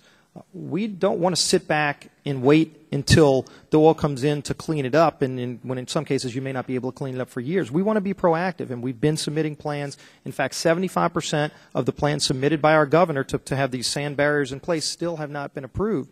And so when you hear local officials saying they're spending more time fighting BP and the federal government than fighting the oil, that's not what I would classify as pretty effective. So please go back and redouble efforts and do everything you can to work with our local leaders who have plans, and they're being blocked by BP and the federal government from getting those plans implemented. That's when it'll be effective, is when everything's moving by the speed of light. It takes, right now, at least 5 days in some cases to get answers on questions. That's unacceptable. So I would appreciate it if you'd look at that. I want to ask you about the relief well. Are you using the same method to drill the relief well as you used for the original Horizon well? Well, the design of the relief well is very, very similar to the original well. Clearly, that well failed. It was a miserable failure. You had 11 people die. You're still using that same method, or have you changed the methods of drilling? That design has been reviewed over and over with the MMS.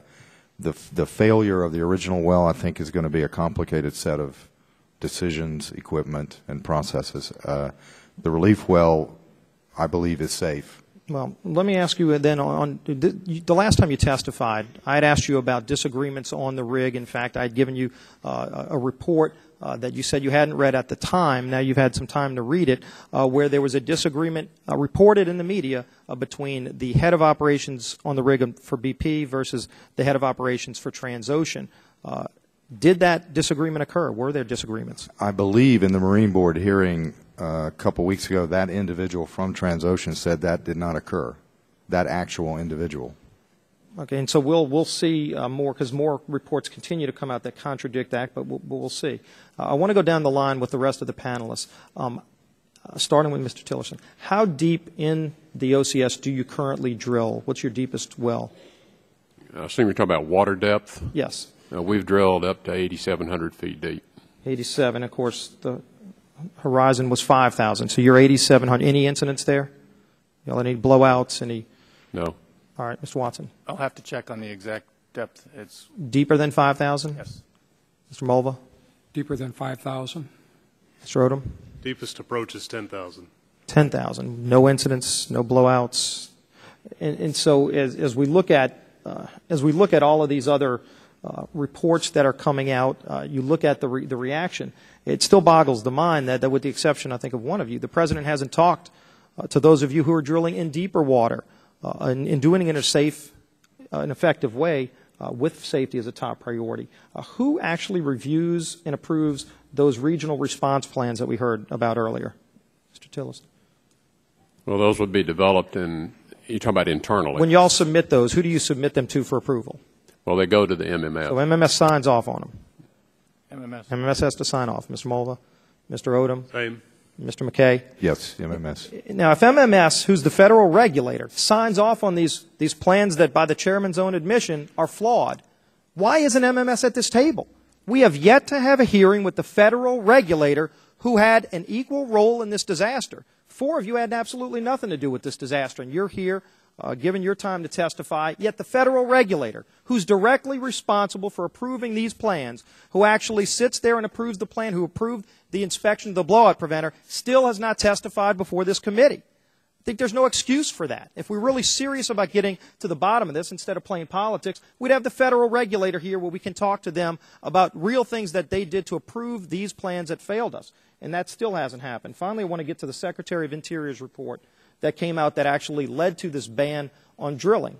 And we have a copy from a majority of the scientists on the President's own commission that they were using, the Secretary of Interior was using as his basis for banning drilling, actually wrote a letter and came out and said, quote, "We believe the report does not justify the moratorium as written. Indeed, an argument can be made that the changes made in the wording are counterproductive to long-term safety.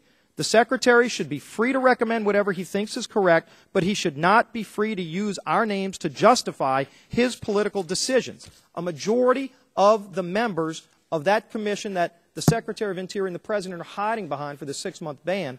Again, the President's got to stop playing politics and putting politics over science and actually focus on his job under the Oil Pollution Act, which should be directing the response. Mr. McKay, your job should be paying the bills. The President should be the quarterback on the field. Our local leaders shouldn't have to go to you to get approval to protect the marsh. That's something the President should be directing you to do. That still isn't happening. That's something that needs to change. I would like to ask unanimous consent to submit this for the record, this letter from a majority of those members of the Department of Interior's panel. Without objection, it will be Thank you, and I yield back. In the record. The gentleman's time has expired. For the record, we have had testifying before the committee the Department of Interior, NOAA, EPA, Coast Guard, and the Would the gentleman yield? Corps, as well as David Hayes, who is the Deputy Secretary of the Department of Interior. Would the gentleman yield? I'm glad to yield. The only day that we had actual testimony scheduled by the Secretary of MMS was the day that the Secretary was conveniently fired. Why haven't we had an opportunity to reschedule and have MMS come before our committee? They're the ones who sign these reports. They sign those plans. They won't give us still the information on the blowout preventer test that was done on the BP rig. You are right that it was the day that that person resigned, but at the same time, the person who did come to substitute was someone who is higher in the rankings inside of the Department of Interior, David Hayes. So, but doesn't work for that agency. The chair recognizes a member of the subcommittee, the gentleman from New York, Mr. Engel. Thank you very much, Mr. Chairman. And let me just say I find it incredible that some people want to blame the President, the same people who want smaller government and don't want the President to intervene against private industry are the same ones who say that the President should intervene and should somehow do something. I think tonight we'll hear the President saying a lot of important things, and we'll see that he is trying to do a great deal. Gentlemen, I want to read some quotes and ask you to comment on it that some of you made. Mr. Tillerson, in 2006 you said, and I'm quoting, "Industry has developed the technologies and acquired the experience to produce these resources safely and with a minimal environmental footprint." Mr. Mulva, in 2009, you said, and I quote, "Our industry, our company, we believe that we have the capability and the experience that we can develop these resources and not in any way really compromise safety and environmental performance." In 2005, David O'Reilly, who was then CEO of Chevron, told Congress that all of the offshore areas closed to oil drilling, quote, "can be developed with minimal environmental impacts." And Mr. McKay, in 2009, you told Congress, and I quote, "For those who continue to question the safety of offshore energy operations, I can only point to our record in the Gulf of Mexico." Gentlemen, if we can't believe what you said in those days, how can we believe anything you say now and anything you're going to say in the future? I mean, we were given assurances that everything would be fine. I know that accidents happen, but this is one hell of an accident. Why should we trust the industry to give us assurances when those assurances apparently mean nothing? I don't know. Anybody have an answer to any of the quotes? Congressman, I stand by my statement with respect to ExxonMobil's performance. Do you believe that industry has developed the technologies and acquired the experience to produce these resources safely and with a minimal environmental footprint? When the standards and the processes and the procedures that have been developed by the industry are followed, that has been the case. Well, how can we feel comfortable that that the processes and technologies will be followed? Obviously, it wasn't followed here. You asking me or someone else? Yeah, no, I'm asking you. We didn't have the problem. I can't answer that. Well, let me ask Mr. McKay. Perhaps he can answer that. The tragic accident that has happened here, I think, is going to have a combination of factors, which are going to be decisional process and equipment. The investigations are exceptionally important to understand how that chronology works and what caused this accident. I do have confidence that we will understand what happened here. I do have strong confidence in that. I also believe that there will be improvements made because of those learnings such that the industry can get back to work. And I think that can happen pretty quickly.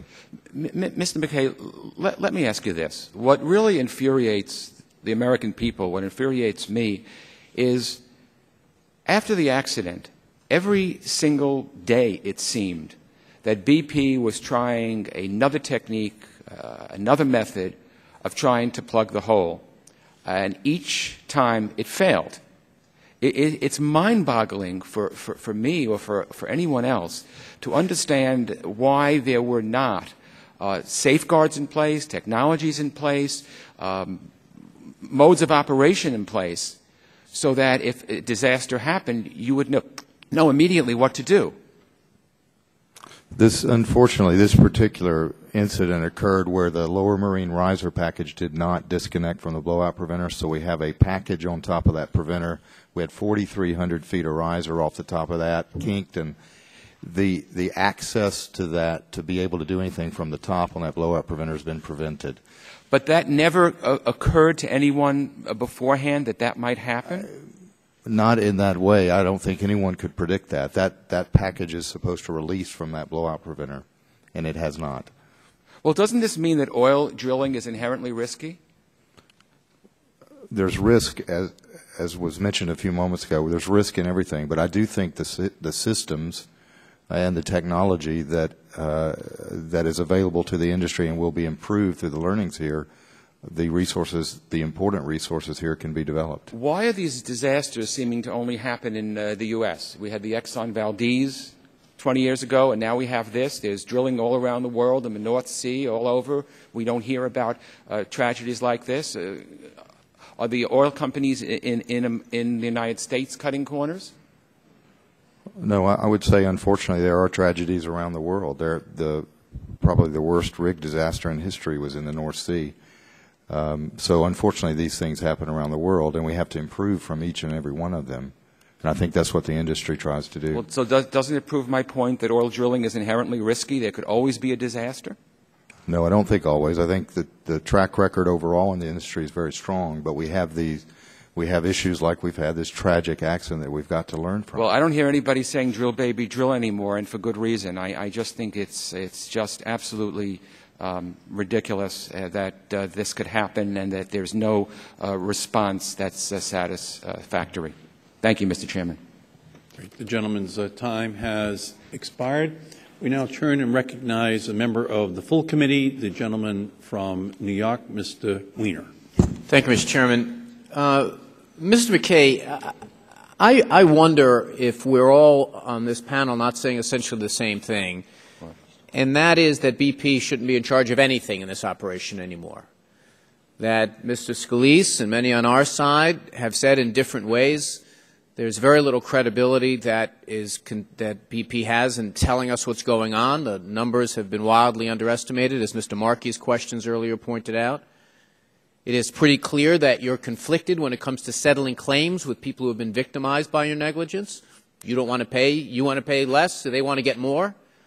It seems that your control over the access of the media to the location, you're conflicted. You want to portray this in a certain way. Members of the media want to try to find out whether you're telling them the truth or not. And that even people who have expressed frustration with the President basically are saying, why do you trust these guys to do anything? You should get in there and do it yourself.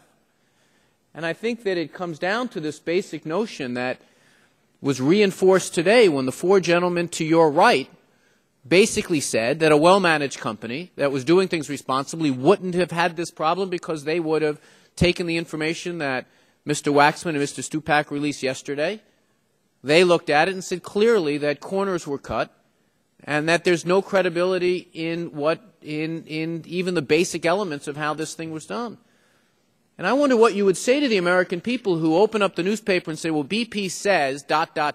why any of it should be believed.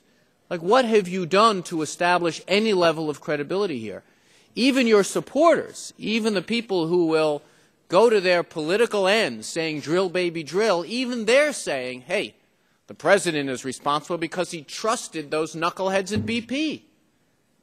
I mean, I don't understand why on any level going forward you all should be in charge of anything. So let's go one by one. Why should the claims process be under any control of British Petroleum? Why shouldn't we just take the money that is going to be paid out in claims in the billions of dollars and give it to someone independent of BP to say which claim is legitimate, which one is not? Why should BP have it in their control at all over what claims they pay? We have been very clear from the start we're going to pay all legitimate claims, so that's point one. Point two is we've set up a claims network. Who do you think should determine who's legitimate? We're following OPA guidelines under OPA 90. Do you believe that BP is conflicted in all in deciding whether or not BP should pay money that BP is going to have to pay to victims? Do you think you're conflicted at all? Not entirely. You know, I think that walks the line actually being a rhetorical question. You're clearly conflicted. Let me ask you about access to the media or experts on trying to learn what's really going on there. Now, there have been some reports that in the process of trying to get access, you had to check, a member of the media would have to check with BP whether to get access to the largest environmental disaster ever created by BP.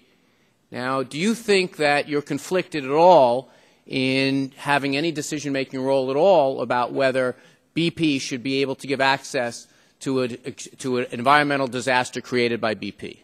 Well, I'm not familiar with the protocol for access. That goes through Unified Command. So under no circumstance should any member of the media or any expert who wants to try to get the information themselves ever have to call BP to get clearance to do it. No, I didn't say that, because they may be acting under instructions of Unified Command. So I don't know. What I'm saying is I don't know the protocol. But whether someone somewhere thinks that you should have that is not the question I'm trying to get into now. What I'm trying to understand is whether under any circumstance, anywhere in the decision tree, should be anyone who has been so horrible at making decisions. I mean, the one thing we know from this hearing with metaphysical certitude is that BP created this problem through their own negligence, through their own cost cutting, through their own corner cutting, and it's not just someone like me who believes that we should be reducing the amount of drilling that we're doing. It's the gentleman to your right who believe you should be doing more of it, and even they say you've done that. So the question is, in this entire context, why should the American people, at any time when it says BP says ... not immediately take up the newspaper and throw it over their shoulder because there's no credibility on it? And if we don't believe that there's credibility, why is there any decision-making left in your hands? And I think, Mr. Chairman, you know, what we have here is that there are opportunities now for us to not remake the same mistake over and over again. If we know they're conflicted about being truthful with information, any access to the media, any access of experts or the American people to what's going on there should not go through BP. If we know they're conflicted about wanting to understate costs, that's the basic element of a corporation, wants to take in as much as they can, give out as little as they can, why is there any role to play in claims? And then becomes, why should there be any decision-making ability on your part at all here? And that's one thing my Republican friends who want to criticize the administration for not doing enough, maybe we agree. Maybe we do need to have BP involved in a heck of a lot less, anything to do with our environment, anything to do with our citizens going forward. Because while you're sitting here saying over and over again that we are going to play all legitimate claims, my question is who determines legitimate? And I think it should be the American people, not you. And I yield back, Mr. Chairman. The gentleman's time has expired. By unanimous consent, we are going to recognize two members who are not on the committee, but who represent the Gulf of Mexico. We'll begin by recognizing the gentleman from Louisiana, Mr. Kyle. Thank you, Mr. Chairman. And Mr. Chairman, the oil disaster has caused great economic impact to my district.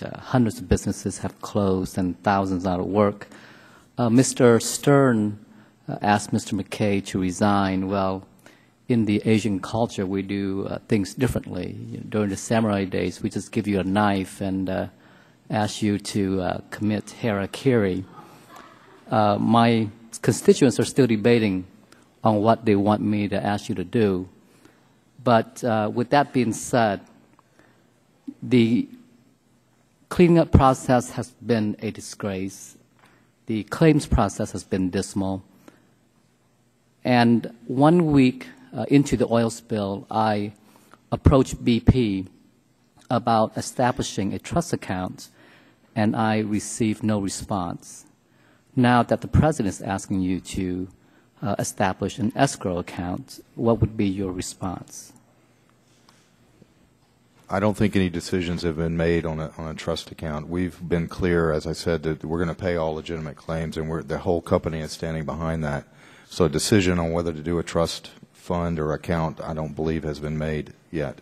I've been approached by hundreds of constituents who said I am legitimate, and BP is saying that I'm not legitimate. How do you respond to them? I don't understand the individual claims. I mean, if the claims have been submitted, then have they been rejected? Well, they have not been rejected, but they've been delayed. And people, when their livelihoods are on the line, they cannot afford to be delayed. I can't answer the question. I know that if there are issues with claims that we should talk about offline, I'd be glad to do that and get our claims experts to come see you and try to understand those claims. Now, I want to ask a question to the panel because the moratorium is affecting Louisiana in a very tremendous way, and I'd like to ask you: do you have the technology to know exactly where the oil reservoir is?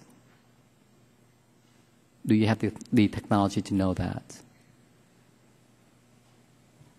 In other words, do you know how deep you have to drill before you tap into an oil reservoir?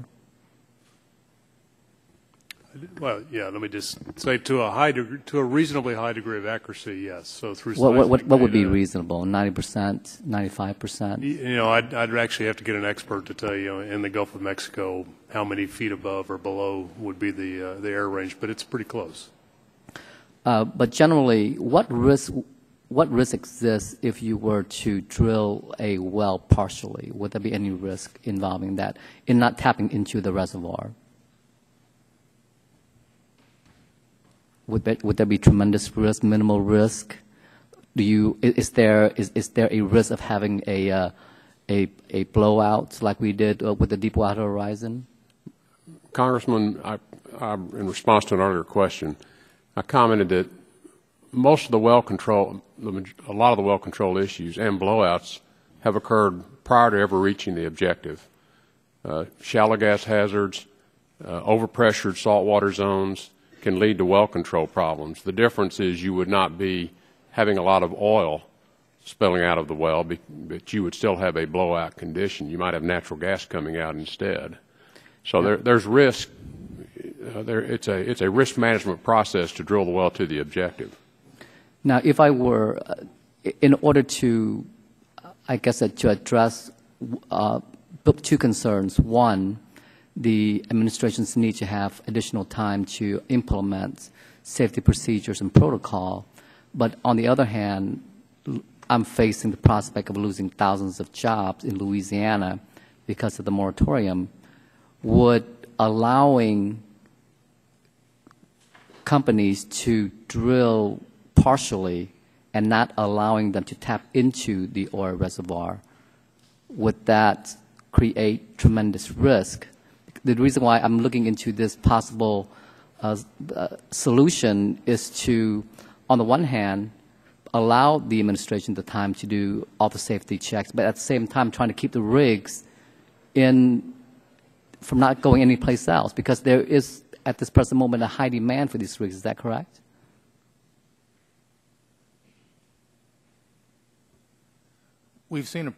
I've seen a proposal by Senator Landrieu to allow certain drilling operations to take place, and we think it is important to put the industry back to work. As we said earlier, the industry, through the Joint Industry Task Force, has made recommendations, and the Department of the Interior has made recommendations to that can be employed. One of the things that I would comment on is, as we raise standards, it's important that the MMS be adequately staffed to approve revised permitting procedures that are being put in place. Thank you. Now you're back. Gentleman's time has expired. The gentlelady from Texas, Ms. Jackson Lee, is recognized. Thank you very much, Mr. Chairman, and thank you for your courtesies.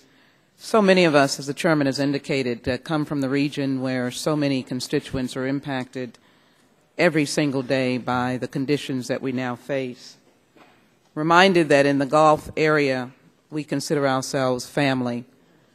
So many of my constituents are somewhere or another related to the energy industry. The gentlemen that sit before me really have a major opportunity that I think has been characterized by my colleagues who have questioned you today. There is certainly a high degree of mistrust by the American people. Although after 9/11 and the horrific tragedy and terrorist act, Americans did get back on airplanes and seemed to buy into the fact that this was part of the American life. I think you have a major challenge because you are looked upon in a distance. Maybe we know you somewhat in our local communities, but most of America has no stake in the energy industry. They don't know you. Most of the discussion on national energy policy is a divided discussion. Your lobbyists appeal to those on the other side of the aisle when they think it is appropriate, and they castigate some of us on the other side of the aisle. So I'd like to raise the question of really making the discussion of the national energy policy an American discussion, where we're not characterized from region, what political party we're from, what ethnic background we're from, but we really come together and begin to assess how can we restore the faith to the American people that this is an industry that is part of our national security. You failed. You have patently failed. You don't know us and you don't want to know us. And so I'd ask this question very quickly. The main visual that is being shown shows the oil in the water.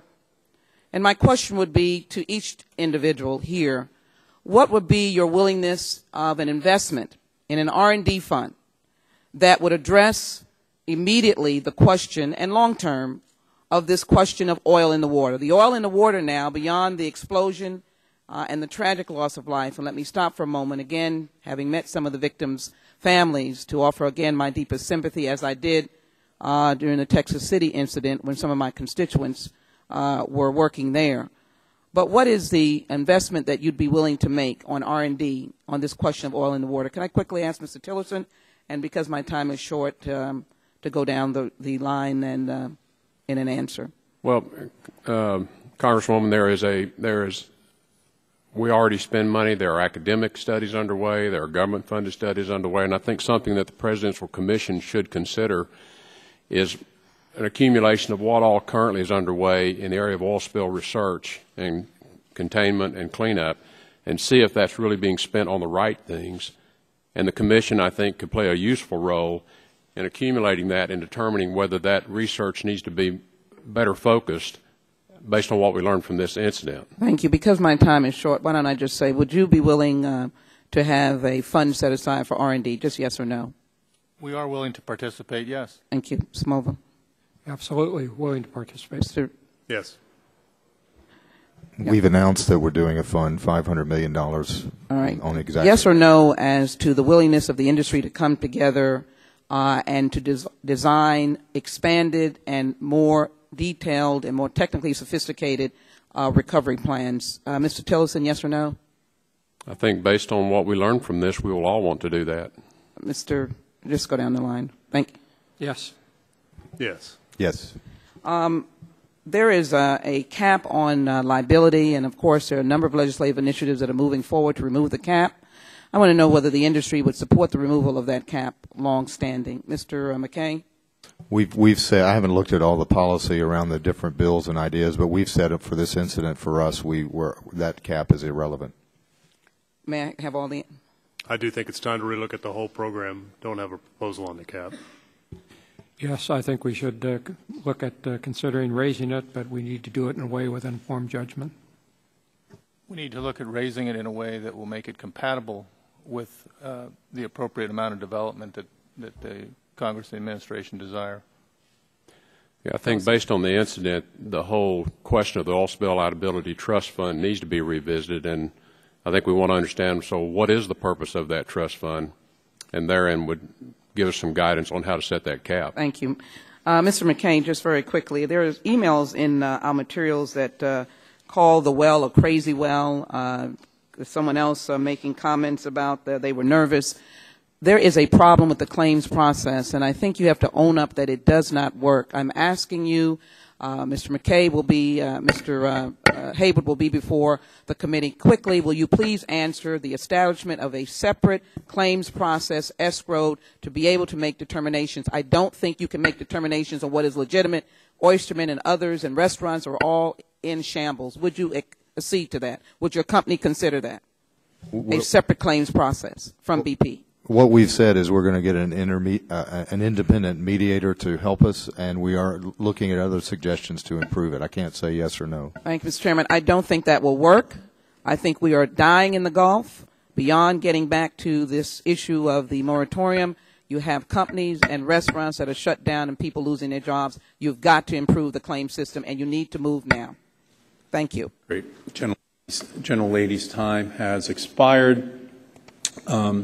Chair makes a unanimous consent request to allow all members of the committee to submit questions for the record without objection, so ordered.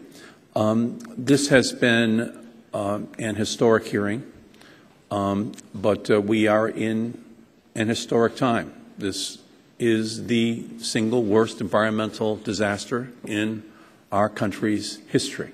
And the American people want to know how it happened, why the response is so inadequate, and what we are going to have to do in order to ensure that it never happens again. That is why the attention of the American people is riveted on this issue, and you gentlemen, who are the CEOs of the largest oil companies in our country. Mr. Tillotson said that you are not well equipped to deal with these sorts of spills. With all of the billions of dollars you make, you apparently can't afford the experts who can tell you collectively that walruses and seals don't live in the Gulf of Mexico, let alone the experts who can tell you how to prevent, respond to, and stop this leak. BP holds 37 leases in the Gulf of Mexico on which it drills for free. ExxonMobil has 14. Chevron has 51. Shell has 28. And ConocoPhillips has 10.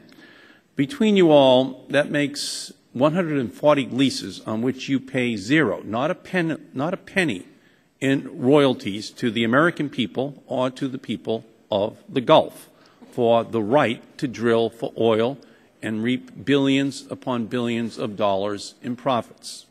Yet, when you're asked, can you stop the massive quantities of oil that are now ruining the beaches and marshland, killing the wildlife and devastating the economy, you say no. You say you're not well equipped to deal with it, and these catastrophic impacts are simply unavoidable. That is unacceptable to the people in the Gulf of Mexico. It is unacceptable to the people of our country. For years, you've gotten a free ride on some of your offshore drilling, which amounts to $50 billion in royalties not paid over the lifetime of these leases. At the same time, when your free ride results in a major disaster, what we have seen today is the collective answer that we cannot effectively deal with the consequences of a geyser coming from the bottom of the ocean. It is an embarrassment that your response plans are about seals and walruses and contain long disconnected phone numbers for long deceased experts. It is an embarrassment that of your billions of dollars, you've spent less than 1/10 of 1% on the development of safer technologies. Your industry needs to step up to the plate and recognize the need for change. You need to change your emergency response plans. You need to strengthen your safety measures. You need to invest more in new safety, response, and alternative energy technologies. You, Mr. McKay, you must ensure that there is an independent capacity to guarantee that every claim is not going to be determined to be legitimate or not by the chief counsel of BP. There has to be an independent evaluation to ensure that legitimate claims are determined not by your own self-interest, but by, in fact, an independent arbiter to ensure that these people are not harmed beyond that which they already have. This disaster is a wake-up call for your industry. You need to heed this call. You need to bring to the table the plans that ensure that this never happens again, that we never see a response like this again. And we are going to be moving legislation that will accomplish that goal. It would be better, however, if the industry was saying, we understand now it just can't be voluntary. It has to be mandatory. These safety features, these response features, they have to be mandatory. We cannot any longer rely upon the voluntary. We see what the consequences are for the people of the Gulf and our country. This hearing is adjourned. This hearing is adjourned. And just